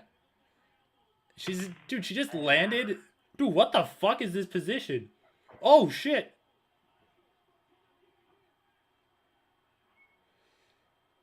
She has an armbar? Oh. Aldana's got to stand up. Triangle her. What a crazy position they're in. Dude. Bro, the commentary is saying that Macy tapped in the replay. She tapped? They're saying that she tapped to the armbar in the replay. What? That was the end of the round? That round went by so fast. I know, it wasn't in the round. That's why I was like, I wanted to finish here. What? Dude, that's honestly like a 10-8. Yeah, She was so close to finishing her. Where she tapped. They're gonna show it. They will. Once they show the corners. All right. You have more faith than I do. I think the commentary has a pretty large control over what replays are shown. Dude, look at how bad this takedown was. Immediately, if Aldana was like had a little bit better of jiu-jitsu, that would have been it. All right. They're saying that she tapped. Oh yeah. Well, she only did it once. Normally you tap twice. It could not have been a tap. It's unclear. I'm not going to say it's as clear as the commentators. Yeah, I don't even know if they're saying that it's a foregone conclusion that she did tap. I mean, her body like went through the motion of tapping. If that was a conscious, I don't know. If that was a conscious effort on her behalf. Yeah, 1 sec.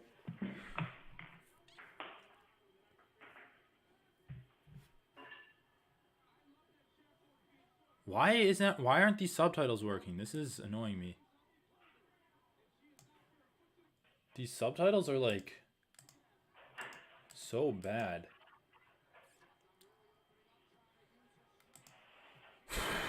Uh-oh, there you go. Now Chasson's on top. Aldana's doing a great job of using her guard to get away. Wow, dude, Aldana's jiu-jitsu game is awesome. She used the guard so effectively. She almost did a little bit too much. Yeah, Cheson's almost taking her back. She's got to free that leg, swing it over Cheson, and get in on top. Oh, shit. Dude, this is some crazy grappling exchanges because both of them aren't very good on the ground. Oh, dude, she's elbowing Macy in the face. Directly in the face. Dude, this position's crazy. Oh!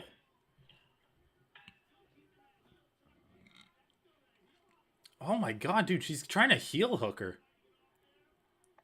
Oh wait, no, she's fighting the hands. She just fought the hands in a body lock. But she's still in a bad position. I know, bro.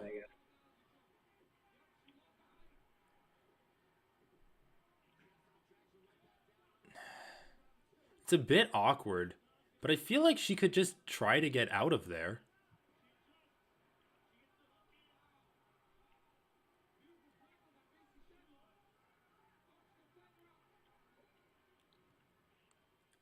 Now Chason's she's in a better position now than she was. Oh my god, dude.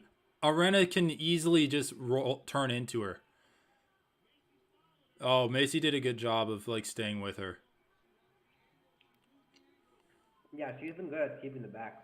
This is what I've been wanting other people to do. I don't know why people have been struggling with so much. I don't know, dude. They're bad. I mean, not bad, nasty. Yeah, I mean they're hitting 2 pairs of gloves. No. All right, let's see if Aldana can get out of this. Dude, she was a little bit too zealous for that leg attack. I feel like she could have gotten out of that position. Isn't she on the right side to try to escape though? On the lock side? Yeah, she is. But that's okay. It's still kind of hard. And Jason is doing good, just following her. Yeah, Chasson is doing a good job. I mean, yeah, if you got your shoulders in the mat, then this wouldn't have happened. Nice job. Oh, yeah, she's not quite flattened out. All right, Aldana is in full mount now, dude. Maybe, yeah. Oh, arm triangle. I don't understand why fighters like go for submissions when they're not going to get them. Like, clearly not going to get them. Well, especially when there's so little time left. Just land your points, man. Fuck her up for the next round. Chasson should just start kneeing her in the side. Knee her in the side. Don't go for elbows to the quad. That's way more painful to get kneed in the ribs. Honestly, dude, elbows to the quad is kind of a massage. Oh, wait. No, that arm triangle is not even close. No way. It's not even close, bro. She has so much space. I mean, dude, Macy's grappling pretty much won her this round. I got to give her credit for that.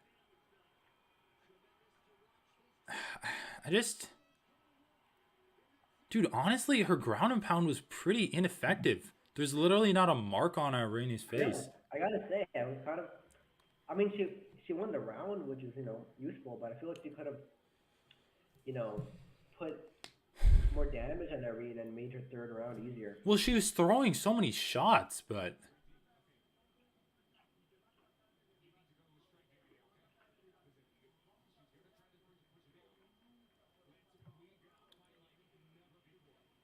Let's fight like never before. Dude, you missed it though. Macy, you missed it though. Like, Macy got Irene down, But then Irene used her guard and went to like X guard and attacked Macy's leg. But then she like tried to stick with the leg instead of like standing up, which I thought was her mistake that round. Yeah. That is a classic one. Yeah, dude. I don't know why strikers get a little bit too zealous sometimes when it's on the ground.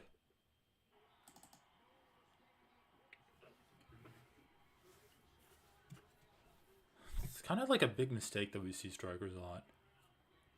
I feel like coaches should work with their fighters more on helping them decide when to stay on the ground and when to stand up. Exactly. It's like we see so much bad decision making there.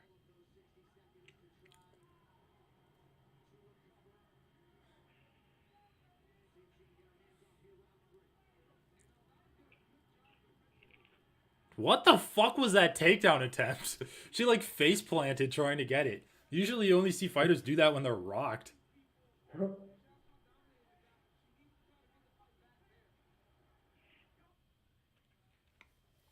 I mean, Chasson dominated the grappling once she got Irene's back, which is like pretty easy to do.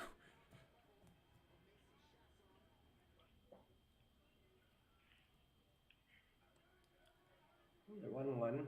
Whoever wins this round wins. Oh, that was a nice right hand. I know, it was.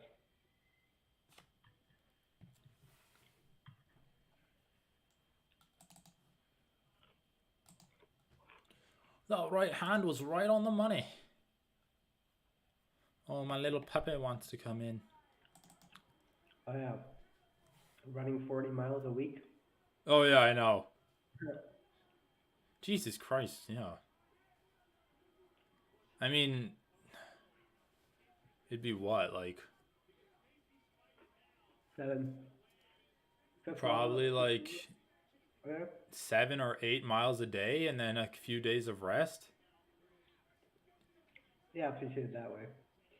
I feel like if you're running constantly, it's worse for your body than taking like a day or two off a week of rest. Holy shit, dude. Macy's takedowns suck, but Irene really sucked at defending that takedown too. So like, it was good enough. Dude, Irene, take this opportunity to try to stand up.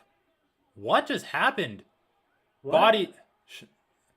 Wow, dude. She broke a rib or something? Dude, she just got up and fell over. Crazy. My body was stronger than his. Jan Blachowicz. Was it a nut shot? What's going on here? I guess it can be a nut shot, but like It wasn't a nut shot. I think it was her rib. Dude, it was a heel kick to the liver. Let's go, baby. up kick to the liver, you think? Yeah. Oh, nice. Oh. Dude, holy shit. That has to be one of the best up kicks in UFC history. Dude, the first like up kick body shot KO we've seen. Dude, right on the fucking like heartbeat monitor symbol.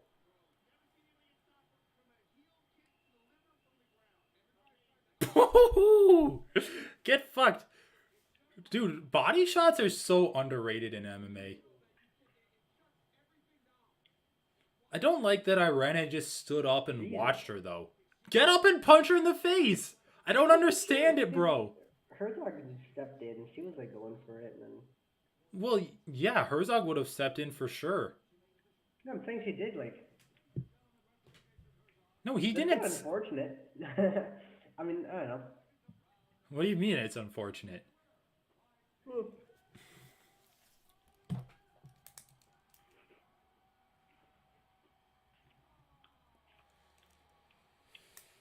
It's unpredictable and really hard to defend, obviously. Given it's so unpredictable. Well, yeah. I mean, that's true. Most time people don't really think about defending body shots. Dude, if I was an MMA fighter, I would target the liver so much. And I'd call myself the Liver King. I like to eat your liver with favela beans.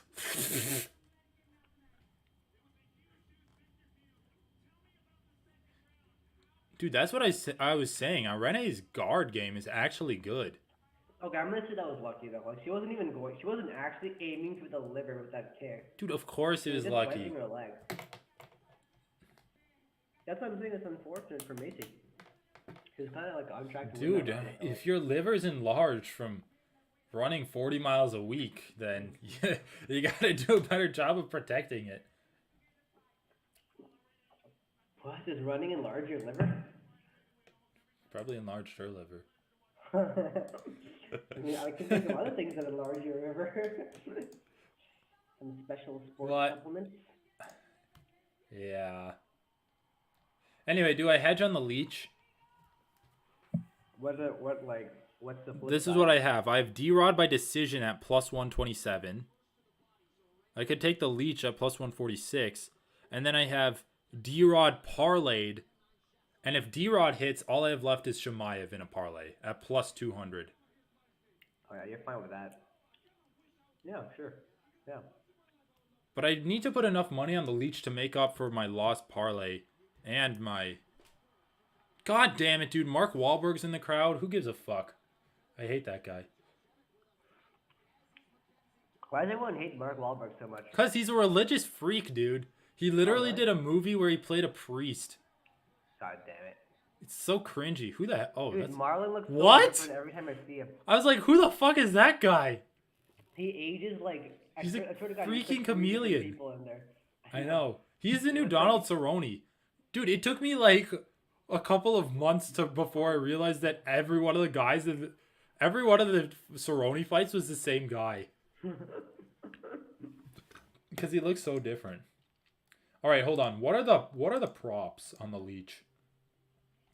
Because I feel like if the leech wins, it's going to be by stoppage. Like if he catches D-Rod and hurts him, I think he's going to finish him. I don't think he's going to hurt him and then let it like win a round and then hurt him again in the next round. He'll finish him. The leech by KO is plus 304. You know what? I'm just going to do it. I'm going to hedge. Even though this isn't a true hedge, but... Leech KO 1 plus 304. Alright, now I'm done. I have nothing on the main event. I don't really care. Even though I agree with you, it's probably going to go 5 rounds. But we've seen those guys get have finished. the ability to really finish each other that consistently. They might though. I could see Diaz choking Tony out, hurting him and choking him out. But I could see Tony getting a dark choke on Nate Diaz. But Diaz doesn't really go for takedowns. This is my finishing scenario. I could actually see this happening a lot. It's a back and forth fight. Both guys are beaten up and bloody. Diaz lands a good shot on Tony. Tony kind of does the thing that he did in the Gaethje fight where he starts turning away and kind of like covering up as Diaz is teeing off on him. And then Diaz takes his back, sinks in a rear naked choke. Like might flatten him out, sink in a rear naked choke, finish him. The way he choked out Conor McGregor. Con Air with air.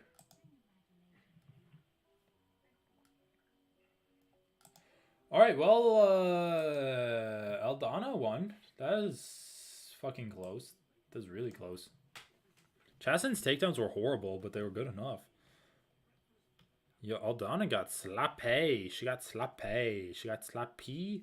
And she got slapped B. Okay, who's next? Lee versus Rodriguez. Dude, I gotta root for Rodriguez. Martinez lost, even though it was a pretty close fight. We gotta go for Gonzalez's peeps. All right, I'm gonna use some bathroom before this fight.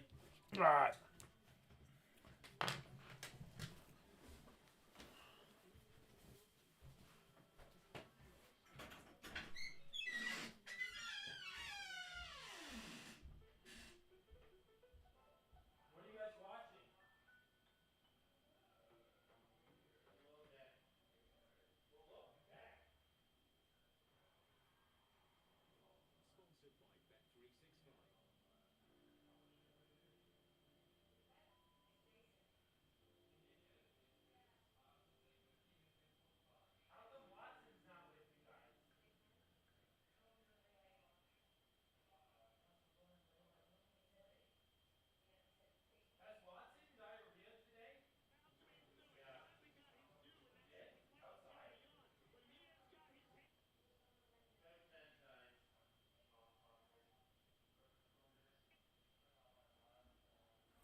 You're not sleeping on my bed. Okay. Here, Watson. Wait, why are they showing... Dude, Tony Ferguson's literally fighting in the main event, and they're showing Chandler's highlight KO over him? It's kind of disrespectful. Right, I think it's lagging. So I didn't see that. Oh. Dude, I definitely have Poirier against Chandy. Oh, yeah, dude. Against Chandy for sure. Poirier's chin is very fucking good. It's actually like... I don't know, man. He took some of Connor's best shots, and it was just there.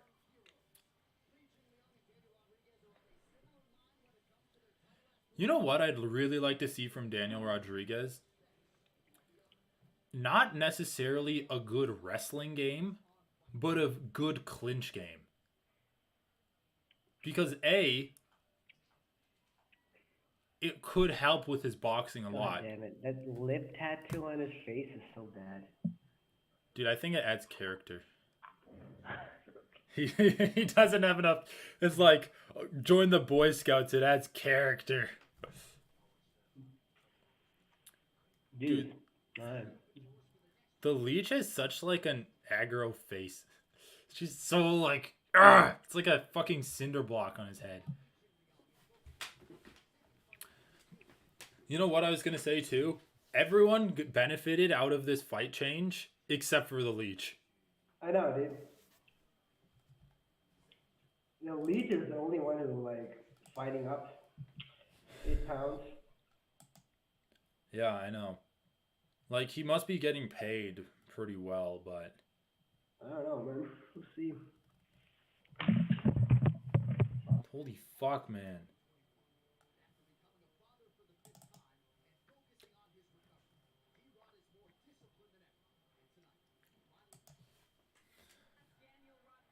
Watson, my little baby. Oh, I'm out of water. Oh well, that's okay.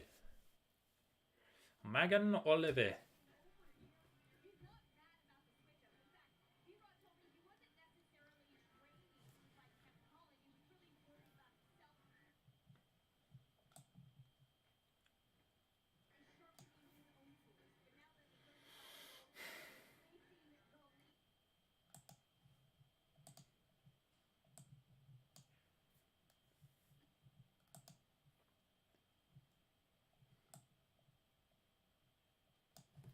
Who's facing the Leech?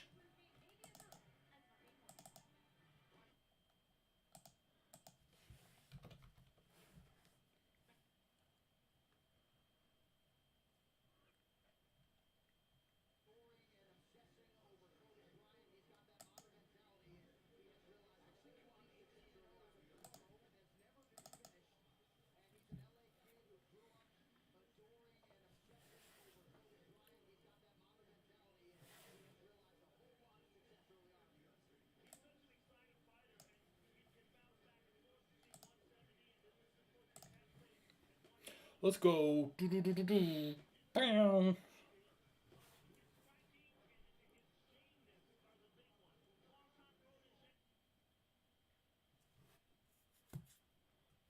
Scott Cutman.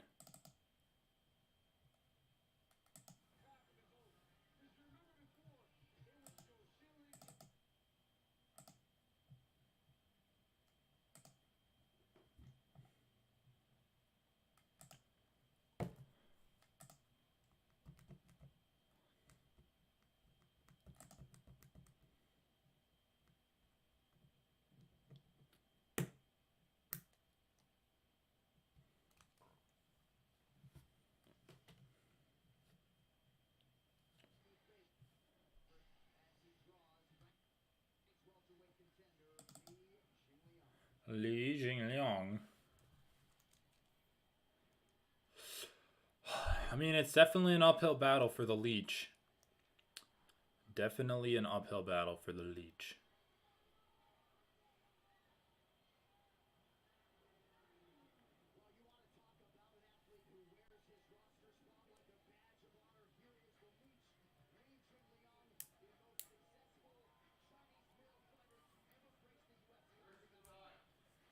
In my room.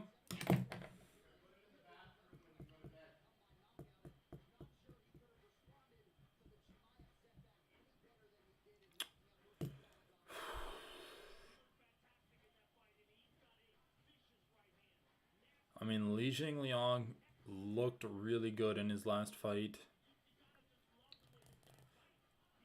I don't know, man. I think he's just gonna struggle against a volume striker like D-Rod. D-Rod's striking is so good. I think he's just gonna tag him some more. The Leech is never gonna find that perfect shot to put him out.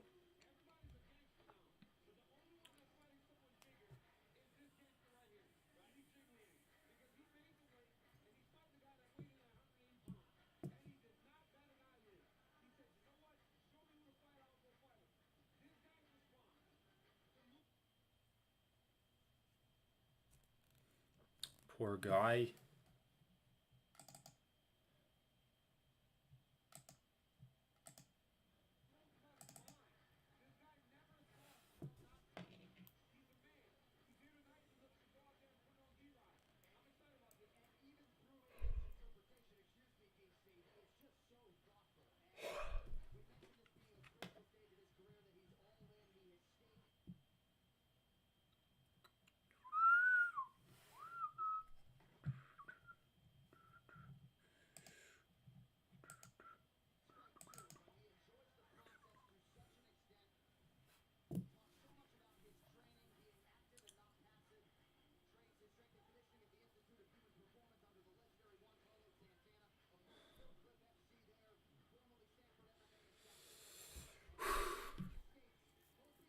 All right, man. Herb Dean is the ref. You know what that means.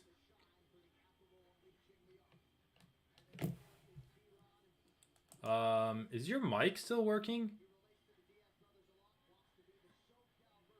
I cannot hear you whatsoever. Oh yeah, my bad. I was muted. What does that mean? What does it mean that Herb Dean is reffing? If someone gets knocked out, maybe Herb's gonna scamper around like a little rascal, and there'll be some confusion. Dude, holy shit! How many bananas are you eating today? The first one was like kind of it was bruised, like half of it was like bruised up. Oh, like mush? Yeah. Okay, dude. D-Rod has some bad tattoos, but the face on like the left side of his body is actually kind of good. Hold on, we gotta take a look at it now. He's 5-1 as a UFC favorite. Is he the favorite going in? Oh, he's the favorite here. Really? Yeah, dude, he's 8 pounds heavier than the Leech. He's like... I mean, they both fight at welterweight, so like, yeah, he weighed in 8 pounds heavier, but... He didn't cut weight. Like, that's the biggest thing. I know. Yeah, I guess we'll see how much... Also, he probably is just bigger because he wasn't planning on cutting weight, so he, like, might have more muscle. He might be just less lean in general. That's true. All very good. Oh, Mark Smith is the ref? Herb Dean was the one, like, checking him as they were walking into the cage. God damn it.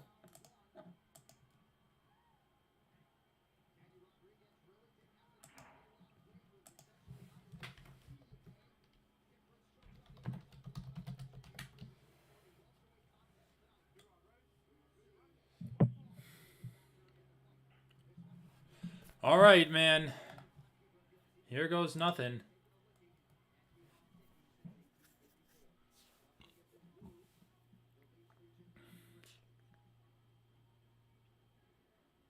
All right. Good job from the Rod. The Rod Tang. The D-Rod What time Tang. are you at?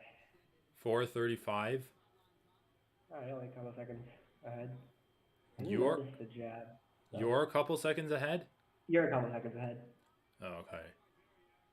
Ooh, shit, dude. D-Rod just threw a left kick and then that left hook? Yeah, that was good. Damn, these guys are throwing. Yeah, that was good.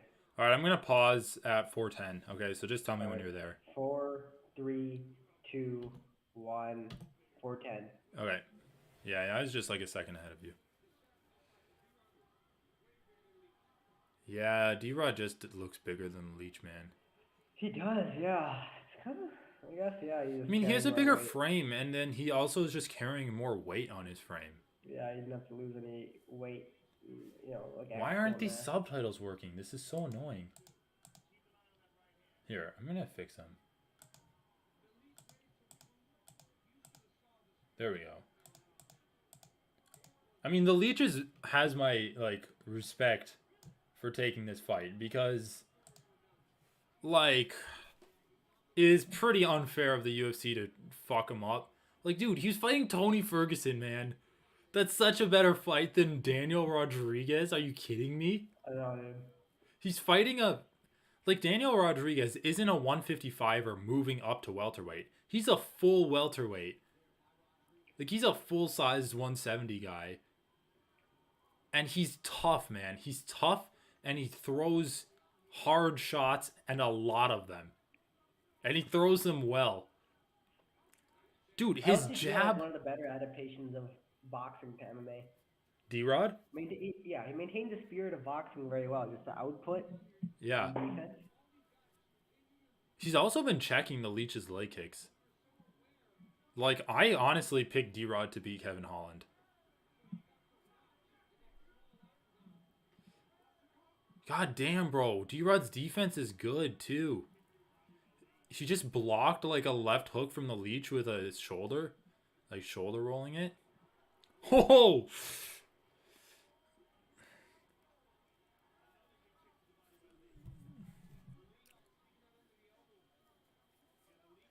The Leech is getting backed up pretty hard.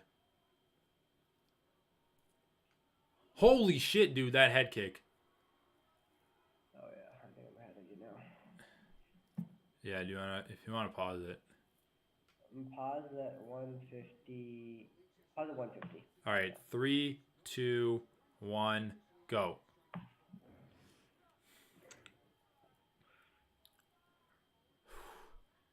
I mean, they're both staying very defensively sound. It doesn't look like Rodriguez has consistently landed some shots through the... And, dude, Rodriguez's defense has looked very good. Did you just say he's landed shots through the Iron Curtain? Through the defensive curtain. Oh, I thought you were making, like, a communism joke. That would have been pretty good. I was thinking about that, yeah. I was thinking about the Iron Curtain thing. Yeah. He's penetrated the Iron Curtain. He's bringing capitalism to the East. But wasn't the Iron Curtain actually the opposite? Is like America playing defensive against the spread of communism? I thought the Iron Curtain was the Soviet, like, kind of the border after all of their satellite states. Yeah, but I thought the U.S. coined the term because they're like, communism will not pass. Can't spread past it? Yeah. I don't know, actually. I don't remember. You're right. All right. It's just the reach advantage. I mean, I think he'd be doing this even if the Leech had a longer reach than him. Like, I still think he'd be jabbing and shit. They call me the Reach. What? Dude, okay, the Leech has Woodley syndrome. He has Tyron Woodley syndrome. Like, he backs himself up to the cage. He did this in his last fight too against Muslim Salikov. Anyone who, like, is on the black line or past it. Dude, the Leech does seem like a chill dude. He's like, good job, man. Kind of reminds me of, like, Stephen Thompson in that regard. Yeah. I saw this clip of, like, Tony Ferguson tripping over some cables. No part of the cement. Oh, I heard about that, but I didn't see it. Oh my god, careful. Tony, like, steps over these cables. Oh, because he wrecked his knee. Yeah. Because he destroyed his knee the last time. So there was, like, the lead saving this event again. Did he actually, like, catch Tony? Or did he's like... He was like, ah. Oh. Dude, yeah, everyone loves the like, Leech. Tony was fine. He was, like, stumbling over a little bit, but he wasn't tripping over. Okay, the Leech actually pulled away from that jab, so it didn't connect as badly as I thought it did. That's a close round. I would give it to D-Rod, though.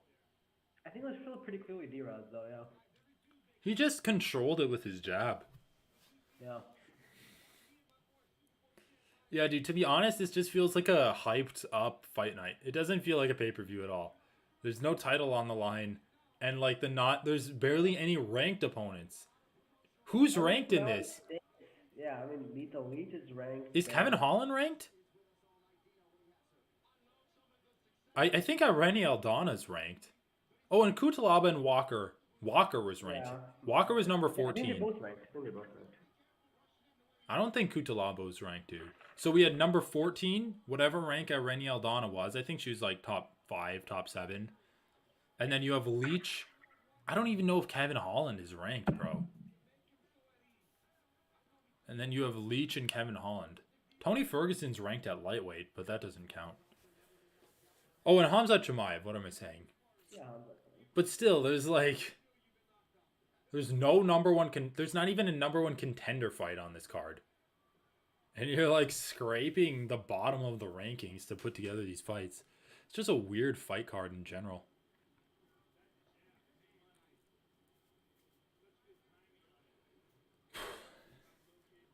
I mean, this is what I was saying, man. The Leech just doesn't make things happen for himself. He'll take opportunities when they're presented to him. But he doesn't he just doesn't seem proactive enough in these fights.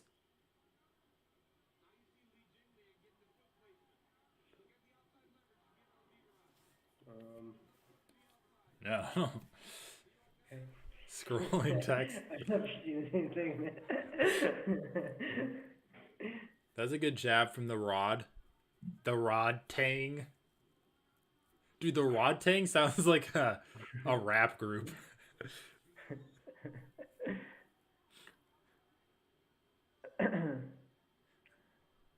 What he's doing to set up his shots. All he's doing is like pumping his jab out. But like he's not doing anything to really set the up. The Leech looks like me when I play like platform brawling games and I'm just like spamming buttons, but you can't move forward when you're like spamming moves, so I'm just sitting in place like just like spamming buttons in place. Did you see those striking stats? No, I actually missed it. It's 6-17 for head strikes in favor of D-Rod, but then in body strikes, the Leech has like Leech is 15. A bigger favorite. Are you just misevaluating? Wait, did he? Yeah, Leech was -120, D-Rod was -110. Oh shit, you're right. All I saw was -110, and I assumed he was the favorite. I don't know. I still think D-Rod's winning this. Yeah, I thought D-Rod's winning too. I'm surprised the odds. Live odds are always confusing to me. Those live odds. I don't know. Usually the live odds are a pretty good indicator of who's winning, I would say.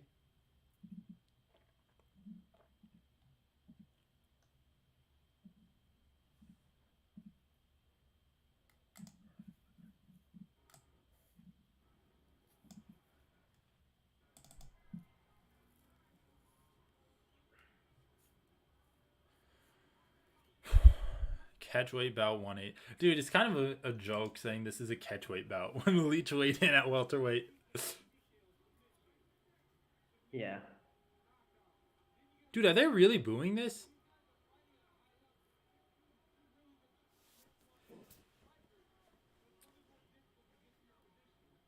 The Leech is doing a good job of targeting the body, but... Ooh, that is a... I mean, D-Rod needs to do a bit more, I would say. I mean, neither of them did anything this. I feel like the Leech is pulling ahead this round, to be honest. But it's just ever so slightly. He's just striking more. You might be right. He just has more output, and and as a result, he's just like landing. All right, there you go. Yeah, I did hurt him there. The leg kicks are also like adding up. All right, there you go. The Leech is starting to open up. I mean, yeah, he's starting to target the body.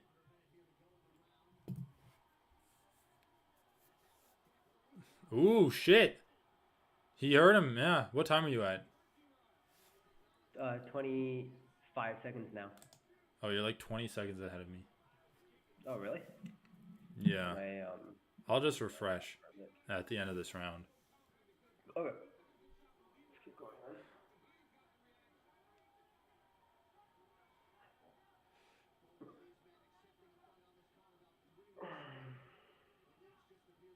You're right. The technique was blocked. Leach takes him down off of it.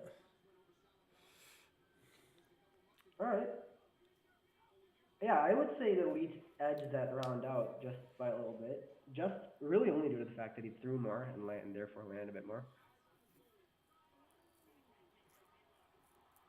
I don't know, man. The commentary was saying that D-Rod landed that head kick.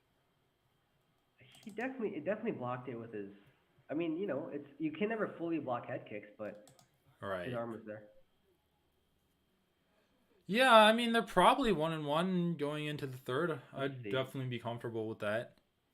I think there's a bigger argument to give D-Rod the second round than there is to give the Leech the first round. Wait, sorry, say that one more time? There's a better argument to give D-Rod the second round than there is to give the Leech the first. Sure, I agree with that, but I still think that the Leech won the second round. You don't think that D-Rod won the second round? Yes, I still think Leech won. I mean, I think the reason that statement is true is because... Wait, you don't think the Leech won the second round? No, I think the Leech won the second round. Okay, well you just said you don't think it. The reason that's true is because the Leech definitely lost the first round. So... Okay, yeah. Yeah, whatever. I don't know. I think we're just confusing ourselves even more. Yeah.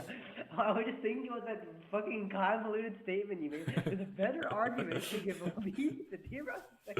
Who cares? What? It actually has no bearing on this discussion. The one thing that gives me pause in scoring any rounds to the Leech is his Tyron Woodley syndrome. It just looks bad. It does look bad, but honestly, he's fine, dude. It's fine. It's not nearly as bad as Tyron Woodley. I mean, he's finding his range on D-Rod pretty well. I mean, his output's gotten way higher since the first round. Well, and he's just eating less shots.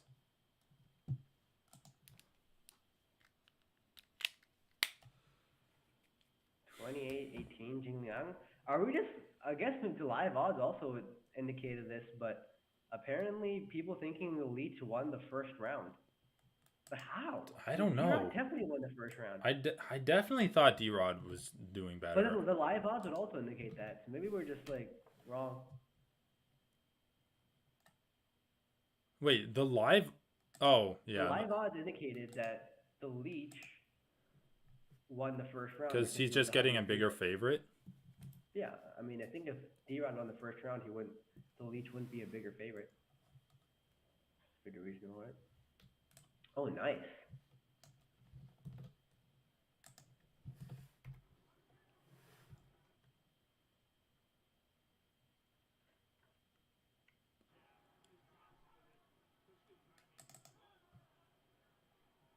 What are they booing? Like, what are they booing? What do you want? I don't know, dude. I actually fucking hate Americans, dude. The American audiences are terrible. They're so bad. Yeah, you're right. I mean, they're just terrible. I think they just wanted to watch WWE, dude. They wanted to see, like, people throwing chairs in the cage and, like... It's like, this is what a technical striking matchup is. If you want to see Izzy versus Pereira, this is what it's going to be. No, I know, but, like, they had a problem with grappling in general. They have a problem with technical striking. I think they just want the visuals of a barroom brawl with the stakes of a UFC title.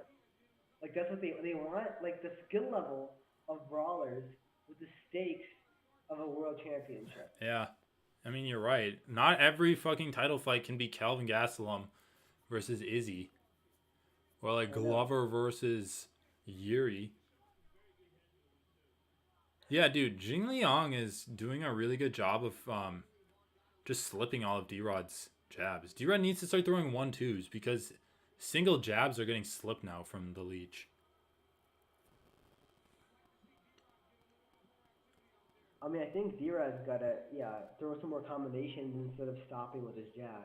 Right, yeah. Especially when the Leech is just slipping all of his jabs. Like, dude, jabs that land aren't good enough to win MMA fights. Like, Calvin Kattar versus Josh Emmett is a prime example of that. Calvin landed that jab all 5 fucking rounds, and he still lost the fight. I mean, I thought he won. But it's just not what the judges are looking for.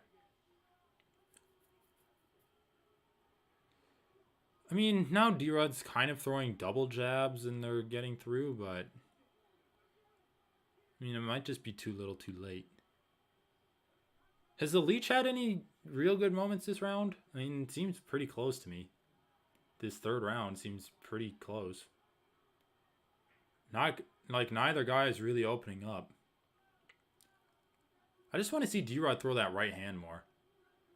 Like, you have a clean, like, 1-2. Just use it. Dude, 55 headshots to 21. It's kind of an impressive stat. Dude, I really don't know who's winning this.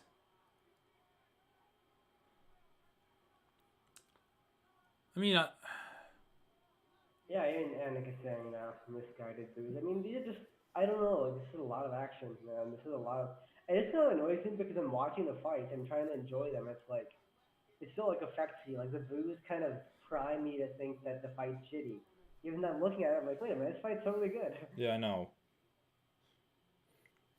Dude, and then you get those fucking, like, hipsters that are like, I watched the fight with the commentary turned off. I'm special. It's like, can you turn off the crowd? Because I don't like watching fights on mute. Yeah, exactly. Damn, well, dude, the Leech's striking, his technical striking really impressed me. I wasn't expecting him to, like, look that good in the technical striking department. I don't know. I really don't know who won. Who do you think won? First round, I got first round D-Rod, second round Leech, third round, I really don't know. I thought it was super close. Same with me. That was a really, really close I really don't know. I thought D-Rod won the last 2 minutes of the third round. Exactly. The last, like, minute and a half, D-Rod was definitely ahead. He was just actually kind of starting to land his jab, but it was nothing significant. So it's really just... Also, I'm not even going to trust the Twitter scorecards because everyone loves the Leech right now. Because they're all fucking... Because, dude, they're also manipulatable. Like, dude, I know. You can just throw out, like, a couple 1 minute interviews of fighters and they all fall in love with them. Here's Dana petting a kitten. Vote no for fighter unions. Wow, Dana White's so relatable. I heard he has another cat at home that's not even on the cameras. Dude, it's actually crazy how impressionable these fucking MMA fans are. I remember when Hamzat's like, oh, I helped a homeless guy because you help homeless people and you go to heaven. And it's like, wow, Hamzat's a saint. He's one of my favorite guys. And then he misses weight by 8 pounds because, like, the doctor or whatever told him to stop cutting. They're like, boo, fuck this guy. Split decision.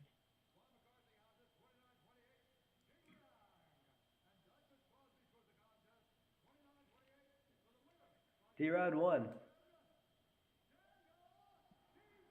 Wow. Yeah, I don't know. I can't dispute that. I mean, I kind of agree with it being a split decision. It's such a close fight. Yeah, but that's a dumb like, yeah. You can't really agree with some of these. Like, dude, it was over 50 strikes, 50 headshots for D-Rod compared to, like, 20 for the Leech. Like, when you're looking at just scoring it, I think you kind of have to just rate headshots. Especially when the body shots aren't having a visible effect on you. But dude, the Leech did impress me. He actually looked good. They didn't. Both fighters impressed me. I thought it was a good fight. I don't think it was a robbery either way. I hate to be like, because normally I like hate people who say that shit, but like, this was just a really, really close fight. I know, it was. Well, I have Hamzat at plus 202 now. Because, dude, holy shit, this parlay got by on the skin of my fucking teeth, bro. It was Ian Walker versus, or like Ian Cutelaba versus Johnny Walker, no distance. Okay, that hit pretty cleanly. And then I had Irene Aldana winning over Macy Chasson. That barely hit. And then D-Rod. Dude, you got to be lucky with that because Macy was actually pulling ahead that last round too. Irene had to get up. If she stayed on her back, her up kicks, that's one thing. But to continue trying to go for up kicks and not standing up, like that was a crossroads moment, right? If Macy got into side control, Irene lost. But if Irene used that space that she created to stand up, she had a pretty decent chance of winning that fight. Dude, I've won bets on 2 split decisions now. Sometimes fortune favors the bulls. God damn it, dude. All right, co-main event. Give me your official, or we'll wait. We'll wait for the official prediction. Merker slots.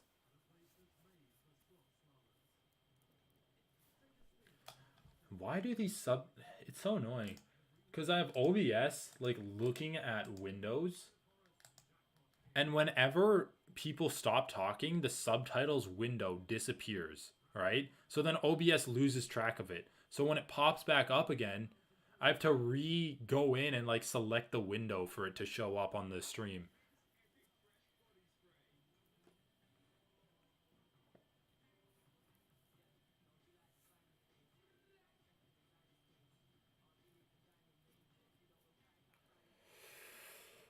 Are you looking at this Axe body spray or Lynx body spray commercial? I kind of like that commercial. It was kind of like appealing to look at. It was good because it wasn't like a man beauty product or whatever that's like, don't worry, you're not a pussy for taking this product. Oh, yeah. Fucking hate that shit. That's just like a normal dude, like having fun. Dude, holy shit, these betting companies. What did I hear? Oh yeah, I was listening to Morning Combat and they always have like shitty ads that they do because they're like CBS. So on Spotify, they'll like play the CBS ad and they're like, do you think you know college football? There's no better way to show off your picks prowess by betting on our college football gambling app. It's like, dude, it's actually so toxic.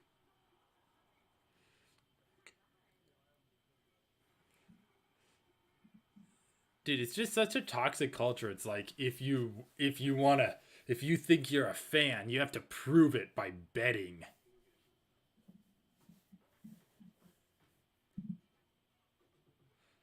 Connected by EE. All right, let's go, baby. BeGambleAware.org. Flashing images and strong violence. Strong violence throughout. UFC 280 is such a stat card, bro. I know. So hyped for that shit. Dude, you know what? The BT Sport commercials. Taking issue with the decision. Really? I don't know, man. I was like. I really didn't think that it was that controversial. Like, sure, it was close. Yeah, exactly. But you know, people are thinking that the Leafs definitely won round 1. So Dude, what? I guess I'm just gonna say like. What are the striking numbers? Does anyone have those posted? No, I guess I can find unofficial ones, but. Oh, dude, they're playing a promo of Hamzat arguing with Kevin Holland.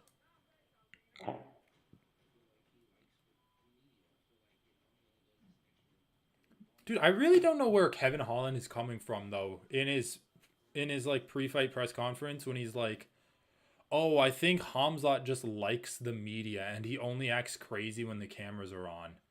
It's like you can say a lot of things about Hamzat, but I don't think that's like one of the things that you should say with confidence. It's like Hamzat's a crazy motherfucker. I don't think he gives a shit about the cameras on or off.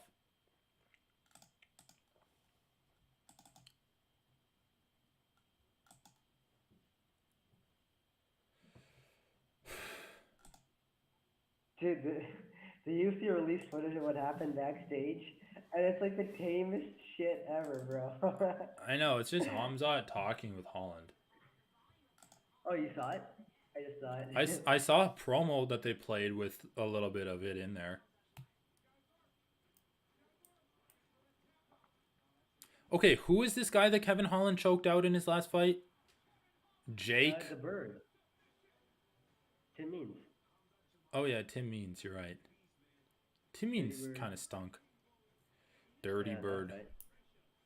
Dude, watch Hamza get Darce choked to death against Holland. Holland's got the arms for it. Okay, is this fight under 2.5 rounds? Let me read you the odds.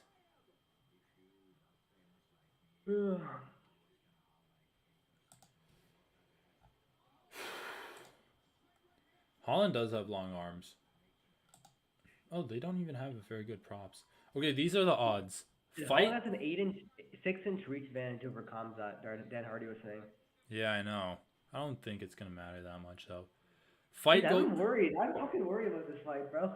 Dude, he fought Gilbert Burns. Hamzat has an insane chin. Dude, he actually has an insane chin. I know, okay. I don't want him to. Listen to these odds. Stage of his career. I want him to spend his chin when he's a champ. You know. Yeah, I know. But listen to these odds. Will the fight go the distance? Yes, plus 243. No, minus 294. Okay. I feel like they're kind of undervaluing. What are the straight bet odds? The straight bet odds are Holland plus 385, Hamzat minus 600. Same odds. Dude, is Hamzat at minus 600 a steal? It's the same odds as Jailton Almeida versus Turkali.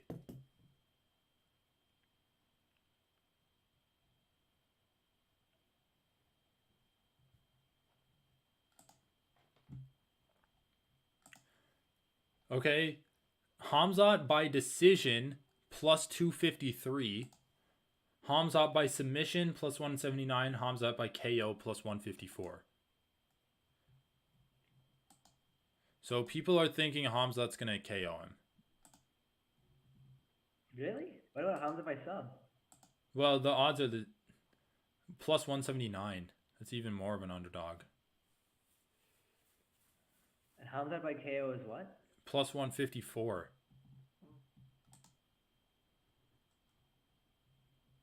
Really?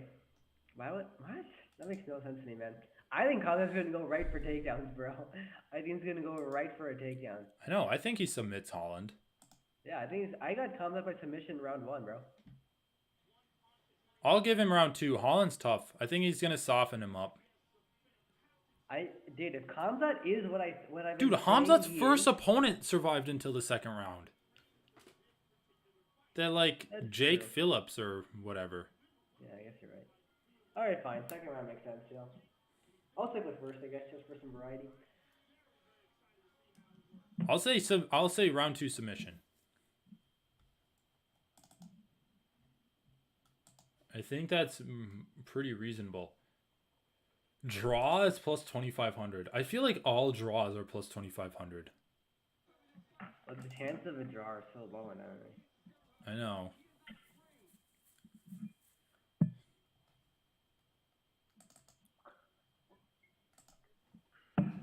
Holland by decision. We got a commenter archived. Oh yeah, he commented like an hour ago. Oh, okay. Well, late welcome to the stream archive if you're still there. Actually, dude, the crowd is booing Hamzat. You guys literally bought your tickets to see him. Whatever, dude. Hamzat is honestly... I'm not at a time. Has the fight started for you? Or no, I guess not. Yeah. Well, no, Hamzat hasn't even stepped out for me. Yeah, he hasn't either for me, but he's about to. And the crowd's booing.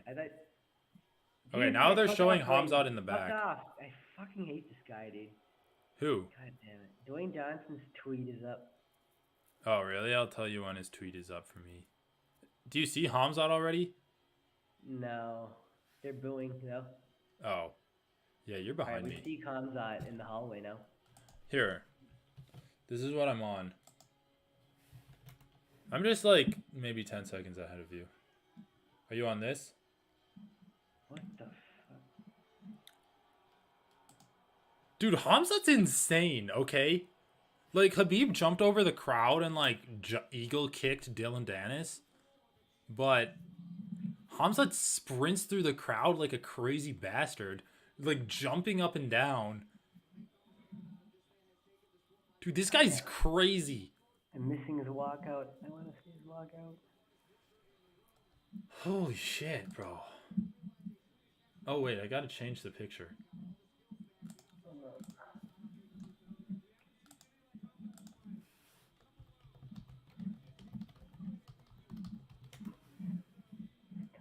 Alright. Are you, like, clicking something? Yeah, I'm Okay. done now. Okay, I was just wondering if that was the background noise or if there's something else. But that was it.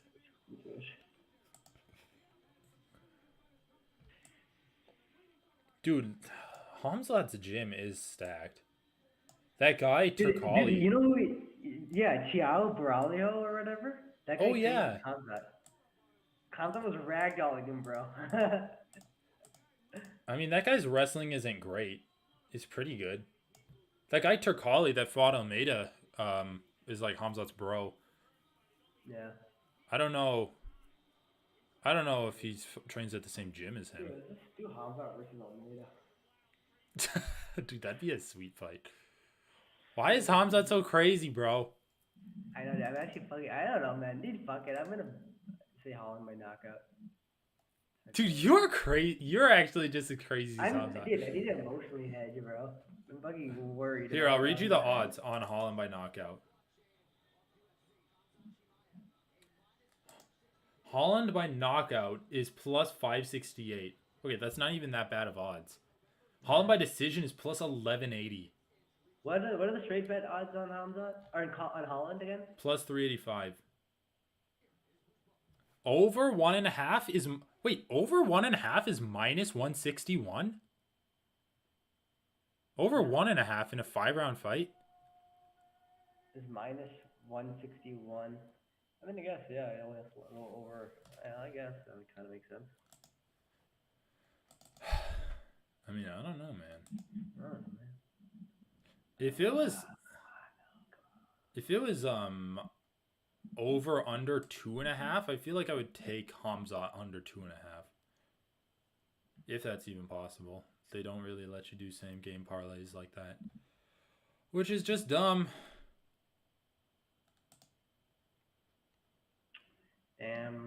Alright, maybe it's gonna work.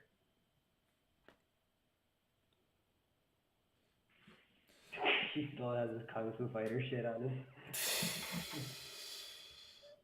I just don't see it.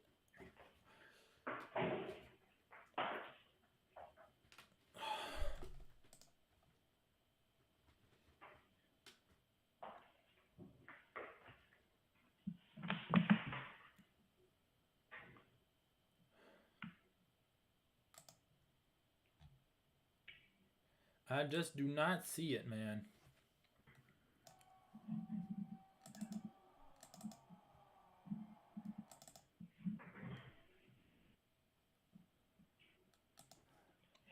Damn, bro.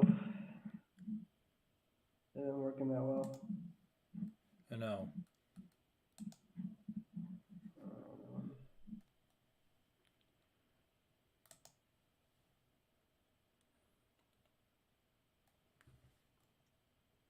Oh, Chimaev. Against Kevin, the Hamburglar, Holland. What is Kevin Holland's nickname? Trailblazer. Oh, yeah. It's because he likes to smoke the weed. Okay, dude, what would be great is if they got ex-UFC fighters to be security. Like, imagine Chuck Liddell separating Holland and Chimaev. It's so stupid. That would be pretty sick. It'd be so funny. Of course he goes for a takedown immediately. What the... Dude, what the fuck? What the fuck is going on here, brother? Holland got up. Yeah, But Hamzi has the body lock. Dude, did he like fake a glove touch and go for a takedown though? That's what he did. That's what, dude. Hamza never touches gloves. He touched gloves before the fight. He did? Yeah, he did. No, but I mean, like, when he walks out. He's in Kevin Holland's guard now. Don't want to see that, actually. Why? Actually, Kevin Holland did a good job of, like, rolling over in those takedowns. Pretty good. Yeah, Hamza, dude, you're right. Hamza's acting a little crazy in here, man. He doesn't have the control. Hamza might gas out, dude. It's fine. This is, like, fine, honestly. What the hell is this? It's almost a Darce choke. Oh, he's going for a Darce choke? Or he just used it to get a better position? That's my favorite use of submissions. Oh, he got the Darce. Right, I'm at the part where he's at the Darce, yeah. Well, he's locked in the Darce. What time are you at?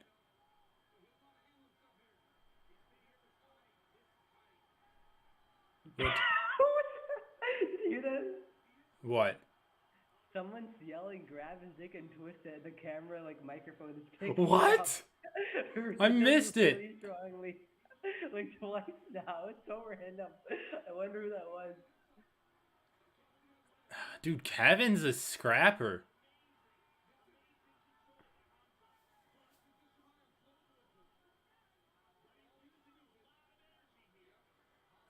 Dude, you don't use that much energy when you have a Darce locked in like that. Yeah, first round submission, you were right. First. He kisses Holland! Did he? I'm just that. There's the tap.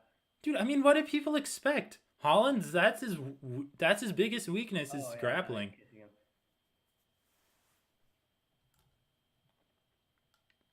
Yeah, dude. That was the sickest grappling I've ever seen. That was sick, bro. That was so cool. Like the fucking takedown in the beginning. That's what he would have done to Diaz, too. Like, they gotta give this guy a top contender. Dude, I'm serious. He needs to fight Colby. Burns was a great fight because Burns has good striking and his wrestling and jiu-jitsu. Burns was his hardest matchup. That's what I'm telling you, man. Burns was a strong striker. Yeah, a strong striker with good wrestling and good jiu-jitsu. Exactly, bro. With a grappling background. Like a really, really strong grappling background. Dude, like, I don't know why Joe Rogan's like, he's using a lot of energy with this choke. I literally tapped out a brown belt in jiu-jitsu.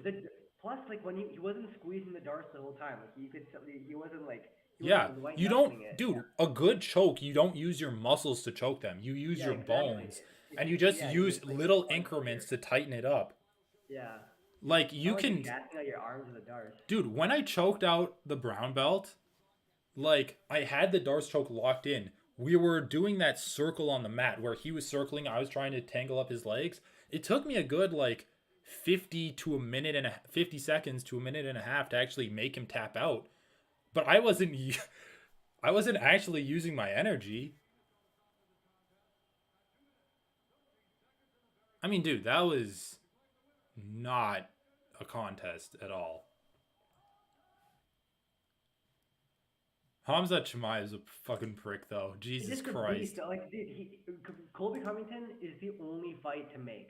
Well, him and Usman. And Edwards, to be fair. Those three. Edwards, I guess, yeah. And Shavkat, if Shavkat gets there. Nah, I mean, Colby Covington needs to... But the thing with Colby Covington is Colby needs to defend his spot in the top. It's a dual-purpose fight. It's good for both fighters. Yeah, I mean, you're right. You're right. You're right. In terms of positioning and skill, Colby Covington's the perfect fight. Plus, that's the only fight I really wanted to see. Like, the only hole is his cardio. Yeah. I mean, he was using a lot of energy in the scrambles there. Shit, dude, I'm missing his post-fight interview. Like me what you're using.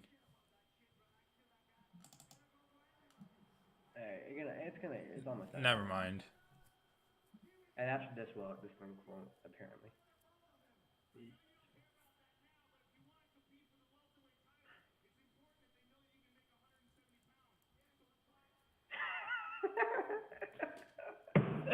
Joe Rogan. God damn. Oh my god. Dude, this is actually like an amazing career move for Hamzat to be such a villain. Okay? Can we just talk about this? Wait 1 second.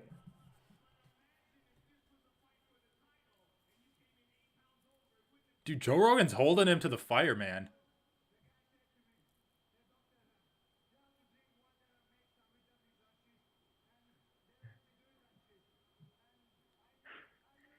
Dude, he's got that like Indian head movement. Oh my god.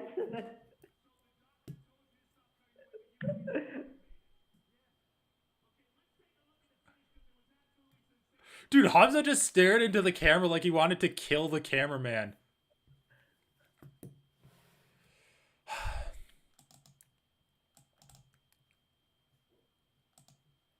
Jeez, dude. I mean, honestly, what did people expect? Was asking like 4 questions, but imagine if this was a title fight. I know. All right, let's see if I made money this week. If not, I need to dig myself out of the hole. Just kidding. If not, I'm just done. Dude, I always do like so many bets and hedges and shit. It's not clean. It's not like clear cut if I made anything.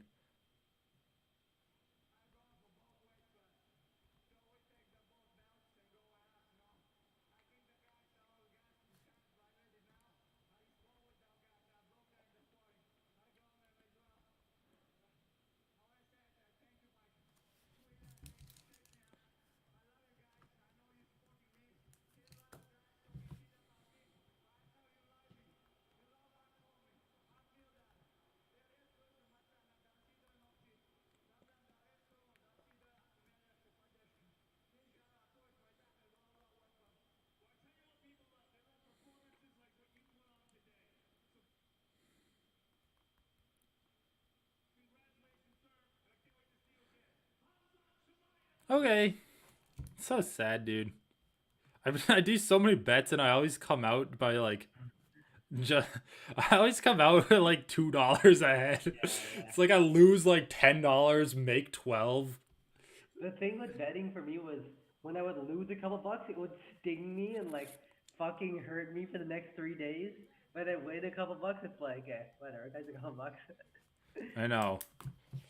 Anyway, dude, that was a pretty extended fighter interview. Yeah, it was. The beginning question to Joe Rogan's like, oh, what happened with the weight? I don't care about these sheets. Okay, I know you don't care, but like, if you want to fight for the title, you got. No, dude. I don't give a shit about. Like, I thought Joe Rogan did a great job there. Yeah, he actually did a good job. It was entertaining. All right, who has the better warm up, TF or DZ? Diaz. Are you what stream? What viewing? All right, okay. You stay where you are.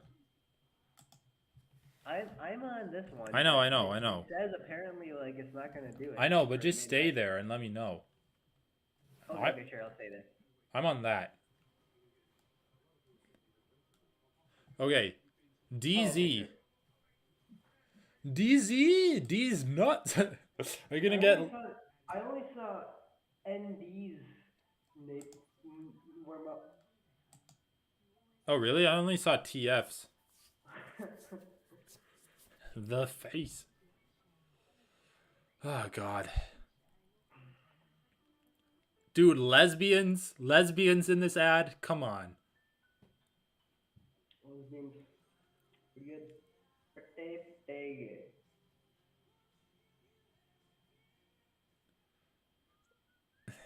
Dude, you know what's funny? I was watching like, I think it was like the Majority Report, and they were covering Ben Shapiro like complaining about NASA being woke. And he's like, they want diversity in NASA, and they want to have like lesbians on the moon or something. And he's like, lesbians on the moon? That sounds like a bad porno. And then they're like, why is that the first thing Ben Shapiro's mind goes to when he hears the word lesbian?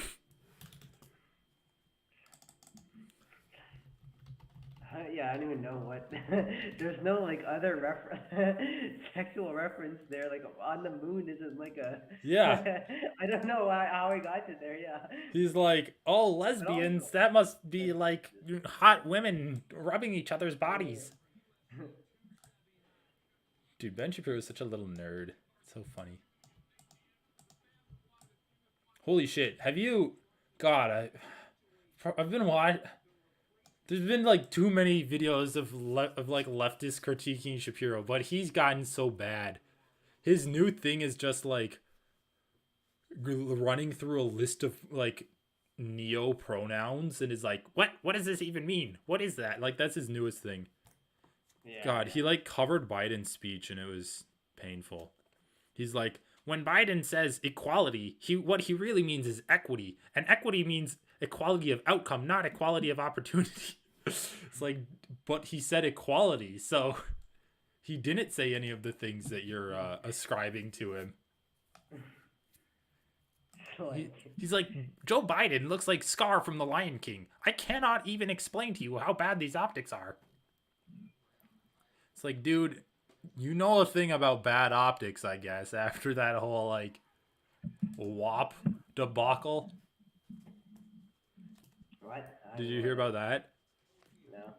He was like... I don't fucking care about these guys. They don't even, like, really listen. I know, but it's so funny. Some of, like, the serious section of Majority Report, that stuff's pretty good. I enjoy that. Yeah, their podcasts are... Dude, you know what I enjoy? Yes, they have on just talk so slowly. I'm like, dude, like, Jesus Christ. It's because they're not actual media figures. They're like scientists and I know. Political analysts and shit. It's not their job to be like good communicators, but at the same time, it's painful sometimes. Yeah, you're right.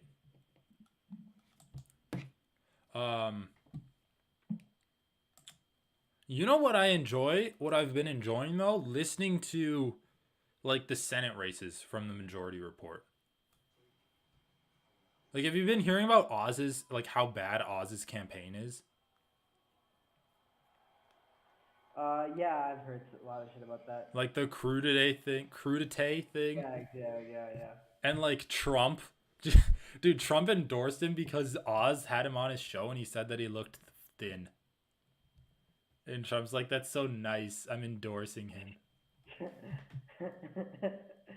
Yeah, pretty good. Oz knows which side of his bread is buttered. Dude, Tony looks so old. Holy shit. Tony looks kind of shook right now. Come on, Tony. Get your spirits back. Dude, he's had a title fight before. I'm pretty sure that was on a pay-per-view. Well, interim. Against Kevin the Leech Lee.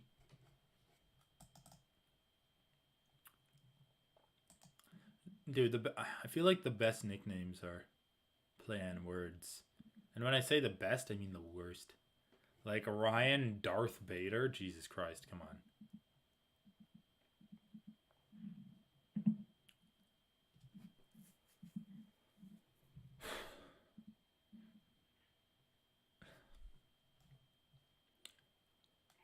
Ryan the Darth.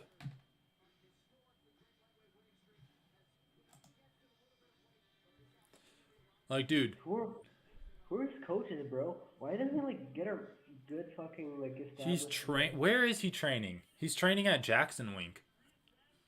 Oh, really? Okay. Yeah. They always say like, oh, he spends some time with them, but like, his corners are always randos. I know. The last time he had a recognizable face in his corner was Eddie Bravo in the Gaethje fight. I mean, he must trust them enough to, like, have them in his corner. I just hope he looks good. I don't even care if he wins. I know, I just like, but where's the consistency? Like, have an established corner who knows you, have coaches who know you. Ideally, they're the same people. But, like, what is this shit? Oh, I spend some time here. I spend some time with Teddy Atlas. Like, okay, that doesn't mean anything. Yeah, I know. Yeah. Like with Freddie Roach, I think you meant. Like he's training with Freddie Roach. Okay, dude. Are we overlooking Johnny Walker as a more than decent grappler at light heavyweight. Because he kind of threw Kutalaba around. Like, the guy is explosive and strong. And he was... Dude, he was pretty good.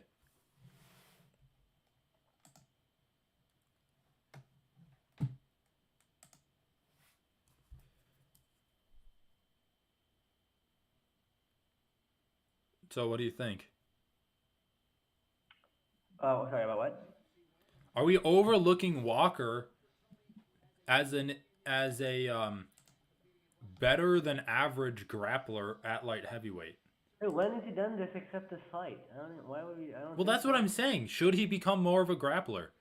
Just one fight. It's one. Do you think he should be more of a grappler? Do you think he should grapple maybe more? Maybe he can become more, but I don't think I'm overlooking him. I don't think he is a grappler right now. I guess, are we overlooking the possibility of him being a good grappler in that division?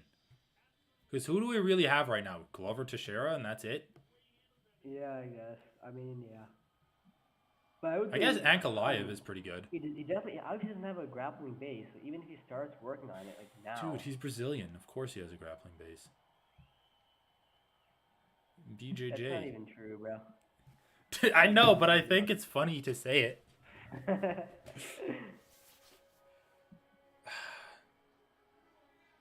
Okay, dude, this is actually a fucking sick song to walk out to. Oh, wait, is this a remix? Never mind. Oh, they're just playing Bruce Buffer's announcement over it.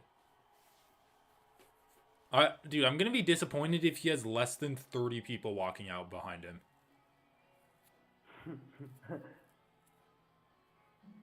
This is actually a great walkout song.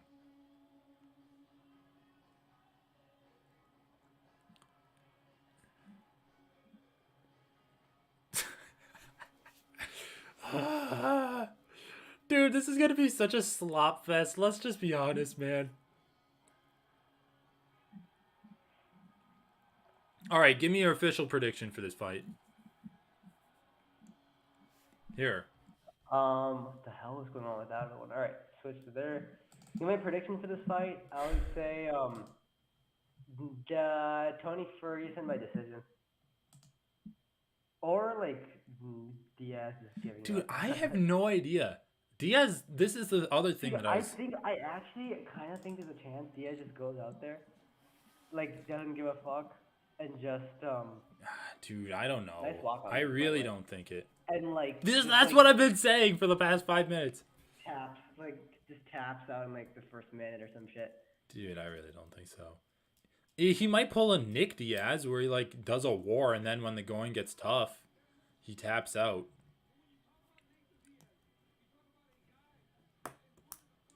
But dude, that's kind of a bitch move. No, that would be legendary, dude. Fuck off. That would be legendary. Dude, it would be a bitch move. That's the equivalent to missing weight in my opinion. No, it's not, dude. It is. Dude. What do you mean? What do you actually mean that it's not equivalent? It ruins the UFC show. It's the ultimate. Well, missing weight, dude. Missing weight ruins the UFC show. Missing weight means you're taking like an easier path like too. A more public and like crazier move we've never seen. It's still just equivalent to missing weight for like. He doesn't even like cut weight, bro. Dude, he definitely cut some weight. Dude, he's obviously taking it seriously. If he didn't make weight, I'd concede that there's a chance that he does what you're describing. But he made weight. He made 171. Is what got him out of fighting Hamzat. Yeah, but he would have fought Hamzat anyway. Like, he might... Of course, the null position there is that Hamzat makes weight. No, but he knew Hamzat. Reports were already going around that Hamzat was going to miss weight. Yeah, during fight week. You show up at fight week, like, intending or not intending to make weight. Like, your weight cutting plans are set way before you get into fight, 5 days away. The water cut, it happens. Well, yeah, the water cut, but if you put yourself in a position where you're able to cut, that's like... He's not, like, losing a lot of fat mass, dude. He's just cutting some water weight. Dude, he's clearly in good shape. He's clearly been training for this fight. Like, at the end of the day, he's going to fight to try to win. I don't understand what you're talking about right now. Like, what, just looking at his body, you're saying? He's in good Dude, shape? the preparation that he's clearly put in indicates that he's going... Stop preparing for this fight. Okay, but he's said a lot of shit that doesn't make any sense. In one no, interview, where are you getting that he prepared extra hard for this fight? I'm not saying he prepared extra hard. I'm saying that he prepared with an intent to win the fight. I'm not saying he's preparing harder than his other fights. Okay, like I was obviously memeing a little bit about like him tapping out in the first minute, but like, what part is convincing you that he prepared for this fight? Like, and he's in shape and he made weight. That's what convinced me. What about the in shape part? Are you talking about? Because there are other reasons to make weight. Well, compare him to Nick Diaz's physique in his last fight. So that's what I was prompting you to say. As I was asking, you're just looking at his body. You're saying looking at his body, he's in shape. Yeah, that and the fact that he just ran a triathlon like a week ago. Oh, I didn't even know he did that. I might just do it for fun. Well, I mean, Okay, I don't know if his body's like insane evidence. Dude, his body's the same as his body in every one of his fights. Yeah, yeah, but okay, but maybe his body just like isn't good evidence of anything either way. Okay, but I'm saying there's no indicator other than like what he's been saying. That he's pissed off at the UFC and he said no, the indicator pro him taking the fight seriously is he looks the same as he's looked in all of his other fights. Right, but if the way he looks is like just average or normal in all of his fights, including this one, it may just be his body isn't a good indication either way. You know, he doesn't come in really lean. Well, do you look the same regardless? Like, I mean, I guess you're right in the fact that the reason he moved up to welterweight is because he doesn't have to cut weight that much. He doesn't have to. I know, but I guess you're right in the fact that we've never seen him not serious in a fight. So it could be that him being not serious, he looks the exact same as him serious, right? Right? Do you see what I'm saying? We've never seen his body when he's not serious in a fight. Right? Yes, we've never seen his body look any other way, yes. Okay. So that's where we can leave it. Okay. But what I will say is... I literally don't care. Like, I'm obviously memeing when I'm like, yeah, he's gonna fucking tap out. Okay, but you agree with me that he's taking this fight seriously, right? He doesn't give me that vibe, no. Dude, he's taking it about as seriously as all of his other fights. I wouldn't say he's taking it more seriously. You just changed the statement. Well, when I said taking it seriously implies taking it seriously for him. All right? I'm not saying he's taking it seriously by my standards. That's not what taking it seriously means you're taking the fight seriously. For him, I don't know how seriously he takes most fights. Especially the last fight, it just kind of seemed like he was... Okay, well, I was assuming that when he's fighting, he's taking his fight seriously. Fight week, he just had the energy of like, whatever, let's just get this over with. Dude, that's his energy in all of his fights. Remember his Leon Edwards fight? He like was so out of it during the press conference. Anyway, he just got hit by a nice right hand from Tony. My fight hasn't even started for me Oh yet. shit! All right, I'm gonna pause that at 450. 450, you said? Yeah. 5, 4, 3, 2, 1, 450. Alrighty. Take a look. Oh, What the? Got the takedown. Gets kicked on the way up.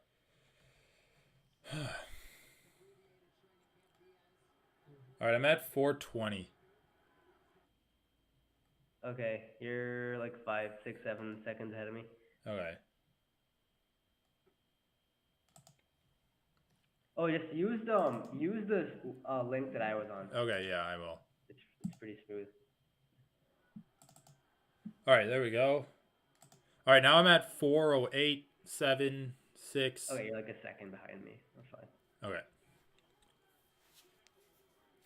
All right, that's a weird kick. Okay, what is going on? So he threw a side kick. Oh, Diaz has that Tyron Woodley syndrome.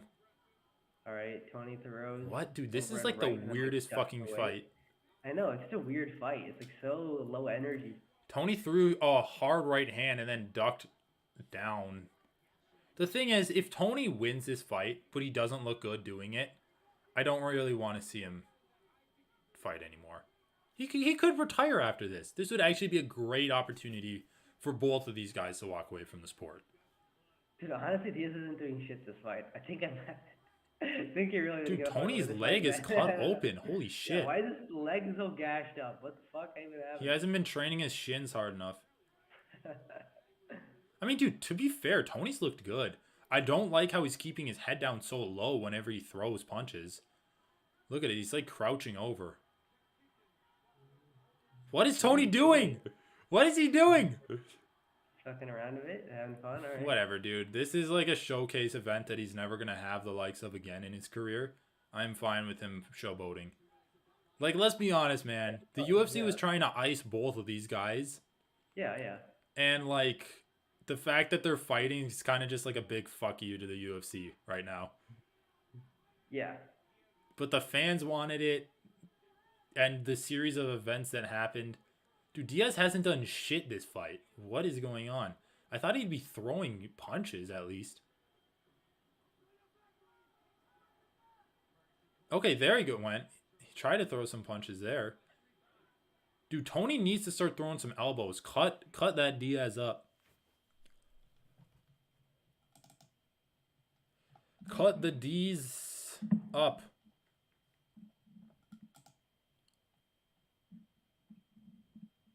Alright, never mind. Let's go back here.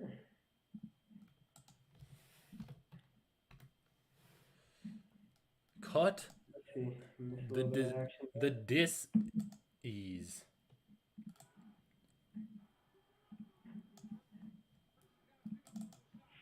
What a crazy fight, dude. I mean, the story of this fight is crazy. The way they're playing out is... Oh, shit, dude. That was a good-ass jab from Tony. It's making Diaz blink. Yeah, what? Yeah. Time are you at? I'm at 120 using the last one on Alright, pause Discord. real quick here. Dude, Tony's going nuts, man. It's like a Pause at spinning top. 105. All right, ready, set, play. Oh, okay. Dude, oh shit. D's just bobbled TF up a bit. Tony's been trying to throw some elbows. Dude, Tony's like... This fight's kind of shitty, bro.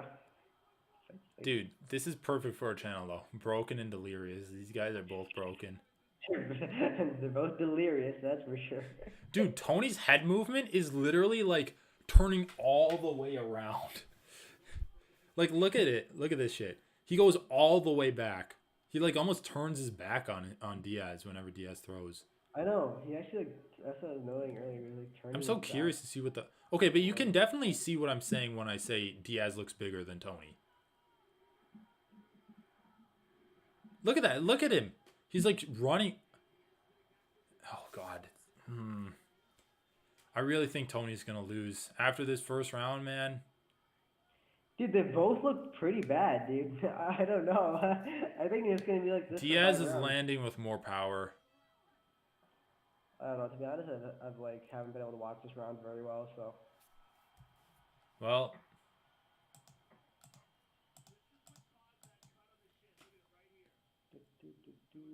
Oh, shit.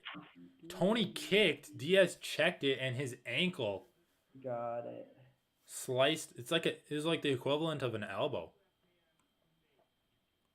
That was a good left hand. Tony took it pretty well, though. I guess not that well.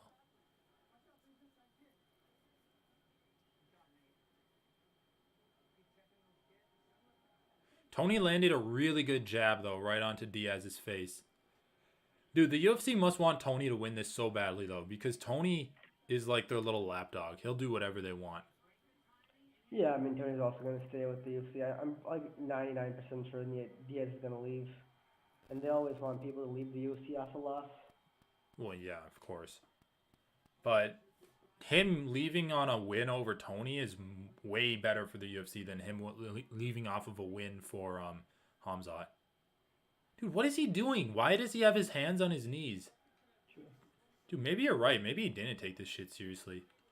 I honestly think he looks terrible. I mean, he's always looks terrible though. So just Yeah, I mean, you can't say that he looks worse than usual. I don't know. I think he actually does look a bit worse. Nate Diaz just passed John Jones for 9th most significant strikes. Okay. Dude, Tony's just like a fucking ninja. Dude, John Hyun Ko. Tony needs to keep throwing straight punches. And move forward more. There you go. Dude, those straight punches. They're splitting Diaz's guard. Dude, neither one of these guys can take a punch anymore. Yeah, they're actually both reacting kind of hard to these punches. I know. I think Tony has the better technique. The question is, can he, like... There's been some weird... Can he perform? Like, he throws, like, a lazy back fist randomly. But his... his... just to gauge the distance. Tony's straight punches are, like, the nicest strike in this fight. Like, his straight 1-2 that he dropped Chandy with. And I like how Tony's going forward and trying to land elbows. Because a good elbow that slices Diaz up could change the course of the fight. You know what I'll say? I feel like prime Tony Ferguson would fuck Diaz up. Like, this is the perfect kind of fight for Tony to win, right? A blood and guts war. We just, like, drains his opponent of all blood. Okay, that uppercut was actually nice. Dude, Tony needs to stop throwing these looping punches and these, like, bashing elbows. All of his straight punches are going right through Diaz's guard, landing and actually affecting Diaz.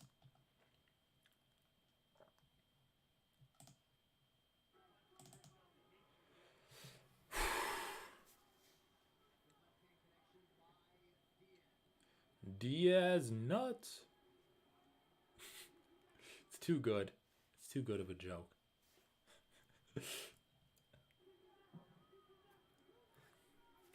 Alright, man. What is going on in this fight? Tony is definitely kind of landing more. I landed a good leg kick there. Oh, nice. That was a good leg kick. What time are you at? 2:30 now. Oh, you're like 10 seconds ahead of me. God damn it. It's fine. Load and skip again. That's the thing. No, it's fine. I don't know, man. They're both wearing some damage. Oh, yeah. Oh. Busted open sometime there.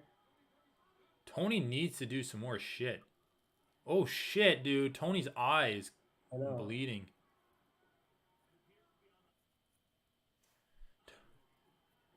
Tony just needs to do more. He needs to... Like, dude, those straight punches are so good, and Diaz isn't counter-striking him at all. I really... See, Tony Ferguson just looks like the more frail fighter.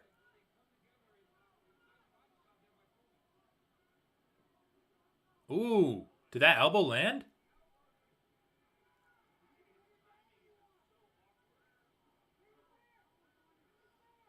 Dude, that fucking head movement from Tony Ferguson. He's like, put his head right at Diaz's knee level. It's like, knee me in the face, you won't. And he didn't. Tony's defense is very bad. His striking defense is very bad, man. His offensive striking isn't horrible, but he's spinning around. He's spinning around to defend shots. Okay, what did I say, man? I could see Diaz rocking Tony, taking him down, flattening him out, and choking him.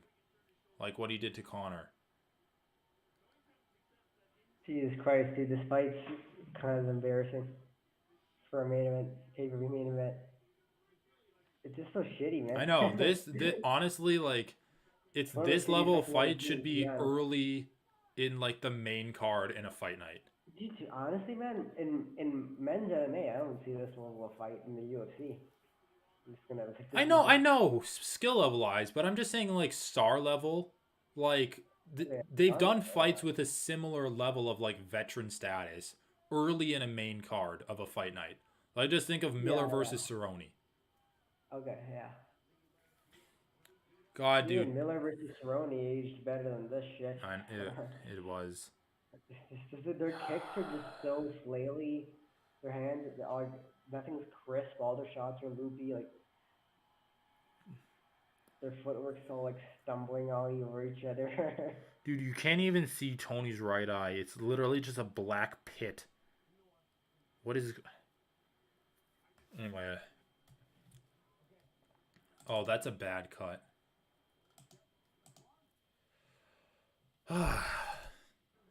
Dude, this is just kind of making me sad. Just telling Ferguson to go to the body? Okay, I guess.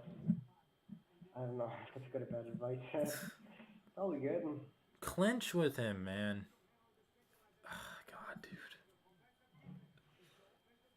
Dude, I mean, there's nothing else to say. This is just making me sad. I don't want to see Tony Ferguson fight anyone else after this. I really don't. He sounded out of it all fucking week. Like, when he's talked, he sounded delusional. He actually sounds like someone with, like, Alzheimer's, man. It's like some of the shit he's talking about. Like, it doesn't make any sense. And, like, he's... Dude, it's just sad. It's like...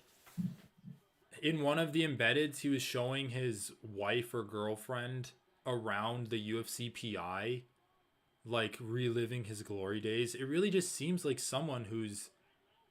I know, exactly. Like, that shit was depressing me. I saw that shit too. It seems like someone who's ready for death. Like, I'm not trying to be hyperbolic here. It honestly seems like someone who's preparing to just... I know what you mean. Yeah, I know, yeah.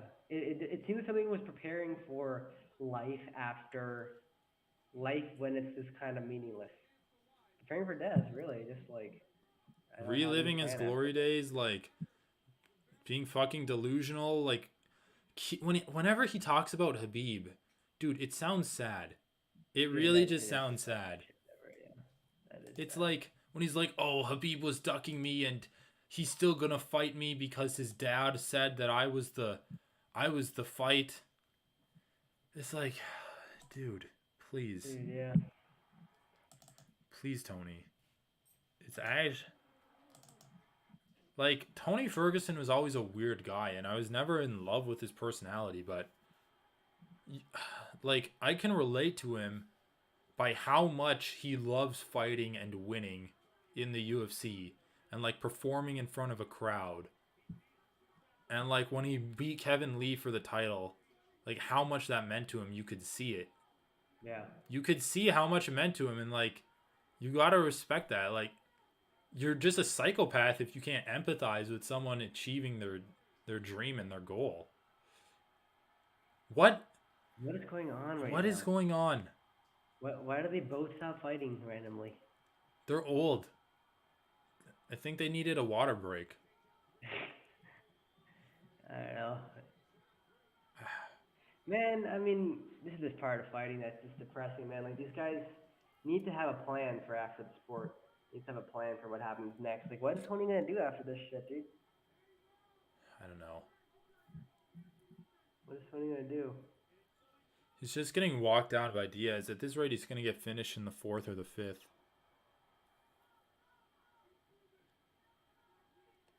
Fuck it. I'll watch Diaz get knocked out by Jake Paul. I actually don't care.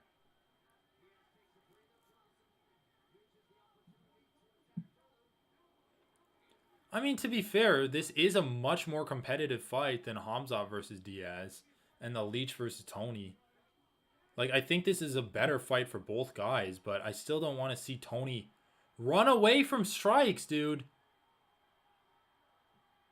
What is happening, bro? Tony ran away from Diaz, and then Diaz was, like, yelling at Dana White. Oh, they should have played what he was yelling. That would have been entertaining. There'll probably be a clip of it. Dude, you know the fans are going to eat this shit up. Dude, how much blood has Tony lost?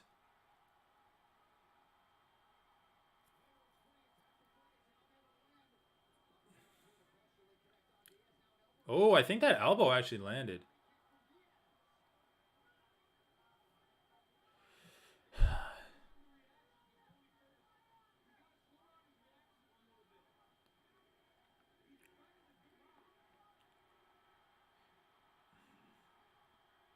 Tony just doesn't know what to do, man. Dude, Diaz is tired, bro. Diaz is That- tired. Come on, man. This is only round 3. Diaz never tires out in round 3.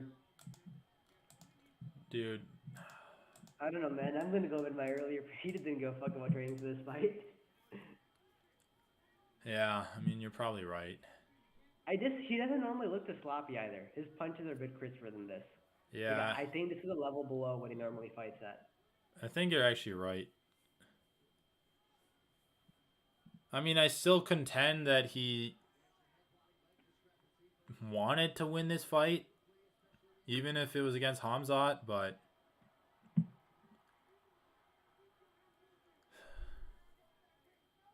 I think you're right, dude. He didn't really give it too much of a shit.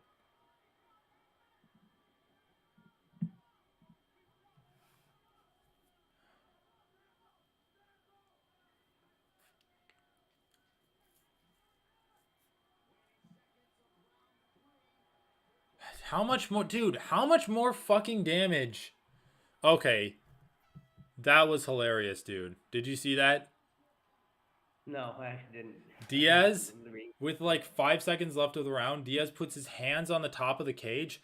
Tony runs at him to kick him. Diaz just sticks his leg out, like side kicks Tony because Tony runs into his leg and he bounces off of it. He just leaned against the cage, stuck his leg out, and kicked Tony off of him. Dude. Diaz is tired as fuck, bro.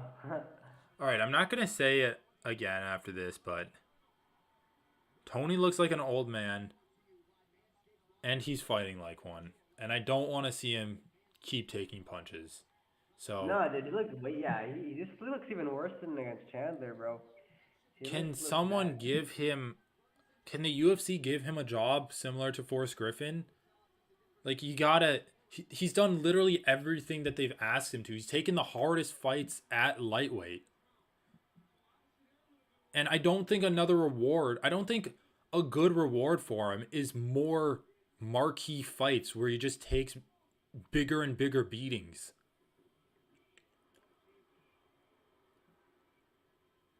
I just don't want to see him fight anymore. And I think this was way too soon after getting knocked out cold by taking one of the hardest strikes of the year of all of the UFC.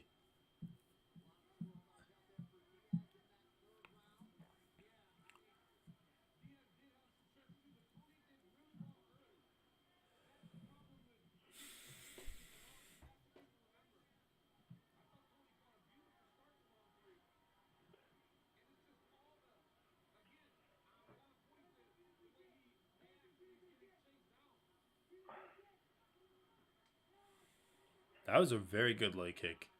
Man, I gotta rewatch D-Rod versus Leach because everyone's saying it's like a robbery. A lot of people are saying, not everyone, a lot of people are saying it's a robbery. A lot of people are at least saying, like, whenever the discussion of judges pops up, you know, it's interesting. But you can tell. Dude, it was a split decision. And, like, it was a clear only one round was clear in my opinion. And even that round wasn't that clear. But, dude, the first round, everyone's saying went to Leach. That's what I'm saying. That's the confusing part. Oh, yeah. For me. I mean, I thought the entire fight was close. Like, even if you don't do it round by round. But, yeah, still worth thinking about. A split decision is the perfect indicator of how close that fight was. And usually I'm not like a huge advocate of split decisions, but it shows that I think... Wait, can you just look up the scorecards? Yeah, let me see if I can find them. Sometimes we'll have an update. The UFC is pretty good at getting them up, like, within a few minutes after the fight. Yeah, normally, like, I would have gotten posted on Reddit. Jesus Christ, dude. Nate didn't give a fuck. You can't convince me otherwise. Dude, I already agreed with you, man. He did not give a fuck about this fight. Okay, fine. You've convinced me. Actually, he's convinced me. Alright. Yeah. But dude, also, like, Nick Diaz fucking laid on the ground against Anderson Silva. But he had a bit more pep in his step than Nate does in this fight. No, the scorecards aren't up. Dude, really? On the official UFC website? The link that pops up for me is this like MMA Decisions one. Dude, he just choked out Tony. God damn it.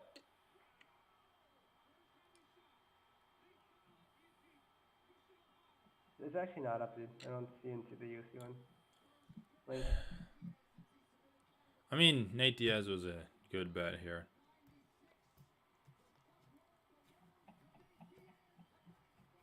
I really don't understand why people can be this excited over it. Oh, here it is. Yep, I see it. All right, what are the scorecards? I'm assuming the first round is the... Bell has it 10-9 Leach, then 9-10, 9-10 Rodriguez. What? Douglas Crosby has it 9-10, 9-10 in favor of Rodriguez, and then 10-9 Leach for the third round. Wow, so every round was... So everyone's contested, and the other, yeah, so the other person, so every single permutation was there. So that's the last hilarious. Person has it, I guess not, because he could flip the sides, but Ron McCarthy has it 9-10, Sarah Rodriguez, then 10-9, 10-9 for Leach. Hey, well, dude, that was a good submission from Diaz. Dude, Diaz actually finished his fight like a badass. I'm not gonna lie. How did he get to that position? Tony went for a takedown. Okay, sure.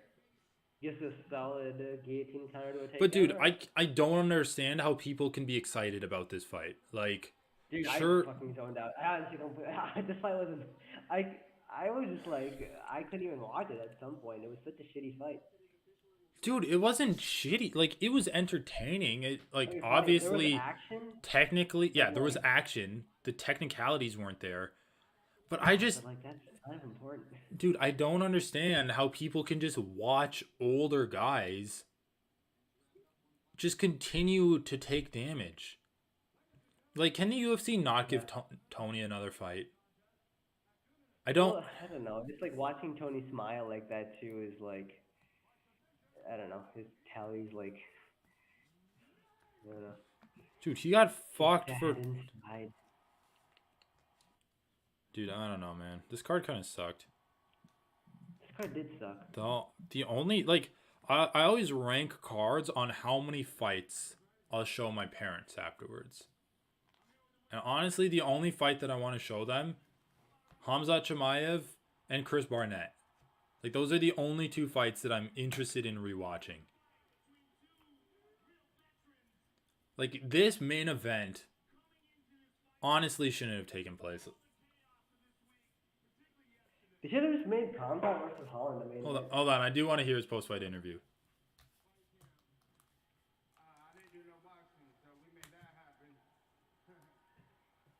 Why is he bragging about the fact that he didn't prepare for a fight? Like,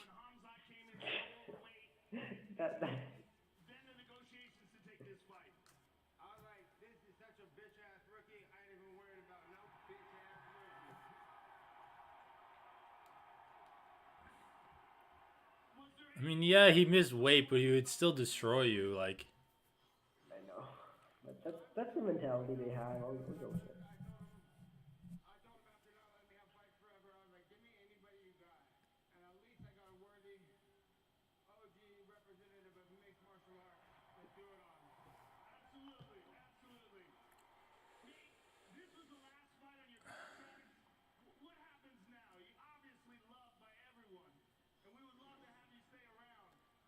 why? Why? I don't see what fights does he have? That's what I'm saying.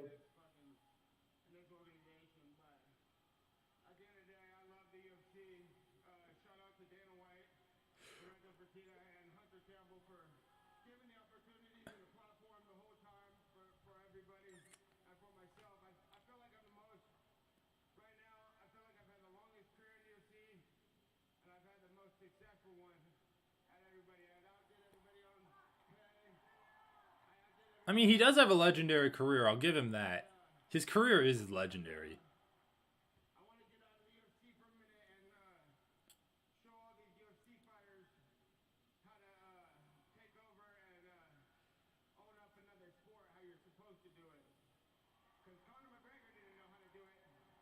So he's going to go box. After saying that he didn't train to box at all for this fight. And looking horrible. Yeah, maybe he's gonna go into professional jiu-jitsu, dude. That'd be cool. Popularize jiu-jitsu. I'd love to see him in a jiu-jitsu match.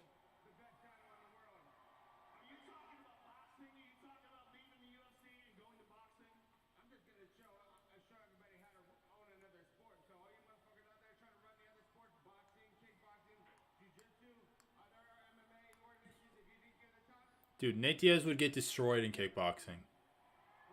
He'll get destroyed in boxing, kickboxing. If he fights Jake Paul, dude. Low-level Brazilian jiu-jitsu. But let's be clear here. The best sport for him, success-wise, is still just MMA. Maybe he'll go to a different promotion. The best option is to take these legend fights in MMA, dude. That's the most money. Yeah, that's the best option, yeah. Okay, but maybe money-wise he'll make more in boxing. That's fair. I mean, maybe in a super fight.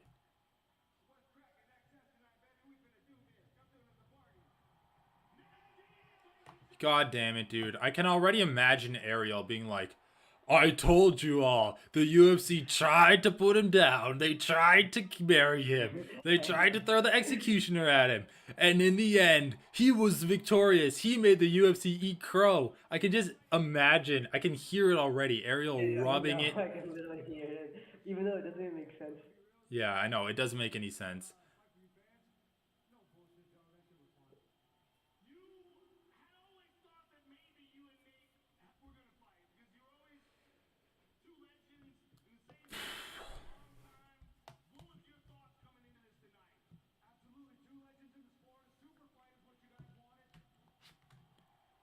The super boring fight is what we got. It wasn't carnage, man. I mean, whatever. I'm not gonna shit on these guys, but like,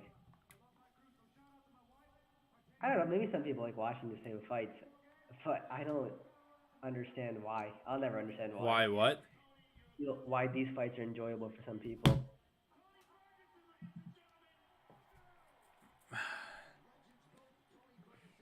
Yeah. I mean, as just what they are, they're not enjoyable. You can appreciate like the legends getting another like little shot in the limelight, but just as a fight, full stop, it's not a good fight to watch. I'd rather watch two at least young and healthy fat ass heavyweights just brawl and sprawl their way to a sloppy decision, right? I'd rather watch that than two old guys that have just lost their scale, lost their speed, lost their timing, lost their chins. Just like have this shit, dude. It was bad. It was bad, and I don't like seeing either of them get hit.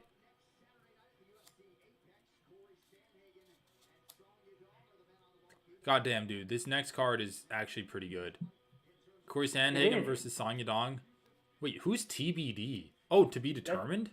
That should be Giga Chikadze. Oh, did he? I guess he. Oh yeah, I did see something about how he's out of his fight. Yeah. I thought it was some kind of like Eastern European guy with an acronym for a name. Giga Jiquani, kind of want to. Versus Gregory Rodriguez? That's actually a sweet fight. Yeah, it's a good fight. No, it's legitimately a good fight. Like, let's take a look here. So yeah, that's not gonna hurt you. Underfeely versus Bill Algeo is fine. Women's fight. Sajara Eubanks, oh god, that's not good. Tanner Bozer versus who's Sajara Eubanks fighting? Marina Moroz. Marina Moroz, yeah. I don't know. Oh, I think she's the Ukrainian woman. I think Marina Moroz is. Holy cow, dude! It's honestly kind of painful that it fights. So many ads, and then just like the fights themselves were in. Well, dude, it felt like we waited so long for nothing. It's like the prelims had better fights than the main. Well, Hamza Chimaev versus Holland. Like, let's be honest, that's exactly what we were expecting. I know. I mean, yeah. Well, I wasn't expecting it. I thought Holland would survive until the second round. I thought Hamza would throw more ground and pound. Julian Erosa versus Hakeem Dawodu. That was a fun fight. That was actually a fun fight. That was a good fight, but like I'm just saying, to me, like sitting through some ads, sitting through all those commercials is so draining. Like the fights better be worth it, but like. Yeah, I know. Wait, dude, the prelims, the 4 fights on the prelims were the best fights of the night. Hakeem Dawodu versus Erosa, Almeida versus Turkali, Dennis Talulin versus Jamie Pickett, and then Barnett versus Collier. That's true. That's true. That's when the fight I felt the best. And we got to the main card. Walker versus Kutlava was fine. Oh, it was just so short, but it was still good, I guess. Aldana versus Giasan was kind of shitty, but still fine. It was fun while it lasted. Yeah, it was. It was kind of devolving. Leach versus Rodriguez was. I thought that'd be a better fight. I thought there'd be more action in that. Yeah, it was a very technical fight. It was one where you kind of have to be settled in to enjoy it. It was a technical fight, but it was frustrating in the fact that neither guy really put their stamp on it. It was so close. It was a coin toss. Yeah, commentary once again, very very short fight, but really cool. Honestly, it was pretty sick while it lasted. It was pretty. I'm definitely gonna rewatch Chimaev versus Holland. Yeah, and the main event was just painful. I actually feel kind of gross. I know, dude. It just makes me feel gross watching it. Like, I don't want her. I won't once again. I mean, I just wish, like, at some point after you've, like, given so much to the sports, and then you leave and you just have nothing to show for it. Just nothing. And you're just kind of boned for the rest of your life, man. Well, I want to see the UFC give Tony Ferguson a job similar to what they gave Forrest Griffin. I don't want to see him fight again. Think about it, bro. Nate Diaz is literally the easiest person they could have given Tony. Like, Forrest Griffin actually does, like, administrative shit. Like, I don't know what Tony Ferguson does. Well, Tony might do something like... I don't know. Just give him free reign. Give him an employment for a year. If he fucks off, then whatever. He's gone. At least you give him an easy landing into retirement. Yeah. I mean, I think they should make him. They could do a tough season with him with Khabib. That'd be cool. I mean, not to the fight after, but dude. To be honest, I don't even want to see him on tough. I think he's. Why? Come on, what's wrong dude. with that? I think his mental faculties have deteriorated a lot. But he's not fighting on tough. He's just coaching. What's wrong? What's wrong? Dude, I think it's gonna be a bad look, man. I really think he's just going. I don't even want to see him like. All I want to see him is like in the crowd or he pops around during embedded episodes. I don't want to see him on tough. I honestly think that's going to be a very bad look for him. He's delusional. He's actually delusional. Like he's stuck in the past, dude. Well, I don't disagree with you, but I just want to see what the problem is with Because it's going to be a bad look. It's going to be a bad look for him. And do you really think that, like, I guess he's not stuck in the house, but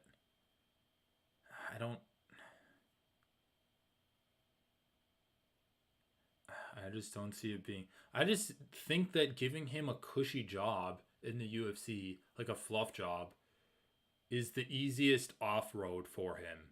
At least that's definitely true, but I don't think the UFC just gives out jobs like that.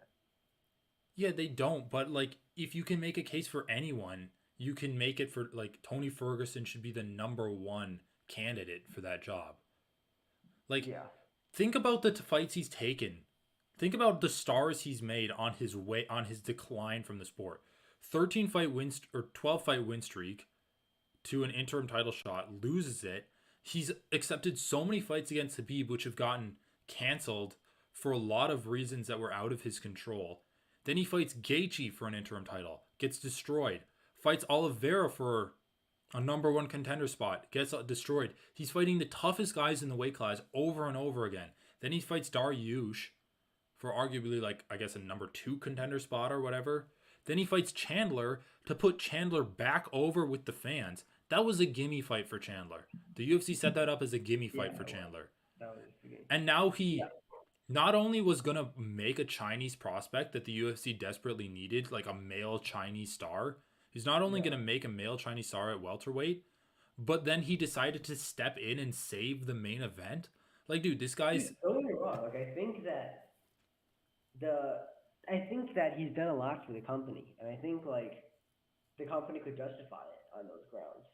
So, I think the UFC should do that. I think the UFC should find him a cushy job, just like something where he just shows his face for marketing a little bit. I don't know, man. I don't exactly know, but like something to at least ease the transition into retirement, even if it's short term. because that will also give him an excuse to not fight. Like, he doesn't have to just straight up retire, but he could be like, oh, well, I have this gig with the UFC, which is taking up a lot of time. So I'm training, but I'm not scheduling any fights because I'm doing this. Like, and then he could just... It's just, I mean, yeah, you know. I don't want to see him get knocked out and then take his gloves off in the middle of the cage against, like, Arman Saryukian. Like, let me ask you this. I don't want to into Arman Saryukian either, but I think the reason I like Tough is because I don't really think he has any skills to even maintain a corporate job or like consistently do it for a year. I don't even think he's capable of doing that. And the Tough, like, he'll just show off his personality. He'll be goofy. I think he did well enough in front of the camera. I don't know, man. Media week that he'll just like be goofy and tough, and he'll make some money off of it. Once again, ease a transition to retirement. Like, dude, literally every time I've seen him this fight week, it's been sad. I feel like he was just kind of. I mean, it was sad in the sense that he looked older, but I think he was acting fine. That's what I was saying. He just seemed so stuck in the past and like delusional about where he's at in the sport that it was. He just seemed kind of departed from reality, in my opinion. And even when his coaches talk about him, it's been weird. It's been a very weird vibe that I've been getting. I was listening to a Submission Radio interview with one of the coaches from Jackson Wink, and they're like, "How has Tony Ferguson been?" And he like spoke very highly of him, but he was speaking about everything other than how he was looking in training. He's like, he's such a legend. It's awesome having a legend in the gym to motivate the guys. He's really lighting up. Like, people are referring to him as they would a geriatric parent that they're about to check in or have checked into a retirement home. They're like, he's lighting up when he's coming in. He's in a great mood. We had a big group of guys in the other day, and at the end of class, he was showing people how to do these awesome Imanari rolls. Nothing that he said actually made it sound like he thought he could win fights. He never said he's looking awesome. He's a world beater. He's working like harder than everyone, and he's improving so much. I don't know. Yeah, I don't think he should fight anymore either. I'm just like, okay. I just think like, one thing, I just think like, for the skills he has, for where he is, if he doesn't want to fight, if he shouldn't fight, and he needs to make money still, and he just needs something to transition.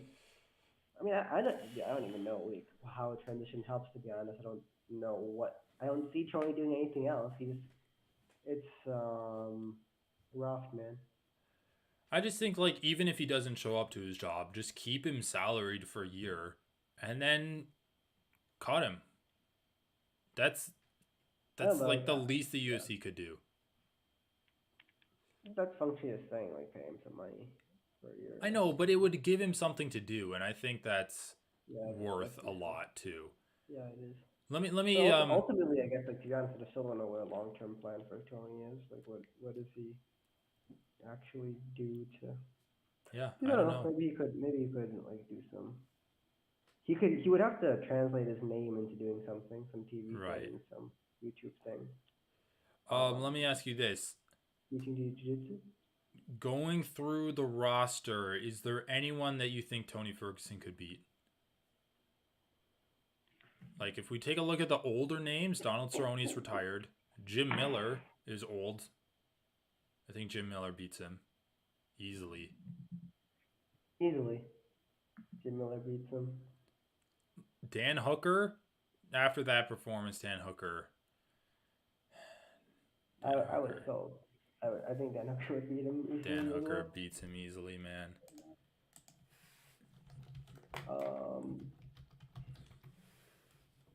Can you think of anyone? Can you even think of any fun fights? Like, the Diaz fight was really the only one, in my opinion. Yeah, exactly. The Diaz fight was the only one they wanted for him. I mean, presumably he got paid a lot for this because he got some pay-per-view points, right? For being the main event. Yeah, let's hope. Yeah, I can't. I always wanted a Diaz fight for him because I thought that's a fun fight for him, and he's gonna make a bag and ride off into the sunset. And now that we're here, it doesn't quite feel like that because he lost, I guess. But well, I thought it would be more competitive. It's not that he lost; it's that he looked very bad in the fight. yeah, it looked bad. Yeah, exactly. I don't know, man. I think, yeah, I don't want to see him fight again. Like, end of discussion. No, I don't want to see him fight again either. There's just no one, dude. There's no one at lightweight or welterweight. There's no one, yeah. There's no old. Dude, you know what? Fuck it. Habib versus Tony Ferguson at 170. Dude, he's not gonna come back anyway. But I also know Habib kills Tony Ferguson. We don't need to worry about his retirement anymore, okay? Because he's gonna die. He's gonna die. Matt Brown is the only guy I can think of. Dude, Matt Brown fucking knocked the hell out of that one guy, Douglas Lima. He just beat the shit out of him. Matt Brown just went to war against Brian Barberena, dude. I know, dude. He's definitely gonna lose to Matt Brown. Okay, like, Robbie Lawler versus Ferguson. I mean, you can see the same thing with Robbie Lawler too. He went to war against Brian Barberena or whatever. Like, yeah, that's true. It's the same. Yeah, whatever. I'm fine with it. I'm just saying it's a fight that he's gonna lose both those fights. But those are fights. He's gonna get finished in both of those fights with strikes. Actually, with strikes, bro. Like, dude, it's just bad, dude. It's bad. It's bad, dude. He shouldn't fight again. There's literally no one. Yeah, he shouldn't. Okay. I was gonna say, man, the only person would be Conor McGregor just because of the money, but I honestly don't think it's worth it. He's gonna get fucked up in that fight. Dude, okay, at the stage Tony is in, I think another knockout to make like $1 million, whatever the fuck he would make, a couple million is. I guess that's worth it. But I don't even think he gets $1 million for that fight. They cannot headline a pay-per-view. Main event. Conor McGregor will always be a pay-per-view main event. Okay, well then he's not going to be given Tony. Yeah, he's not. Realistically, he's not. But I'm saying if you're trying to come up with fights, yeah, okay. When Tony performs like that, dude. Honestly, any fighter you could say fight Conor McGregor, worth it. Yeah, it's worth it. Yeah, I mean you're right. Conor McGregor would be the only fight that would make sense for Tony, and he would get destroyed in that fight. He would actually get destroyed, like round one finish. Yeah, easy round one finish for Conor McGregor. And like the question is, does the UFC make that? I don't think so. Because it can't be like they're not going to main event Tony Ferguson in another pay-per-view. And they're not going to have Conor McGregor not be the main event in a pay-per-view. So exactly. Well, maybe they could. I mean, maybe it could be co-main event.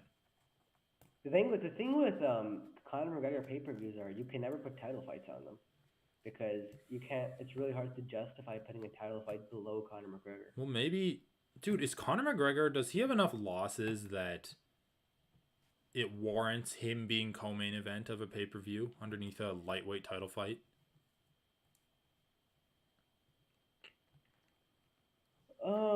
Yeah. But I mean, realistically, not like as a straight meritocracy view. Like, realistically, does he have a chance of being... He still just sells the most pay-per-views. It's simple. Like, he just sells the most by a lot.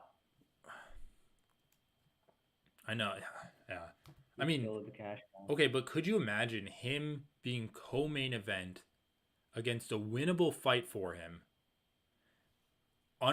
directly underneath a lightweight title fight, like Islam versus Oliveira? Like, imagine Islam Oliveira co-main with Conor in it. I feel like the UFC would do that because that would be a guarantee. If Conor wins, he fights for the title, right? Yeah. I mean, obviously the timeline doesn't match up for this scenario, but I'm saying this would be the card where I could reasonably see Conor being co-main event and not main event on pay-per-view. Yeah, I just don't think Conor McGregor would agree. I don't know, man. Yeah, I don't know if he would agree. He might. I have no idea. Anyway, let's just wrap up this card. We talked about Tony. Let's just wrap up this card and then call it. Favorite fight? Like a lot of close fights in this card. A lot of split decisions. Give me your favorite fight and then 3 guys that you're looking at after this card. And you can be very obvious and you can be very obvious. Okay, I think my favorite fight still is actually Combat versus Kevin Holland. I think the scramble was sick. Scrambles were sick. And stuff, and Kevin Holland and Combat keeping control. Dude. Guys I'm looking at after this pay-per-view, I'm looking at Julian Erosa much more seriously now. I honestly didn't take him much seriously before this. But let me ask you about that. Is that a case of Julian Erosa exceeding expectations or Hakeem Dawodu like being lower than what you expected? Man, the thing is, because it's a mix of both for me. I don't think I've ever seen Hakeem deal with pressure, so I don't know if I can say like I thought Hakeem would do well. But what I have never seen for sure is Julian Erosa pressuring this effectively, clinch game being so fucking good.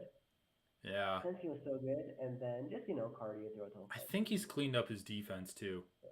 All right, I'll agree with you with Erosa. I think that actually propels him into the featherweight rankings. Number 2, Jailton Almeida. I mean, we've been watching him prospect right from the beginning. Yeah. And he guy's a beast. Continues. Guy's a beast. He needs a bit of a step up so we can really see how he is. And honestly, it's funny to me because I think he's been as dominant as Khamzat at these levels, but like he's 4 fights into the UFC. Yeah. 3 fights into the UFC, I guess, and then still hasn't gotten any opportunity. And honestly, dude, Anton Turkalj, I kind of want to see him again. He's got that nice douchebag personality that I love to hate. And he didn't do bad. We don't know. We don't really know how he's going to do. Yeah, because he was undefeated, and then he fought a beast. Yeah. Dennis Tululin is my 3rd guy. Dennis Tululin, yeah. I mean, Khamzat's past a prospect. No, he's fought in the UFC before. Khamzat's past a prospect. He's a ranked number 3, so I'm going to say. Daniel Rodriguez didn't impress me at all in this fight. Yeah, he lost to Chimaev, which is a rough one. Johan Leonese didn't really impress me. Altong Ali didn't show me anything new. Norma Dumont actually kind of pissed me off. Yeah, Jailton Almeida for me. Dennis Tululin. I'm going to give some love to the heavyweights and say that was the most entertaining fight of the card. Jake Collier versus Chris Barnett.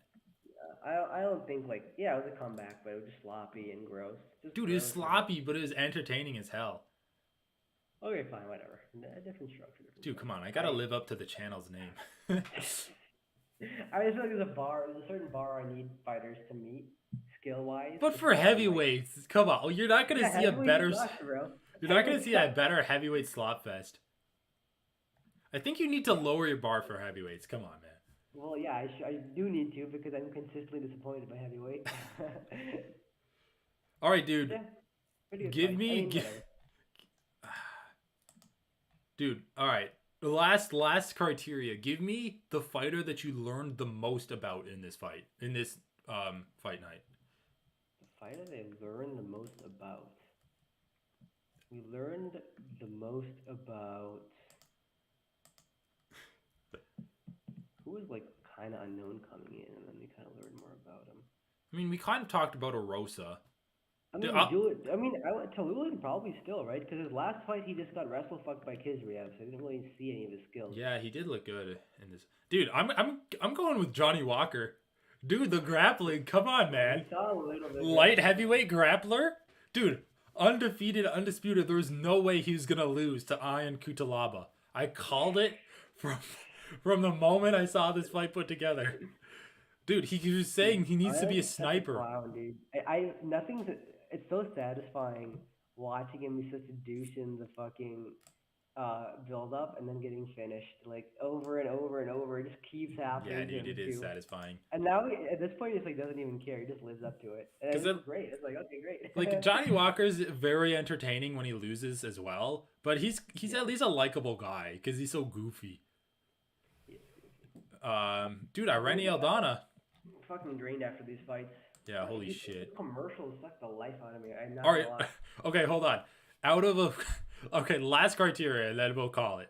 Out of a night of, let's be honest, some pretty sloppy fights, give me your top 3 worst performances. Worst performances? Nate Diaz, Tony Ferguson. Okay, but Nate Diaz won, bro. You can't say you know. Still a worst performance, bro. He had a clean win. Clean? That's pretty I don't know clean. about that. He got He's pretty clean. Times. And Jamie Pickett. Dude, you're not going with... Dude, I'm going on the early prelims. Danielle Wolf. Bro, she had the worst performance out of all of them. That was so bad. That was actually bad. But then Tony Ferguson, I'll say number 2, and number 3... Yeah, probably Nate Diaz. Or maybe Hakeem Dawodu. He kind of stunk.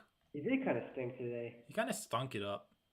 He did kind of stink it up. There were a lot of bad performances. That's the thing. Like, there were a lot of just bad performances on this. Yeah, Jamie Pickett looked bad. Jake Collier was fine, but he just... Dude, no respect for guys that, like, blow their cardio in a flurry to try to finish the fight. Like, it's too much to ask for a fight with some good parity and, like... Well, Collier Barnett had parity. Hamza Chimaev and Kevin Holland had parity. No, they didn't. They didn't have parity at all. Li Liang and Daniel Rodriguez had parity, but it's a boring-ass fight. It was still, like, one of the better fights in the card, though, unfortunately. Yeah, you're right. I mean, you're actually right. Yeah, fuck it, dude. Yeah, I don't know. This card just kind of stunk, bro. It's just draining to watch. It's like 7 hours of ads and... Yeah, Jesus Christ. It's a lot of fucking ads. The ads do kill me. All right, well, next card we actually have very good main event. Sandhagen versus Yadong. Dude, that's going to be a striker's delight. And if we get jiu-jitsu, it's going to be explosive scrambles and like leg attacks from Sandhagen. It's actually like, I think it's going to be nonstop action. And if there is a lull in the action, it's going to be technical striking. That's what, like... All right. Anyway, getting a head out. Yeah. All right, man. Well, yeah, nothing happened in this fight card. It's just... All right. Until next week. All right. All right. See ya.